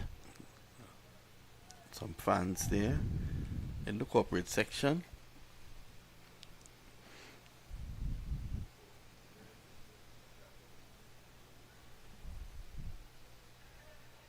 And that's good to see. While it's not a huge turnout of spectators, they're still the diehards that will come out and watch cricket, think over it. They always have advice to pass on.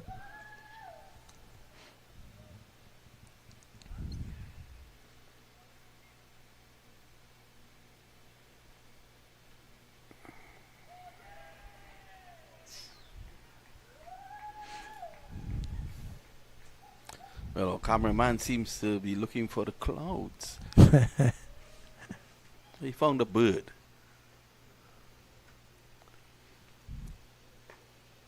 Backing away, putting some power into that, and that's 4. Good, he got the room to finally clear the levers, and he was just taking his hands through the shot, through the offside for 4. Yes, and it's not easy to pierce the offside field with what we have out in the middle, so that will tell you the perfection level of that shot. Onto the back foot, like you said, and open up nicely. Good looking shot.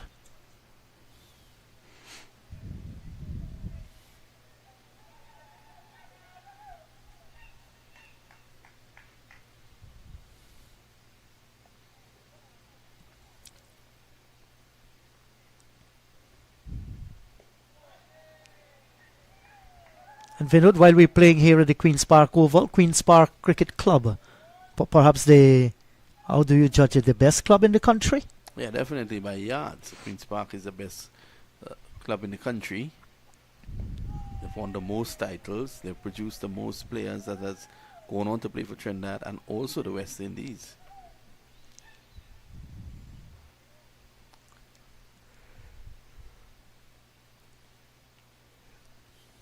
Again short, and that's 4 more. Bad delivery this time there by Sinclair. Struck with tremendous power. And you look at Matthew Nandu there, taking evasive action at that silly mid-off area. And Savory fielding down at extra cover had no chance. Had a lot of power. And we did mention the strength of this man. Jedguli hits them, they stay connected forever. Yeah. That one raced into the boundary and struck the bottom of the Caribbean stand, came back quickly onto the field. Such was the power that he imparted on that. And because of that shot, Nando was moved out from the silly mid-off. He has now gone towards short cover. So victory here by Jedguli.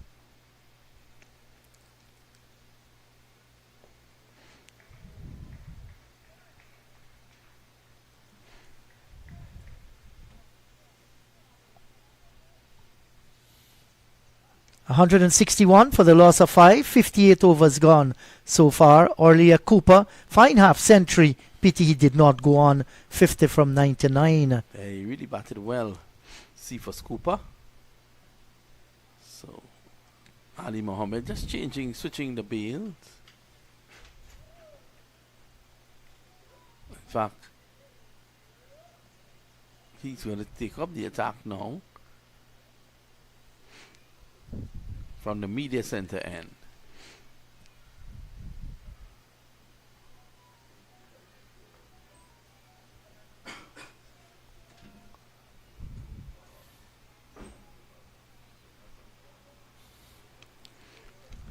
Well, this is going to be his 4th over after the tea session. Yep. Actually, it was Ashwin Ned just switching the bails, just trying to break the bad luck, so to speak.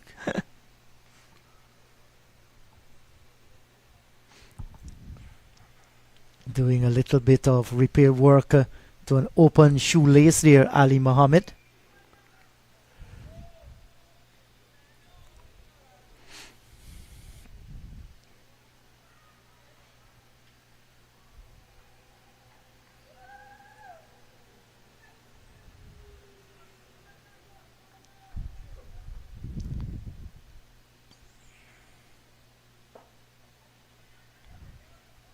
Quick single.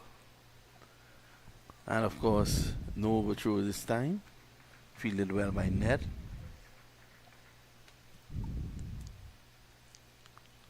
Or is it Sinclair? Seems to be Sinclair. No, that's Anderson. Anderson, I've got it wrong. Yes. One more 3 counts. 162 for 5. Both players on 32. Chaplin Anderson not in his specialist position today. Yes, was a little bit surprised that he did not feel in the slip or very close in.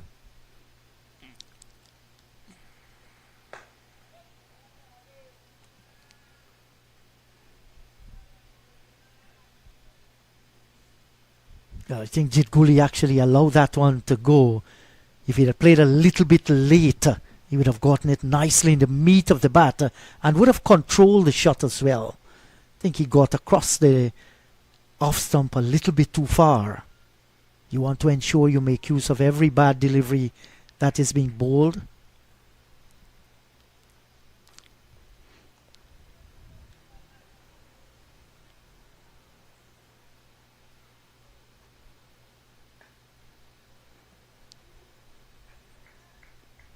Good delivery. Won the battle then, not by getting a wicket, but making Jitguli think a little bit more, because he wasn't comfortable as he played that shot. Just wiping some perspiration now off the face and the head.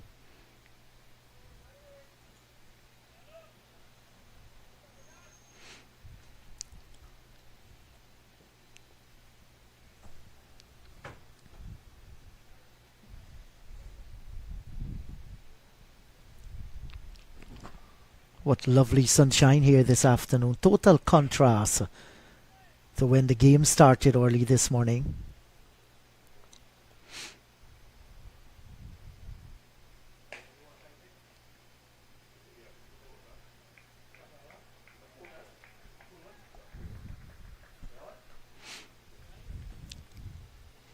Kamil Puran 4, Amir Jangu 7, Jason Mohammed 2, Cephas Cooper 51 and Joshua De Silva 25.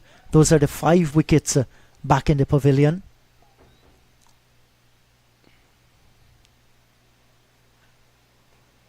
Right behind it, exaggerating that bit of movement.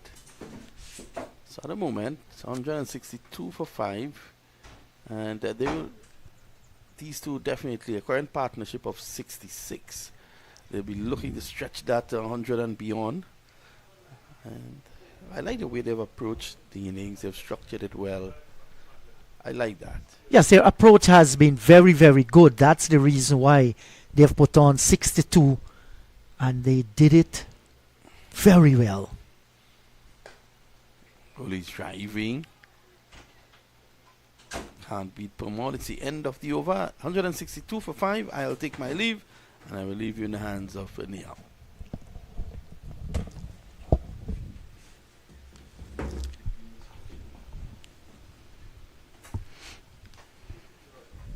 So at 162 for 5, this is definitely a good fight back by Trinidad and Tobago Red Force. It will make the Harpy Eagles think differently. What they're doing hasn't worked with them so far. They haven't managed to pick up a wicket since the last one fell. And that surely is going to cause some concern to the Guyana Harpy Eagles, while the pitch is drying off and it's looking a very good one for batting. You know, Trinidad and Tobago Red Force do have a good bowling lineup, despite losing the services of their ace fast bowlers, Anderson Phillip, as well as Jaden Seals. As I say hello and good afternoon to Liam.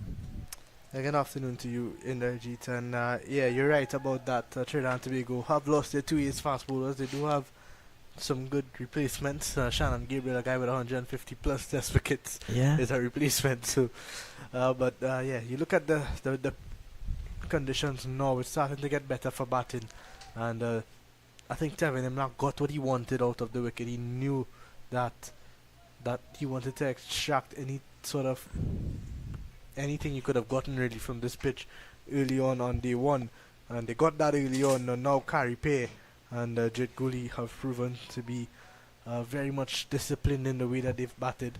they've not really played bad shots. They've dug out a period of really good bowling and a period of wicket taking for the Harpy Eagles, and now they're looking to turn some pressure back onto them. Yes, that has definitely been the case so far today.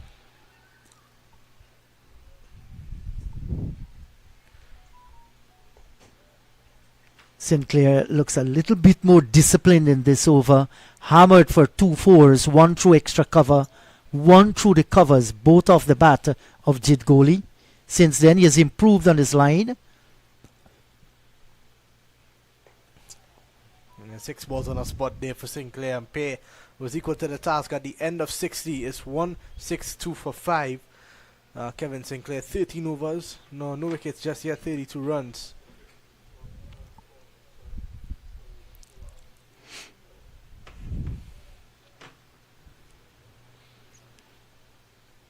And just saw Ashmead Ned run straight to the stumps and flick the beat. Yeah, he did it in the previous over as well. Maybe hoping, maybe a little bit superstitious. What can happen? He's looking for a magical moment. So what he's done is he's taken the bails from the one set of stumps and switched it on to the other. And that's so nice to see the game is being played in this kind of spirit. Yeah, definitely. It's a rivalry, as we said, but it's a respectful rivalry. A lot of these guys are friends outside of the cricket field, but when it comes to the field, they're battling and they're looking they want to one up on each other. It's always a good sight to see, and I think sometimes this rivalry can be taken out of context and taken to levels that it shouldn't be at, when it's really just two countries battling against each other in a sport. It's as simple as that. Yes, I do agree with you. You have to ensure that whatever you do out in the middle, you want to be aggressive, you want to pick up wickets, you want to score runs, you want to be mentally tough, you want to get under the skin of the opposition, but all those things must be done under the confinement of the rules of the game, and along with that slogan, the gentleman's game. In the spirit of cricket, Gully drives a loose delivery from Ali Mohammed. Gully playing loosely at it as well outside the off stump, but 2 slips in play. The third man was very wide and it found that gap. He picks up 4. Yes, in the end, it looks good because 4 runs have been scored, added to his total and the total of the Red Force team. But for just a moment there, he just went very hard at it. Well, they say when you go at it hard. And he succeeded in getting it into the position where nobody is. But he's going to be mindful that there are 2 slips. And now, because of that shot, we see the deep backward square is going to be pushed down towards the third man boundary. So Imlach is looking, well, he's going to go back, Niall Smith, or is he practicing out in the middle? Looks like a bit of distance running. Yeah. But, I think it was a change in decision last second, and Smith has to go back to where he started. But yeah, I think this field is better because it opens up Ali Mohammed bowling a straighter one as well. I think as this one, flashing at a wide one, Gully played underneath it. Let's have a look at that again. Yeah, just not getting behind it enough. And it was a bit looser again outside the off stump wide. It's not really troubling him, but he's looking to score now. But I think, as I was saying, I think this field is a bit better because if that deep backward square moved to third man, it would force Ali Mohammed to bowl wider. I think this gives him the option to bowl a straighter delivery, maybe even sneak in a short one as well. And again, this is flying off the bat of the left-handed Jid Guli all along the ground, though, down towards Schemo Paul at the lone slip position. So they've brought the gully a little bit wide now. He's going back a little bit finer this time. Let's have a look at that one again. They seem to just come in with the angle a bit too, and Gully didn't really get up either. Yes, he misjudged the bounce of the delivery there. Maybe a little bit bounce as the pitch dries off nicely here this afternoon.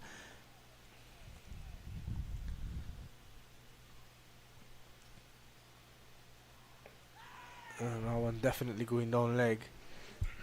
Gully gets off strike. Against Carry Pay in leg by signal by umpire Chris Taylor. Well, this partnership looking good so far. It's gone up to now 71 runs for 170 deliveries. So they've spent a lot of time out there. They've been batting together for almost 30 overs. And that's what you want to see when your team are in trouble. You want to see a partnership build. Yes, you're right about that. That's the only place you can score runs if you're not.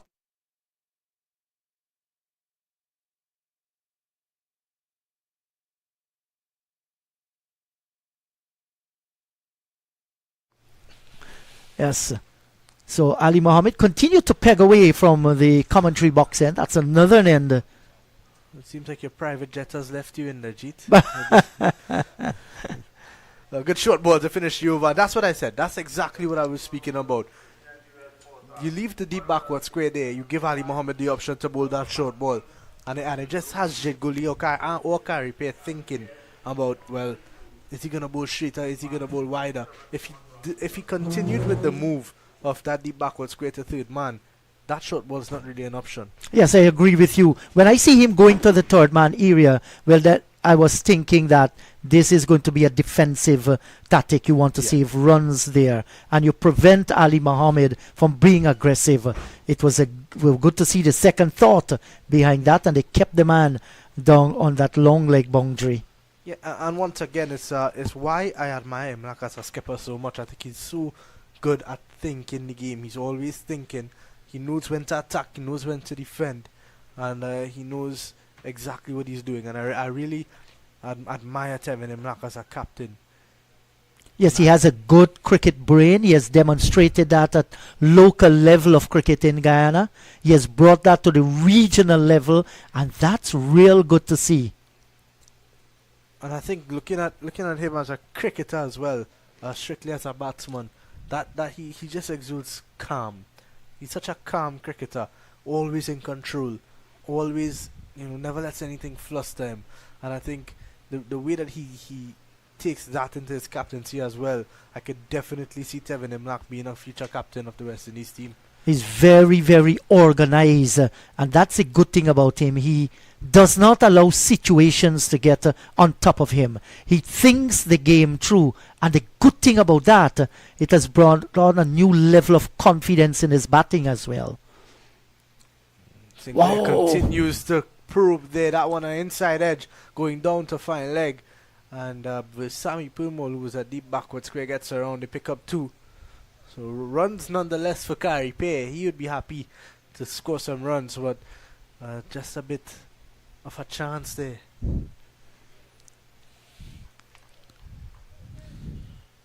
And targeted that leg stump on the leg line.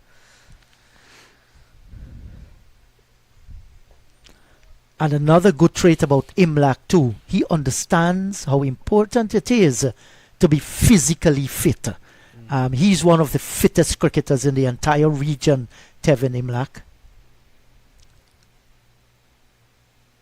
It takes a lot to be a wicket keeper, especially in 4-day cricket. And then he goes out and scores a load of runs. Bats for a long time as well. Yes, you have to be fit. And they say when you're physically fit and you have a sound mind, you have 2 of the greatest ingredients for success within you. Well, that's the end of another good over from Sinclair. At the end of 62, 170 for 5. And with that, it seems like we're going to continue with Ali Mohammed from the media center and just having a word with the skipper Imlak. There goes Ashmead Ned again, interfering with the bails. You remember when Ronnie Sarwan played the game, I think was in Stanford Cricket, lighted stumps, and we picked one of those bails. He was going to mark his batting crease, and as he picked the bails, it lit up and he jumped. Those were the days when it was foreign to the players. Now it's more weird for them to see stumps like this. Exactly. So So whatever Ashmead is doing there, he's not upsetting both batters whatsoever. They have taken it nicely. Yeah, Ned is another one of those cricketers who's always in the game. He's always having a chat or always, trying to get into the batsman's head. He is a fiery character as well, very animated, always involved in the game, and that's the kind of cricketers you want to produce. Yes, well, that's hereditary. If you mix with his father, you know what it is like. Gully drives down the ground, but straight to Pumal. Didn't look in full control. It was in the air for a little bit, and didn't time it as well as he would have liked. But Jid Gully still looking to score some runs here. Yes, and while he's settled there on 37, has to be very careful how he's coming round these deliveries from Ronaldo Ali Mohammed, who can get it to swing back. And if he missed that, there could be some danger here for him. So he has to be careful playing that on drive. Another danger is Ali Mohammed does get the ball to move away as well. He swings it both ways, so if he could get one to straighten here, yes, it could really cause some problems for Gully. Just like that, you could have seen just that little bit of the ball holding its line going into Imlak. Gully left it on this occasion, but I'm sure he'd be away. And he's been out in the middle for quite some time here, Jid Gully, batting away for the Red Force. And no doubt his eyes are well set. What do you say in Trinidad here? Big as a jackfruit, or big as a breadfruit, or big as a football? Yeah, I think they say big as a basketball. Basketball. Or even breadfruit. I've heard that one before. You can see Ali Mohammed trying to work that line with the ball just straightens. And of course some problems here. Needs to be consistent. I think consistency is what Guyana need at this stage, where the Red Force are starting to lean into the game and score some runs. Guyana just need to be consistent, force some dot balls on them, and continue to build pressure, because they're not scoring at a great rate. Yes, it's a 4-day game, but the way that we've seen teams play this level of the game in recent times have been a lot more aggressive. But Trinidad and Tobago always in a rebuild in this innings. Yes, and keep it just there. I like the strategy here by Ali Mohammed. Just nagging away outside the line of the off stump there, making the batter think and think and think. There must be at some time that he'll be looking to score, and there is where you can capitalize. Now he's going to change the angle. He's going to come over the wicket now, Ali Mohammed. I don't know if I'm a big fan of this, because I thought he was bowling well around the wicket. Maybe trying to make something happen rather than playing the way it's in game. I think there's value in both. Oh, that was a slow delivery there. Went through, but didn't deliver with the pace that he's accustomed to. But just looking to slant the ball away from the left-hander, present something differently. But I thought that, with a little bit more patience, he was bowling well round the wicket. Has to look out now for a bumper from him at some time. Driving, but straight to Ned. So that's the end of another good over. At the end of 63, 170 for 5. Batting to come, Brian Charles, Joshua James, Terence Hines and Shannon Gabriel. Now let's see if we can put Gabriel a little on a sofa. What about the other three of them, the batting capabilities there? Well, Joshua James is a genuine all-rounder. He hits the ball a long way, but he is aggressive. And I would like to see the same about Terence Hines. I think Terence Hines may be a bit more... He may be a bit more adjustable to situations, but he is mostly a batsman who likes to feel bat on ball, likes to see the ball flying to the boundary. He's a make it happen kind of cricketer. Brian Charles showed some really good form with the bat in the last game against Jamaica. Came out quite aggressively and scored some runs later on. I think he got 28 or something like that, which you'll be happy with as a tail ender. So don't think Trinidad and Tobago will be too worried. And on a wicket like this, where there's nothing in it really for the bowlers anymore, other than that bit of grass that we saw early, it's been pretty easy for batting. Yes, and it's amazing to see how this pitch has played out itself at Queen's Park. Offers a good opportunity for the batting team now, with the cream of the crop gone. But these two boys are showing great fighting spirit. And you look back at those 5 wickets to fall early on, and you think if one of those batsmen in the top 5 could have been here still, they could have been really able to cash in on a wicket like this, where the wicket becomes so easy to bat. They could have they will be really upset that they missed out. Yes, I do agree with you. And almost all 5, in fact, all 5 of them that are back in the pavilion, they went to beautiful deliveries. Yeah, take nothing away from Guyana. They've been excellent with ball in hand, because yes, it's a good wicket for batting, but the Red Force have not ever gotten to a stage where they really got away from them. You look at the run rate, just under 3 and over. That means Guyana have bowled well, because if you bowl bad balls on this wicket, it's going to go away. Yes. And there have not been too many boundaries. That will tell you also the extent of which, they would have bowled decent line and length. Yeah, just 24s in this innings. And that's in 64 overs. That's quite impressive. So good delivery from Sinclair, to finish at the end of his 15th, none for 35, 170 for 5. So from a position of real concern when they lost their first 5 wicket to a position now where they can continue to add runs, it has been a good transformation, because the last half, especially the 2 in the last half, they are fighting for all they worth in the middle. Just occasionally being bothered.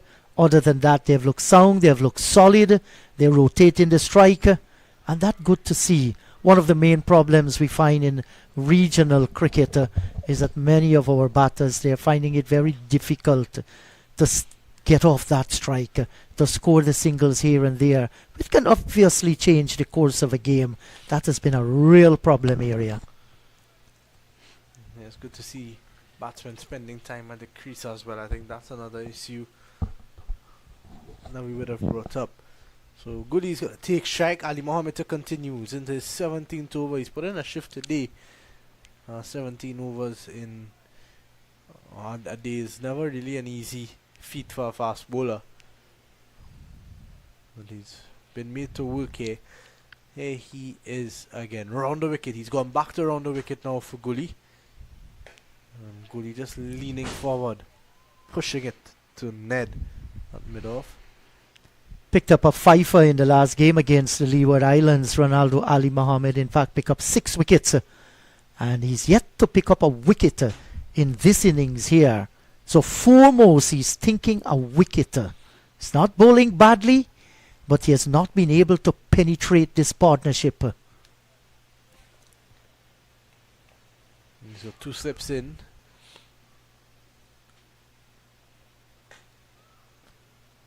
Good delivery, good line, good length and everything from Ali Mohammed. Needs to stay consistent. He's been good, and I think he just needs to be patient. And this is why it's called Test cricket. It's about patience. It's testing your patience. And obviously the Trinidad and Tobago batsmen really haven't played bad shots. They've been very good, but you look at some of the deliveries, as you mentioned. 5 seeds, got 5 good batsmen out. Just missing his run a little here. Patience is a hallmark. It's a good attribute of any cricketer out in the middle. You must also have endurance. How strong you are. The number of minutes or hours that you can last out in the middle. All are important ingredients. If you look to the Caribbean people, who've concentrated for long hours. One of them is Shivnarine Chandapal, very successful, one of the best who have ever graced the cricket field. A little man. He showed how to build an innings. The good thing about Shiv that he used to get off strike. Gully could have been tempted to play at that one with just 2 deliveries left in this over, and he knows after this is going to be a water break. You would be showing some good self-control here. Yes. Jit Gully is another batsman who likes to field bat on ball, likes to score, and can score very quickly. Well, he has curtailed his natural aggression, and he's playing the stages in the game. So this game is all about team effort, and that is what he's doing. That's what's been most impressive to me about this innings from Gully. and not just this innings, but some of the innings that he's played for Trinidad and Tobago in recent times. You know, there was a time last season where he was batting at number 3 and scoring a load of runs, where I looked at Jit Gullian and the way that he curbed his aggression and changed his natural way of playing. I looked at him and said, this is going to be an all-format cricketer for the West Indies one day, because he's so good at, you know, playing different formats. So that's the end of over number 65. We'll take a short break as the players have a bit of a refreshment. We'll be right back after this.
welcome back. We are here after drinks. Red Force 170 for 5. And 65 overs. Kevin Sinclair to continue from the Guyana Pavilion end. And he is in to bowl to Carrie Pear. Jet Cooley is on the other end. Ooh. Well, that's impeccable judgment by Carrie Pear. He tell you he did that on purpose. He tell you he knew exactly where the ball was, but I thought that passed a bit too close for my liking.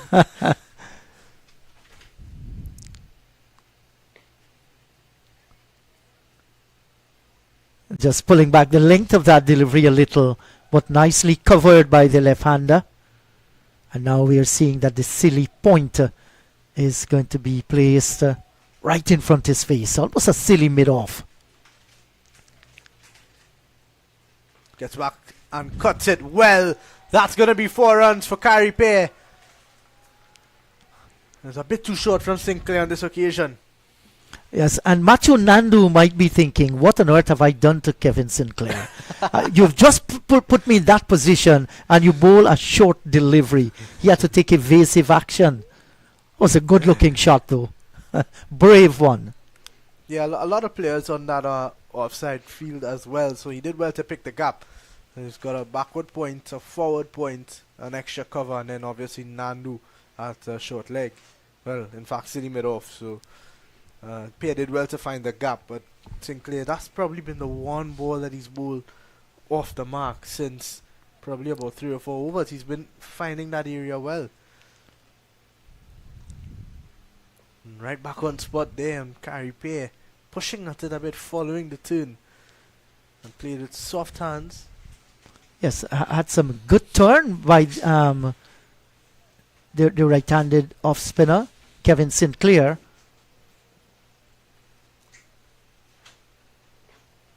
Well played from Pear, well bowled once more from Sinclair. So he continues to impress. At the end of 66, 174 for 5. The partnership now on to 78.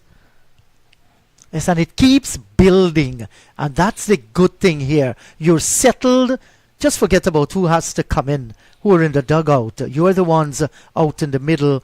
You're having a good period of play. You don't want to give up this. This is a situation of the game that we've been talking about. You want to ensure you're winning this part of the battle. Ensure that you continue with it. You just don't want to give it up. You have 2 men. Their eyes are well set on half centuries. Carrie Pear is there. Jid Gooley is a top of the order batter. Pear, the little all-rounder, trusting in his ability, staying with him. Now we're going to see a change in bowling. It's going to be Niall Smith. He comes in to replace Ronaldo Ali Mohammed from the media centre end. Niall Smith, 5 overs, 1 for 16. Had a pretty decent first spell. I'm just wondering if he was actually on the bowl a little. 5 overs, no maiden, 1 for 16. He's the premier fast bowler in the Guyana Harpy Eagles team.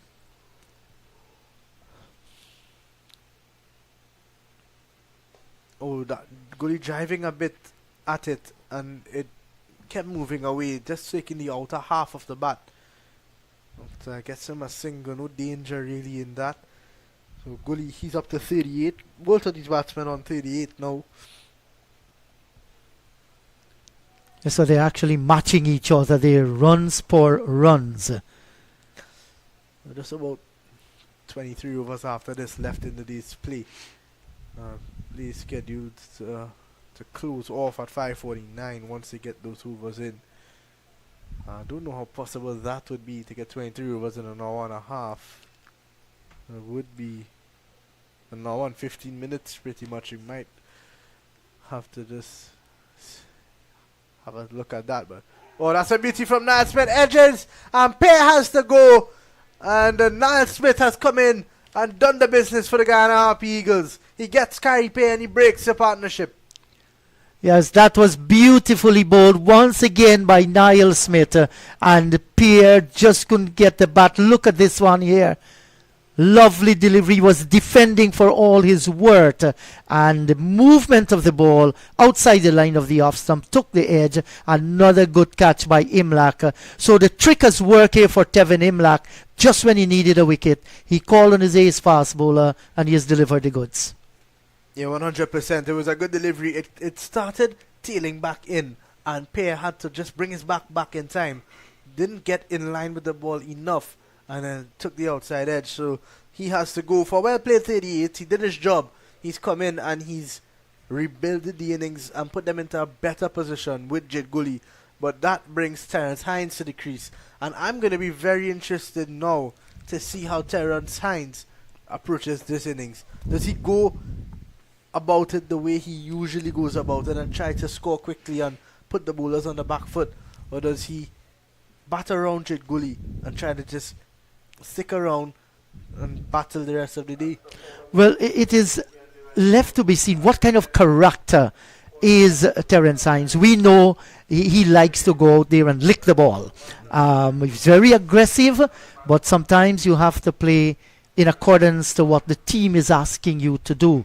Curtail your natural aggression. Of course, if a bad ball comes, you will like to put it away. Other than that, you don't want to make shots, especially late in the afternoon. 6 wickets down.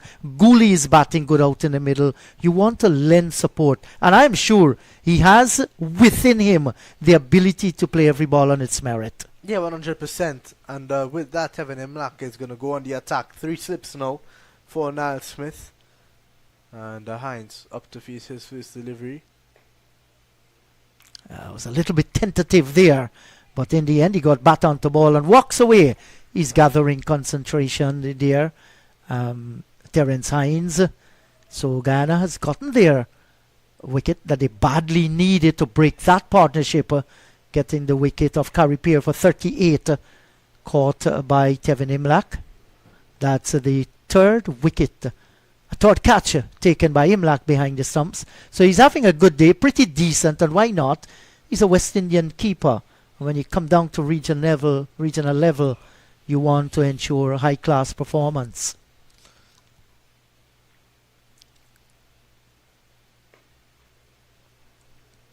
Well played there from Hines again. Hines, a capable batsman. He's got 20 first-class games under his belt now. He averages 41 with the bat in hand. He's got 6 half-centuries and a century to his name. So, after 20 games to average 41 is pretty good. It's a lot better than actually some of the many of our top-class batters. Exactly. So Hines would obviously want to continue on that note. He'd want to get some more runs under his belt. And as we mentioned, he likes to hit the ball. So we'll have to see how he goes about it here. But Jed Gully needs a partner to support him. And so far, Niall Smith has been able to get the ball straight on the stumps. What Hines has to be looking out for, those deliveries that are tight and stingy on the off-stump line or just outside the off-stump that moves away from the right-hander. And he has the ability to change the course of a game, Terence Hines. Yeah, he likes to put bowlers on the back foot. And doesn't really like a bowler to stay on top of him. He's going to try something. He's going to throw you off your line and length. And that's definitely how he operates. But now Smith isn't bowling well. Hines drives up and over into the boundary for 4. And right on cue, Terence Hines does Terence Hines things. And you look at that confidence level of him, the way he played the shot from the time it left the bat, you knew exactly where it's going to go, and that's down to the boundary through the covers. What a fantastic shot to get off the mark and to bring the over to an end. 179 for 6. Yeah, with that, it's going to bring Sammy Pumol into the attack. He replaces Kevin Sinclair after a good spell. And yeah, that's the thing about Hines. He knows this wicket, he knows this outfield, this ground so well. So does Jed Gully. You look at the batsmen who've batted so far. Amir Jangu, Queen's Park member, and Joshua Da Silva, Queen's Park player, Harpy, Queen's Park, Jed Gully, and Terence Hines, Queen's Park. So 5 out of the 8 batsmen who've batted so far belong to this club, so they know the conditions well. This is where they train, this is where they play when they're home, so that they're very comfortable batting here. So they know this pitch, how it's going to play. They want to make maximum use of it. Or other than Queen's Park Oval, what are the top clubs you have here in Trinidad? You've got Power Giant Cricket Club, Clarkwood United, Central Sports Cricket Club have done well in recent times. They've really been challenging for titles. I think at the moment they're in the lead of the 2-day league. Queen's Park just won the T20 final against Clarkwood United, so Nicholas Puran plays for that club. Mark Dial, a couple other names around the Caribbean, Vikash Mohan, these guys. Well, those are the main three. An appeal along the leg side, not out, says umpire. Let's read for Junior. And other than that, those four are really the four main clubs.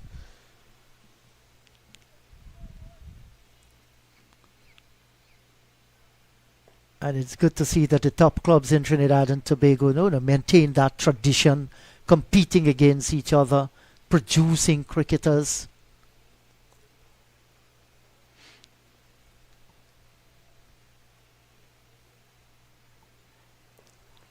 Goalie right up to the task again. This is a stage where you want somebody like Pumol to bowl, because you got Terence Hines and you don't want to let him get off early. And once you keep bowling good balls to him, he's someone, as we keep saying, likes to score quickly. So if he feels under pressure, he is gonna try something to score some runs. And Pumol is a very consistent nagging bowler. Yes, he is, and he's going to keep pegging away at you. Work on everything, your technique, your patience, your endurance. Well played there from Gully.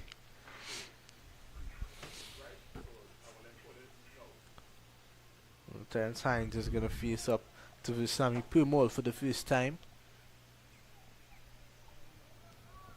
So this should be a mouth-watering battle between these two. One looking to pick up a wicket, the next one looking to score almost of every delivery. But so far it has been a mixture of good sound defense and an aggression that got him a boundary. He's just faced 4 deliveries, so 3 were dots and 1 was a boundary. Well, there was just a change, and Imlak has decided to change again. He moved Nandu out of city mid-off back to short mid-off, and now he's put him in at short leg. Yeah, and you're seeing a captain that's very proactive here.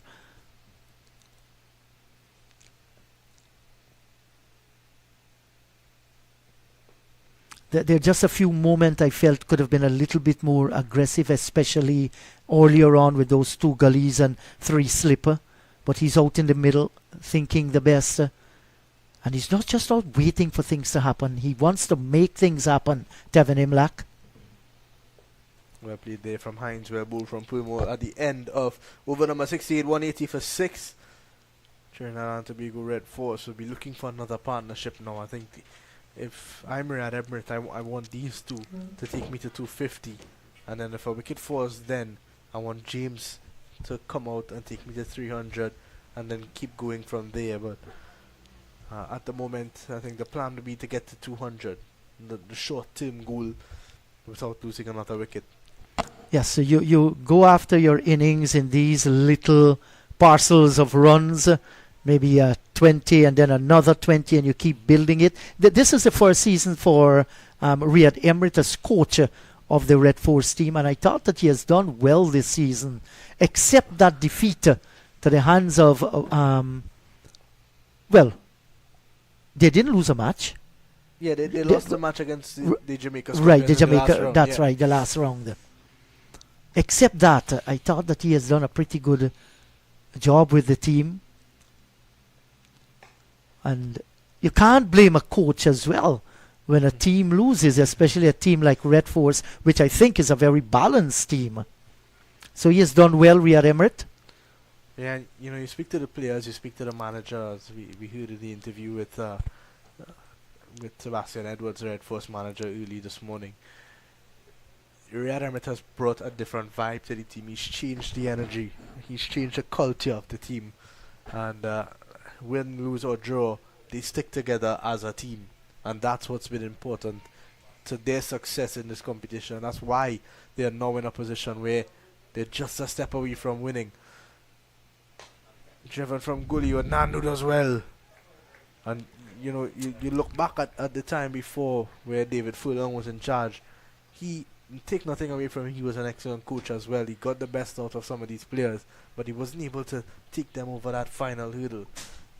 Now Riyad Emirates seems to be the man who he's put them in a position where they can, and you know, depending on what they are able to do in this game, he can be the first one to lift the trophy in 19 years. Yes, I agree with you. He has done a terrific job with the team in considering Red Force performance previously.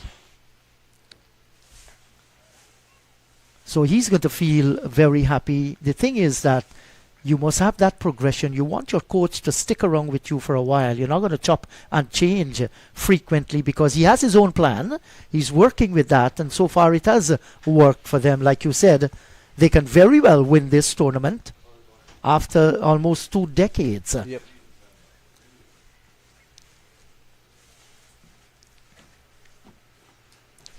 So at the end of the over, Vinod Mamchen will come a call in. Oh, here is Smith again. Over the wicket to Gully. Half-hearted appeal, really. Imlak was actually the only one who went up in the end. It was definitely outside the leg stump. Yes, and Niall Smith is trying desperately here to hit that length where it causes the batter to just can't get the bat inside the line, outside the line of the off stump. Deliveries that are shading towards those 2 slips. Just pitching outside the leg stump on that occasion. It's got 3 fielders on the leg side. Pumol at mid-on. Kevlin Anderson at short mid-wicket. And Ali Mohammed is down at deep backward square. Gully driving down the ground, looking for a quick single. And Ashmead Ned can't complete the run out. They get to it in the end. So Gully's into the 40s now. Good. And Rohan Kanai will say to you, when you're into the 40s or your 30s or your 50 or 60, take your guard. Score your runs in 10. If it's 10 singles, if it's 5 twos or it's a 6 and 4, take your guard again. It helps in the concentration level and how you pace your innings, how you set your innings. So he cover drove Smith for a boundary in the previous over. Let's see if Smith is short again, what he's going to do. He's got a deep point in play. And Hines opening the face of the bat into the gap where point would have been. So good manipulation of the field, good thinking from Hines. At the end of 69, it's 182 for 6.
And that's very close to the boundary.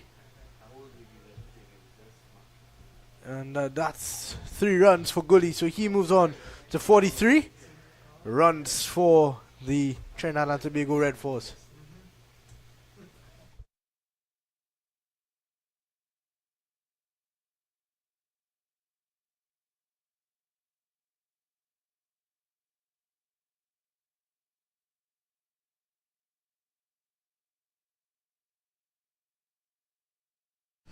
So Gully gets 3 runs. So the strike is rotating. The runs are coming along for the Red Force.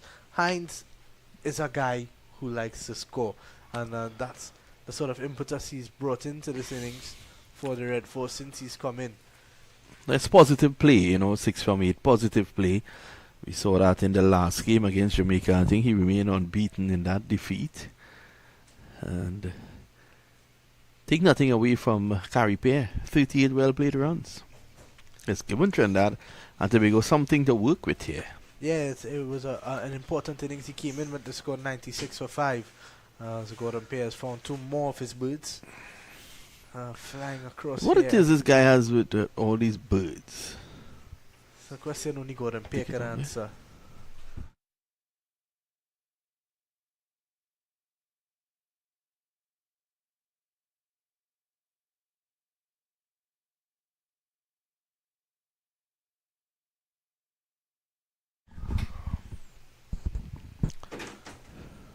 Hines equal to the task again, but Purmall is going to keep doing that. Purmall is going to keep attacking the pads of Hines, that middle and leg stump line, and he's going to be consistent and various pace from there. So at the end of 70, 186 for 6, 10 overs away from a possible new ball. I don't think Guyana will take it though. I don't think there are many balls remaining at this venue. We've had 2 changes. This is actually the 3rd ball in this innings, and Trinidad and Tobago, the way it's shaping up right now, 186 for 6. Will this be one of those matches where it comes down to a run in the end? You never know. It'll do a lot for cricket, I can tell you that. And Guyana, of course, winning the toss, doing well, and ever so often picking wickets, but a good partnership, the last one.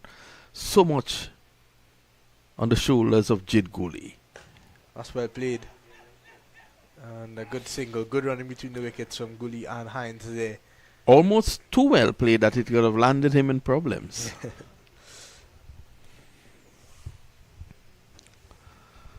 So at the moment, Niall Smith 2 for 24. He has been good. Guyana fast bowlers have enjoyed the oval track. Let's take you across the region and see what's happening. I know that there was some rain in St. Kitts. And there's Smith again, over the wicket to Hines. 3 sips await. Ooh, and that one getting some bounce.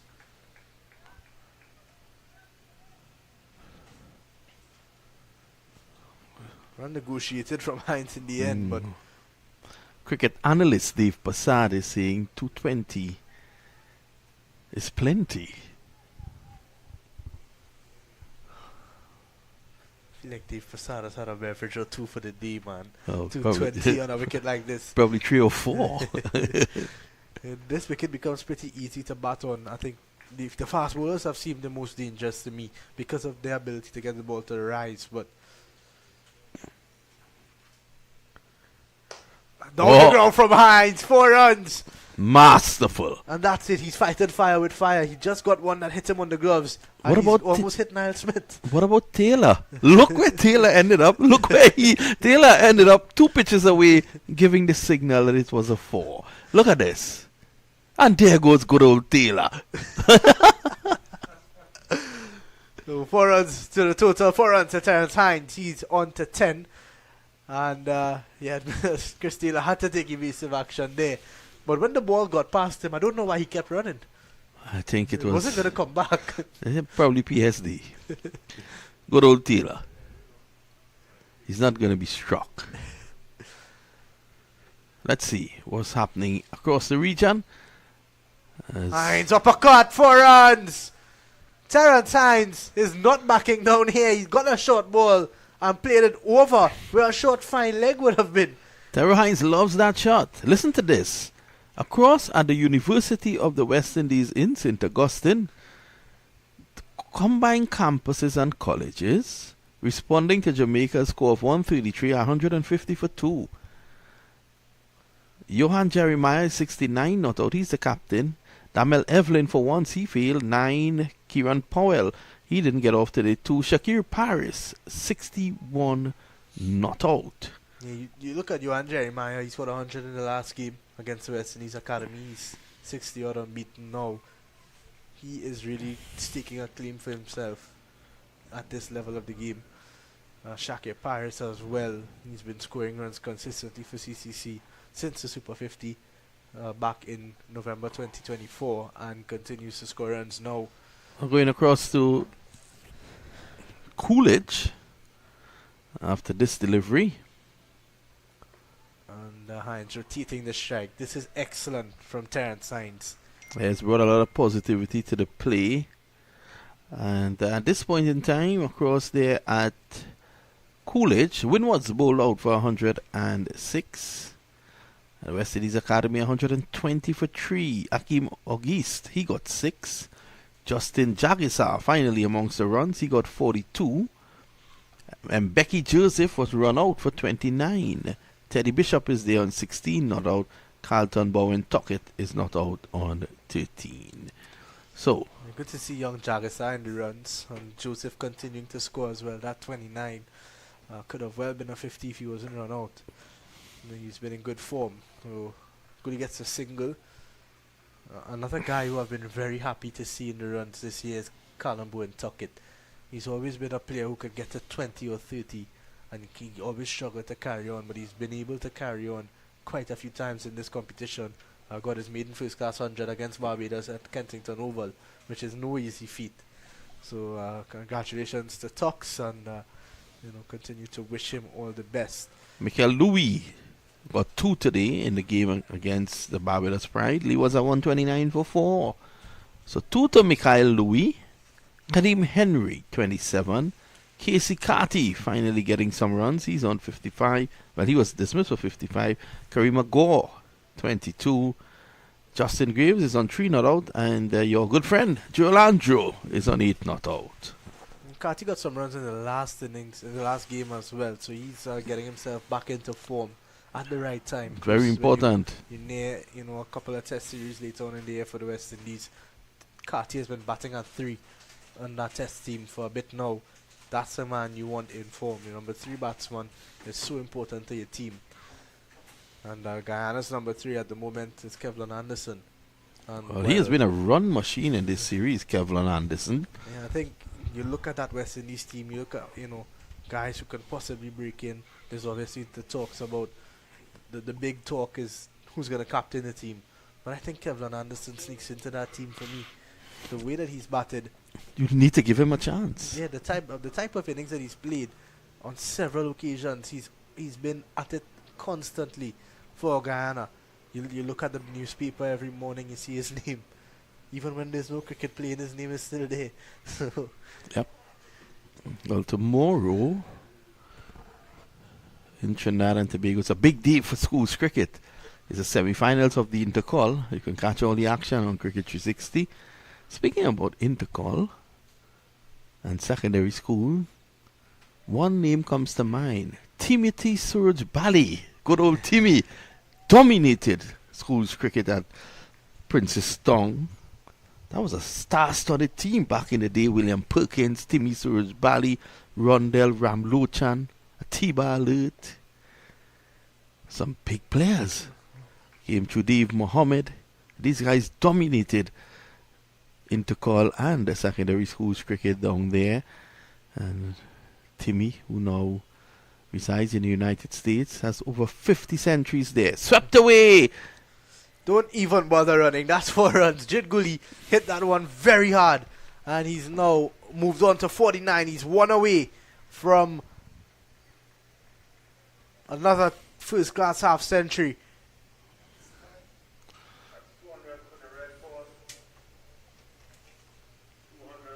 Well, the 200 is up. Surprising.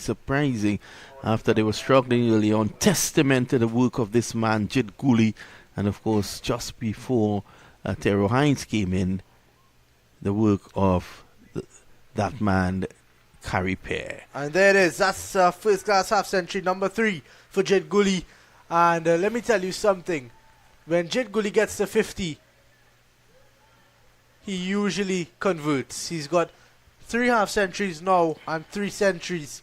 He is going to look to get to that big triple figure mark. But back into the team, replacing an injured Yannick Carrera in a must-win game. The title game, Jid Gooley starts again.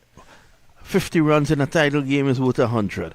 He acknowledges the presence of his parents in the stands as he knows the support. He knows the support that they have given him. 202 for 6, and I think this is a half century that is worth its weight in gold. Whether it's Guyanese gold, I don't know. But it's worth its weight in gold. You see Terence Hines after that quick single just stretching his back a bit. I know that he's coming off a couple of injuries in recent times. So I hope it's nothing too serious. I hope he's okay. He's carrying on, obviously. He doesn't seem to want any attention at the moment, but he's got to be a bit careful. A full delivery to finish at the end of number 72, 202 for 6. And Jid Yuri Gooley is on 50 not out of 125. Good old Yuri. So at the moment, all of a sudden, 200 looks good here for Trinidad and Tobago. Analyst Passad is saying 220. I think they need a lot more than that, because after the first hour and a half, the pitch starts to flatten out nicely. Last session into tomorrow is the best time to bat on this track. You know, anyone can make runs here. The Honorable Prime Minister could come and bat and make runs here today. Or even Gordon Pear. Well, in that case, I think Shannon Gabriel should be given the opportunity to maybe bat next. I think how beautiful this track has flattened out. Good old Shannon might score a graceful half century. And then someone will wake him up.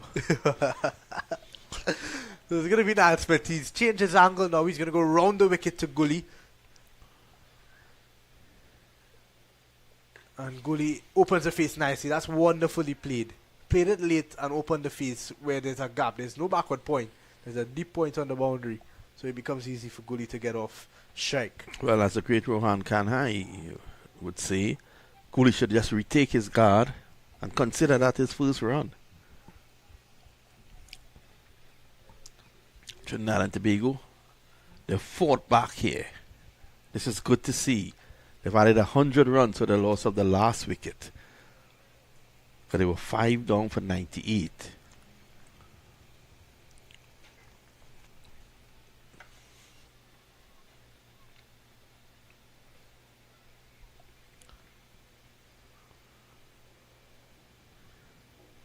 Two steps in play for Terence Hines.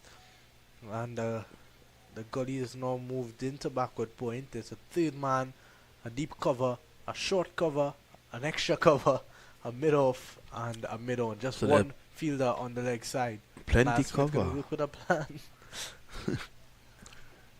And Smith definitely can't stray. And Terence Hines is going to be looking at all that real estate on the leg side. I'll tell you something, if he strays, he slashes this through backward point. And the scorer etches 4 in the scorebook. Now, it's going to show up as 4 runs in the scorebook, but I think that's risky. And I don't think it's called for. But that's Terence Hines, isn't it? It is. And it's what you come to expect with Hines. He's a risk taker. He's a run scorer. He wants to find the boundary more often than not.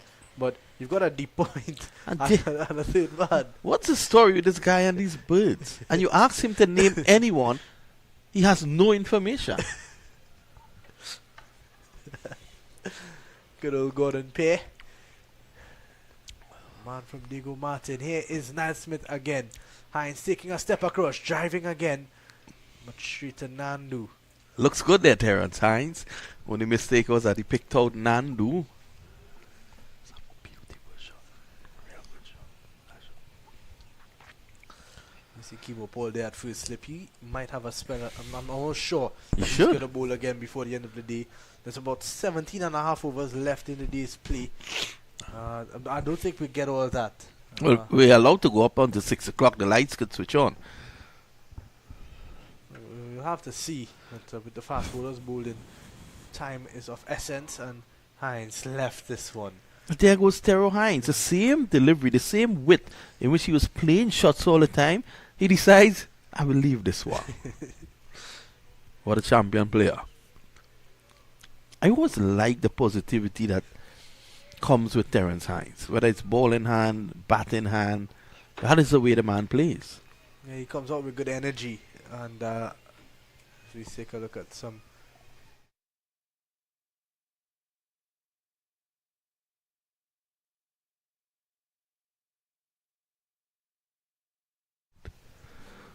Outside the off stump. If I were, if I were Niall Smith, I would bowl right there again. I can't see Terrence Hines leaving 3 deliveries outside the off stump. And if he does, kudos to him, because it shows that he's understanding the game. But yeah, you're right. I would test him once more. So he's got that deep point just off the boundary, in almost a catching position, a fly point almost, and a cover just behind where the circle would be. And Hines he left 3 in a row.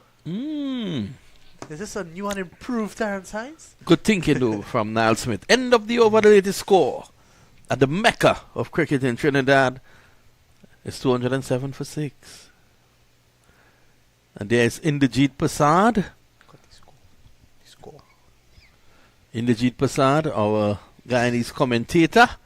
He's having a selfie, isn't he? He's having a selfie. Good old Inder. Loves Trinidad and Tobago. And he's having a selfie, isn't he? Inderjeet has a bit of work to do around right there. We might need to have a visit to Turkey soon. Yes. Great guy, Inderjeet Prasad.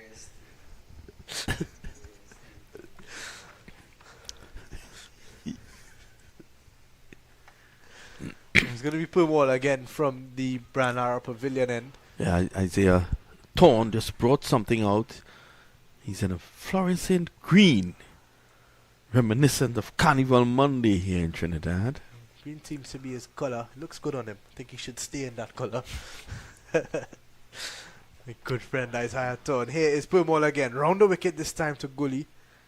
Changing the angle a bit. He's got a long on, a deep mid wicket, and a backward square in the circle, a short mid on and a mid wicket. So Gully has to be careful how he plays going into the leg side. Pulls this one straight to the man and he gets a single. So Terrence Hines back on strike, 19 of 23. Let's see the approach to Terrence Hines now. Well, they're going to keep the long off in place and the deep cover, one for deep point. No one on the leg side. In fact, one player on the leg side boundary. That's Ali Mohammed at deep backward square. And Hines long forward. Tempered. All of a sudden, Hines. Gully's coming down. Just have a little word with him. And Gully's looking at the scoreboard, which is good. He's not looking at 208 for 6. He's looking at 16.3. To tell him, listen, let's see if we can both come back here tomorrow. Yeah, I think if these two come back in tomorrow, they've completely rebuilt the Trinidad and Tobago innings and put them on top of the game. If they end up at, let's say, 250 for 6, or... Well, that's a French cut, if there ever was. Good awareness from Gully. I think Terrence Hines thought he was bowled, so he wasn't quite sure where that ball went. Well, by signal. By umpire Rifa.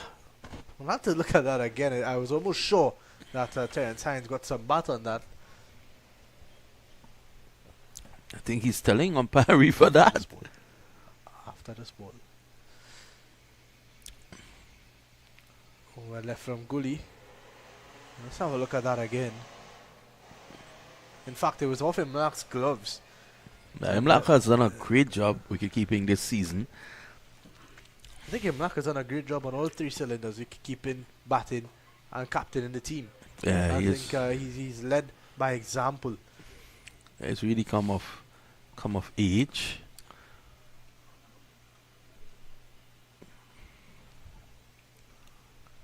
Oh, that's the end of over number 74. 210 for 6. And Jid Guli's on 53.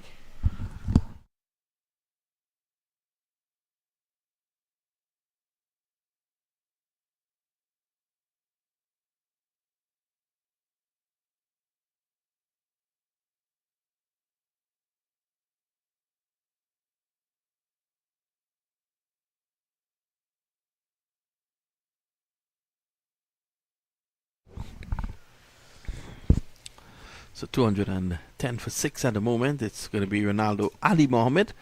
I don't agree with this, and not because Ali Mohammed has bowled badly. I thought he's bowled well. But he bowled a spell right before Niall Smith came in. I would have tried Kemo Paul. He's been your chief destroyer. He's bowled 10 overs, 3 for 24 in his first spell, bowled a couple more, and after that we've not seen him. But this is the end that he did all his damage from. Yeah, well, he's warming up. He's right next to the captain, and he's warming up. So he's probably going to come from the southern end.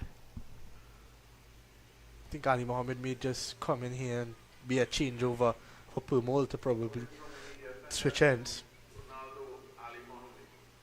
And then Kemo Paul would bowl from that end. You'll have to wait and see as he is in to bowl to Jid Gully. And Hines wants a single, he wants a strike. Ooh, Jid Gully was caught sleeping a bit there. Gets it in the end. Ali Mohammed blocked him on the way through. Don't think there was any ill intent. Let's have a look at it though.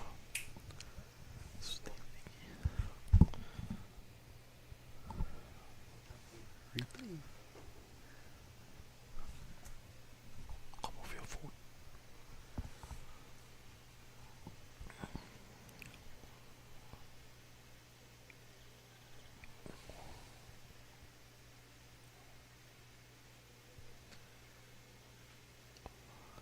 So he just pushed it on the offside. Look, Ali Mohammed just took a step in Gully's direction. And then Gully realized the throw was coming in. Could have been close. Hines leaving that one. But they're teasing him here. They know how Terrence Hines wants to play. There's a deep third man, a deep backward point, and a cover just past where the circle would have been. And all three of these guys are in catching positions. That's an attacking field from Tevin Imlak. Well, I'm looking at his field. 9 men on the offside. Only Ned is at mid-on. So 9 men, the wicketkeeper and the bowler. And then you have Ned is the only man on the onside. Yeah, an 8-1 field, including the wicketkeeper, will be a 9. He's behind the stump, so Ali Mohammed into his 18th over of the day. He's put in a shift. He's had to work today, yet to pick up a wicket. Hines leaving again. They're teasing him. It's not going to be long before Terrence Hines takes a guard on the wide line and starts hitting them over backwards going. He's as good as that. But good patience. He understands the ploy. Kemo Paul continues to warm up from the behind the wicket. Edging on. Hines says no. Hines says he's dropped it. Well, the naked eye told me that it bounced before. I'm not doubting. Let's have a look. Terrell Hines is unmoved.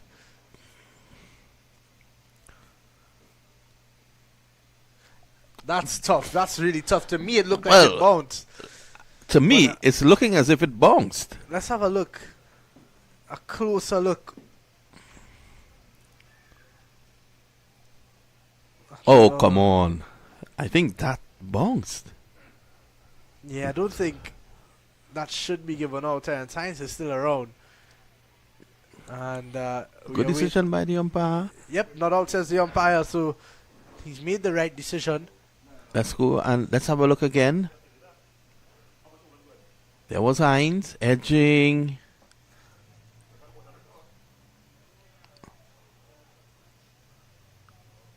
just pushing at it a bit, but it's all in the eyes of St. Clair here.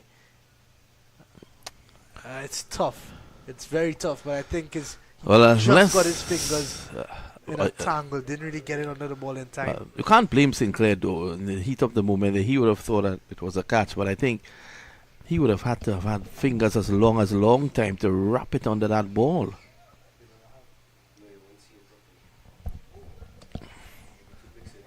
And they continue to tee time. So that's going to be the end of the over. With that, we're going to have a break as the players have some refreshments. At the end of 75, it's 2:11 for 6.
So we have a look at that missed opportunity again. Terence Hines not out, but let's have a look at it. You don't tell me, boy.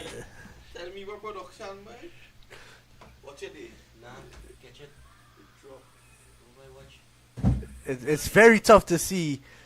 A lot of opinions here in the commentary box, but it looks to me like it bounced right before. So good decision from umpire Leslie Reefer Jr. and umpire Chris Taylor. And the players are coming back out now after drinks.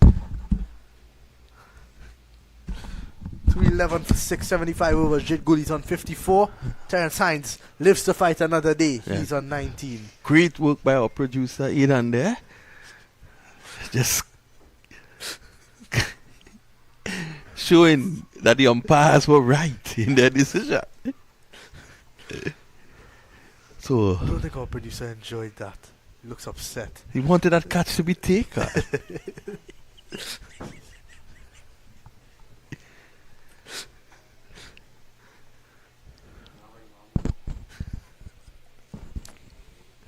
So it's Sammy Pumol in to Gooley. And very well played from Gooley back after the break. Normally after the break there's a lapse in concentration. Gooley has shown that he has concentrated well. He just needs to continue. Driving straight to Sinclair. You can never trust Sami Pomo. He's the most successful bowler in regional cricket. He's a wily character. He's wise. Goody has to be careful here if he wants to close it off this evening. No. Quick single there. So Gully moves on to 55. 212 for 6. 14 and a half overs left in the day's play. And yeah, you would think it's going to be a spin from Pumol on one end for almost the entire rest of play. Played from Hines. Was it that because of Ali Muhammad's control, he was brought back in to entice Hines? Because he can put it in an area consistently. That is exactly what he did. It could be. It could very well be Tevin Imlach. Is that type of captain where he thinks about these sort of things. And was 2 inches away from being dismissed.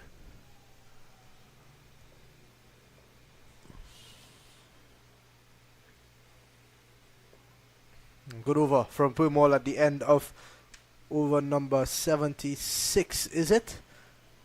213 for 6. 212 for 6, in fact. The scorers seem to have... They're still on their drinks break. Have to wait for them to update that. But 212 at the end of 76.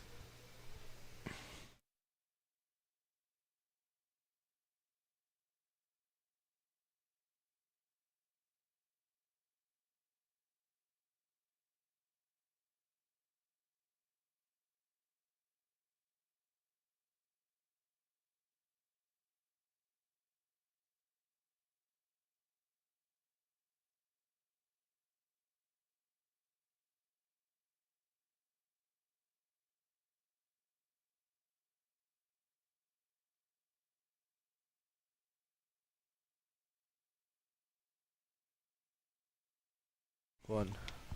Ali Mohammed to continue to Gully, looking for a single, but not taking that risk again.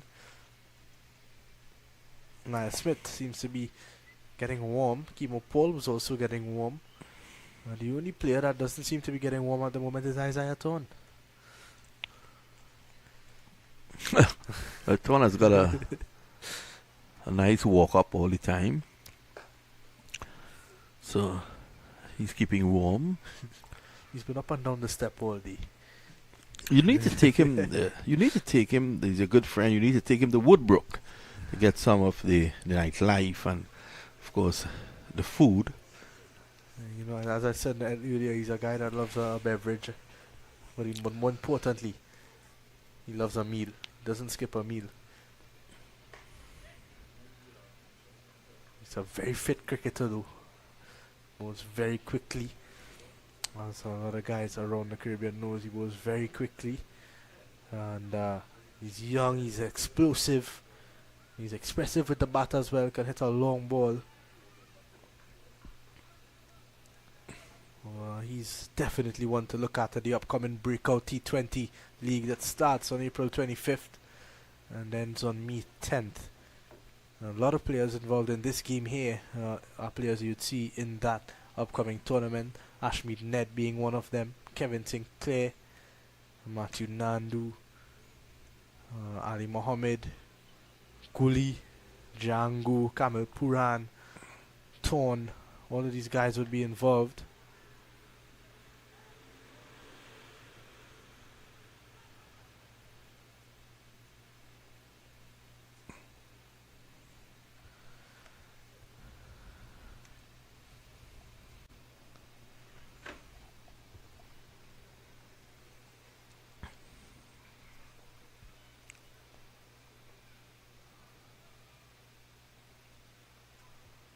Ali Mohammed. Gully opens the face, looking for 2. And Terence Hines tells him to have a relax on the other end. Oh, what a lovely pickup. Is that Perez? Lovely pickup down there. End of the over.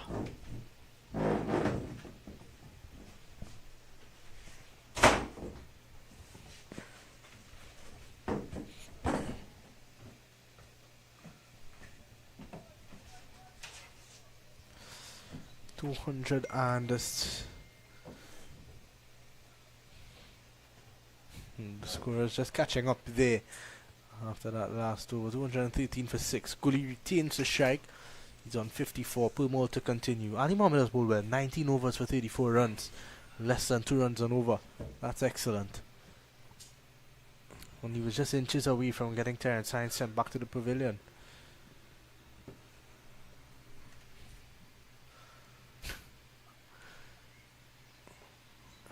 Played there. Well bowled again from Purmore. He's shown supreme control. Don't think he's bowled a bad delivery yet in this game.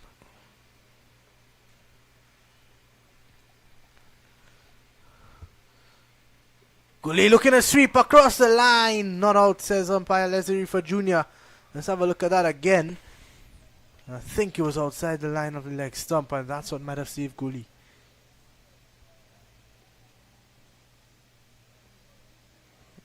Definitely pitching outside the line.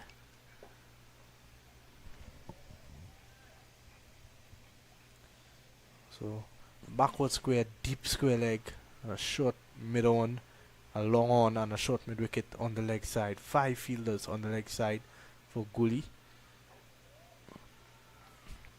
On the offside, he's got a deep point, a cover, a mid off, and a first slip. Purmore's plan is clearly going to be to bowl into the body of Gully, into the pads.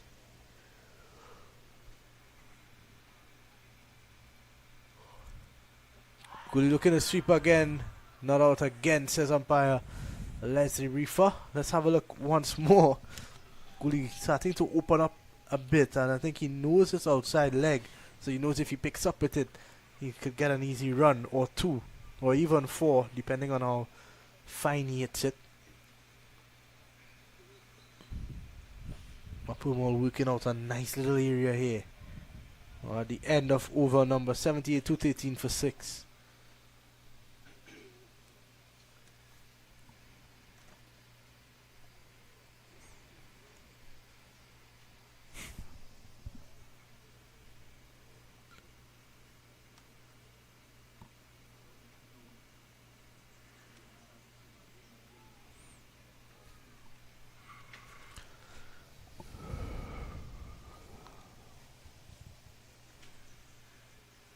Ali Mohammed to continue, and this is the battle I'm more interested in seeing. Is Terence Hines going to be able to curb his aggression, to continue to curb his aggression? This is a nice little battle within the battle. I mean, you look at it, Hines was on 19 of 23 deliveries. He's now 21 of 45. So they found a way to slow him down. Yes, it may be, as some people would say, negative bowling, but I think it's aggressive, because if he does swing at that, there's 3 guys catching on the boundary, 2 slips and the backward point. All, to me, are in catching positions. Now here comes Ali Mohammed, has to bowl wide. Hines drives, straight to slip. The plan has worked. Ronaldo Ali Mohammed has worked all day for this, and he sends Terence Hines back in. Yeah, but Hines just fell into the trap. Showing no patience there. Look at that, going after it. Look, he was looking to go down the ground, but of course he would have known that, or he should have known that he was flirting with danger, playing so wide away from his body. Excellent captaincy from Tevin Imlach. Yeah, I think he was better off getting closer to the ball and trying to open up that leg side, or even trying to hit straight down the ground where there wasn't really much protection. But just playing away from his body a bit, has to go, and in comes big Joshua James, the man from Tobago, who has a role to play with the bat in hand here. He's a big all-rounder. And at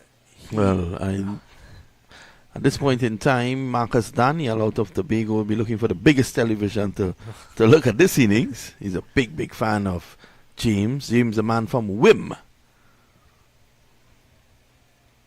He's a real pride of Tobago. They love him and they support him fully. And he's batting with his good friend Jade Gully. These two are really good friends, so they hopefully would have some good camaraderie at the wicket. Need another partnership here. So I think these two should look to play out the end of the day's play. 213 for 6 represents a recovery from Trinidad and Tobago. No, it's 7, sorry. Scoreboard just behind. It's a good catch from Kimo Paul at first slip. Didn't let it rush him. Just waited on it and timed his jump perfectly. That innings from Terence Hines, the partnership was pretty good, 38 runs. They would have wanted a bit more. Ali Mohammed and James Safi's first delivery.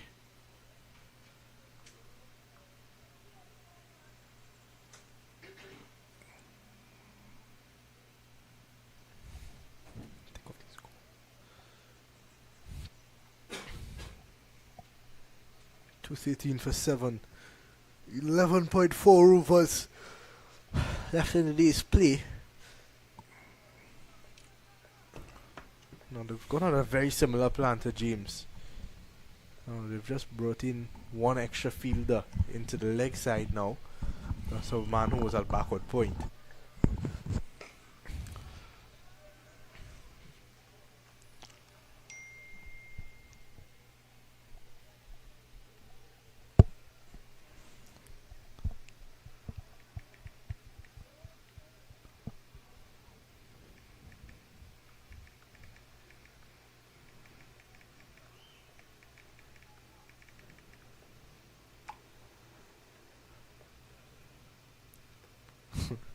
This plan has been interesting. This worked out perfectly for them in the end to get rid of Terence Hines. But still some similarities in the approach to James.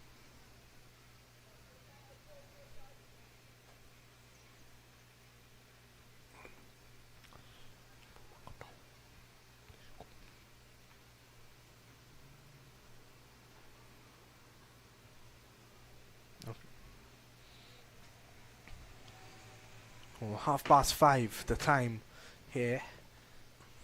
Oh, an appeal! Chris Taylor unmoved. And Joshua James, that one went down to third man, but James just walked off.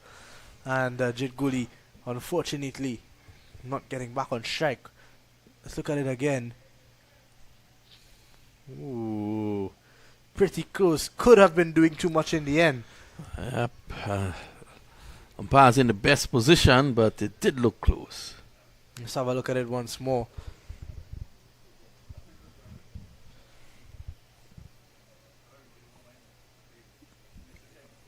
Maybe just doing too much, I think. Could have been out as well. It could have been a 50-50. Yeah. Should we say umpire's call? Ali Mohammed getting a second win there. He's picked up a wicket and he's looked dangerous. So that's the end of the over.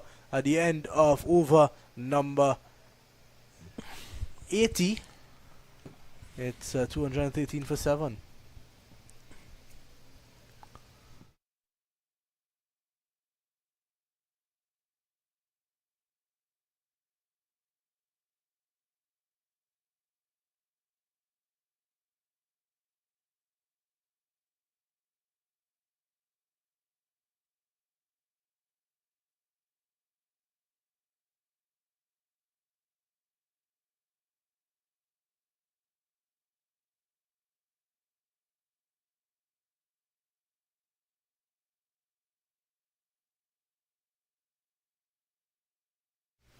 So, put them all in. 11 overs left in the day's play. At the end of 79, 213 for 7. And Visami Primol is into Gully.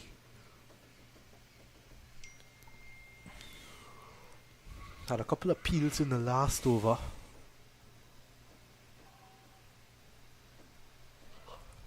Of Primol. Well, a couple of BW appeals at this outside leg stump, so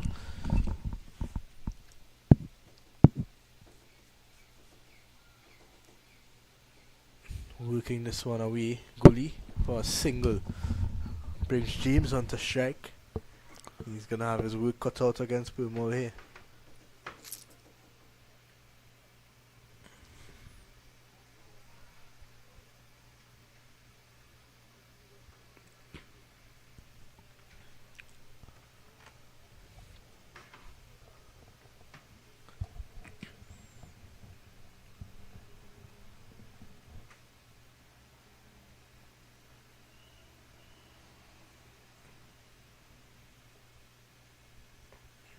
James on the back foot, and he's made that mistake several times in his career where he's very willing to go onto the back foot, and a lot of bowlers end up getting him out because of it.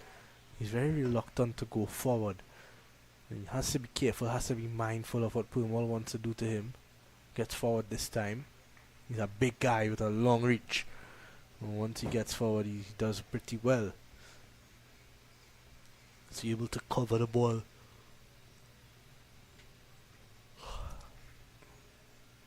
On the back foot there. And Purmall felt like he was in the game for a minute. One delivery to go in the 80th over.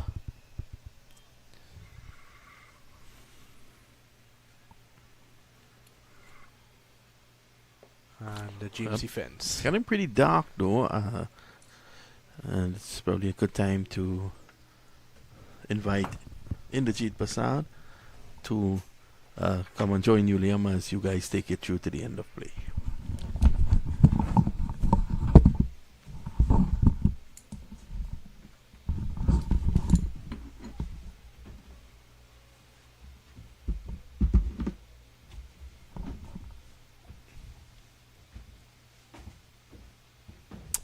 Umpire Sandy is actually coming on to the field. I'm not sure what for just yet. He's having a word with Leslie Reefer Jr. and it looks like the light meter, is it? Not quite sure what it is in the end. It's going to be Kimo Paul. He's going to replace Ali Mohammed from the media center end, which is surprising to me now because Ali Mohammed just picked up a wicket and could have had two. So hello to you, Liam. Hello to all our viewers and listeners. And certainly some twists and turns in this game. And only Tevin Imlach can think Tevin Imlach what's the strategies here. Well, he got... Well, it seems like Guyana have taken a new ball. Oh. So... that's probably why Kimo Paul is gonna... He made the new ball dance this morning. And I think that's probably why now we get a bit of insight into the mind of Tevin Imlach. Yes, not wasting any time whatsoever, bringing back his man who caused real destruction to the Red Force early this morning. 14 overs, no maiden, 3 for 38. Had a 10 overs burst in his first spell where he picked up all his wicket and then had another 4. So he's given chance here late on the first evening to make further inroads. And Gully and James would want to just survive and get to the end of this session. At the end of the day's play unscathed with 3 wickets in hand.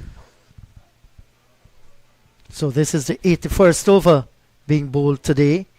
And I think that the bowling rate has been good. We're getting some extra time this afternoon, irregardless of the few stoppages we had for rain.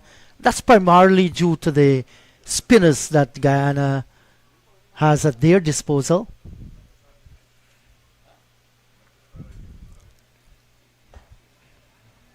Gully playing this one nicely. Kimo Paul hitting a good area here. That's warm-up deliveries with the new ball. And maybe during the course of the last 3 deliveries, you'll see Kimo Paul running in at full steam. 2 slips and a gully. Backward point way out on the boundary. That's why. That's exactly why. A short ball is always an option when Kimo Paul has the ball in hand. And well handled too by Jid Kohli. Had no problem getting under that quick delivery. You saw it pretty early. And I think when you're facing Kimo Paul, you always know that there's a possibility as the umpires are going to have a quick meeting. And umpire Leslie Reefer Jr. just had a look at his watch. Now they've got 12 minutes until the close of play, but it seems like they're discussing the light. Yes, I think that's a discussion. Maybe not long from now you'll see the light meter coming out. And they're having a conversation. And Gully and James would be happy to get out of there and go back to the hotel. But nobody wants to face Kimo Paul at this stage of the innings when the place is getting a bit darker. Yes, especially the way he's bowled today. I agree with you. Now the two umpires here have conferred. They're going to pass on that message, and it seems as though that's going to be play, and it is on the number 1. Bad Light has stopped play here, and I'm afraid there's going to be no further play today with Trinidad and Tobago Red Force sent in by the Guyana Harpy Eagles, ending at 214 for the loss of 7. Well, indeed, your spell was as short as Kimo Paul's, just 3 deliveries, and we're off again. But yeah, it's been a good day's play. I think we've seen a little bit of everything. We saw a brilliant start from Kimo Paul with the ball. Then we saw some resistance from De Silva and Cephas Cooper. Then all of a sudden, 2 quick wickets falling. Both of the set batsmen got out. And after that, that partnership between Pear and Gully that really boosted them up to 175. Hines came in on the counter attack a bit and then fell to our plan. And now we see James and Gully, who James just coming to the crease, has just been trying to bat until the end of the day. And they've gotten there at 214 for 7. But all in all, I think Guyana would be the happier team. Yes, surely they're going to feel pretty happy. They would have loved to continue right on to about that 11 minutes to the hour of 6 o'clock. But Bad Light, like we said, have stopped play today. Puran went for 4. Amir Jangu 7. Jason Mohammed 2. A fine half century by Cephas Cooper. He went for 50. Joshua De Silva stuck around a while for 25. Carrie Pear, I thought in the circumstances, played well for his 38. And Terence Hines, the last man, going for a 19. So picking up 7 wickets on the opening day with stoppages and so on. I think the day belonged to the Guyana Harpy Eagles, but Trinidad and Tobago Red Force at one time losing half their wicket under 100. They were 96 for 5. They have come back nicely. Jit Gully continued to play a fine knock on 57. Yeah, it's a knock in a final that has so much value because, as you mentioned, 5 wickets for 96 runs. When he was there, then that partnership with Carrie Pay, I'll give a lot of credit to Carrie Pay as well. And then, you know, he batted with Hines. He's now batting with James, but he's still there, and that's what's important going into day 2. I think the Trinidad and Tobago Red Force, knowing that they have Jit Gully there and knowing what Joshua James is capable of once he gets set, I think they're going to be looking at anywhere close to 300, and the wicket is getting better. So they'll know the more runs they can get at this stage is the better for them. Yes, I totally agree with you as the covers is going to come on now in the middle to protect that pitch. I think it has been a good pitch so far, and you're right about this, Liam. It has dried out nicely, and it's making life a little bit more easier for the batters who want to stay out in the middle. That's the key. 214 for 7. It's left to be seen how many more will be added by the Red Force tomorrow. Harpy Eagles will be looking to curtail their innings as fast as possible. But Gully is still there. Joshua James can bat too. Yep, so that is going to be it from us here at the Queen's Park Oval for day 1. Get us tomorrow. We will have word on the time of the game. It should start at 10, or we might just start at 9:30. Due to that 9 overs that we didn't get really on today. So we will join you again tomorrow. As of right now, the Trinidad and Tobago Red Force will close the day's play on 214 for 7.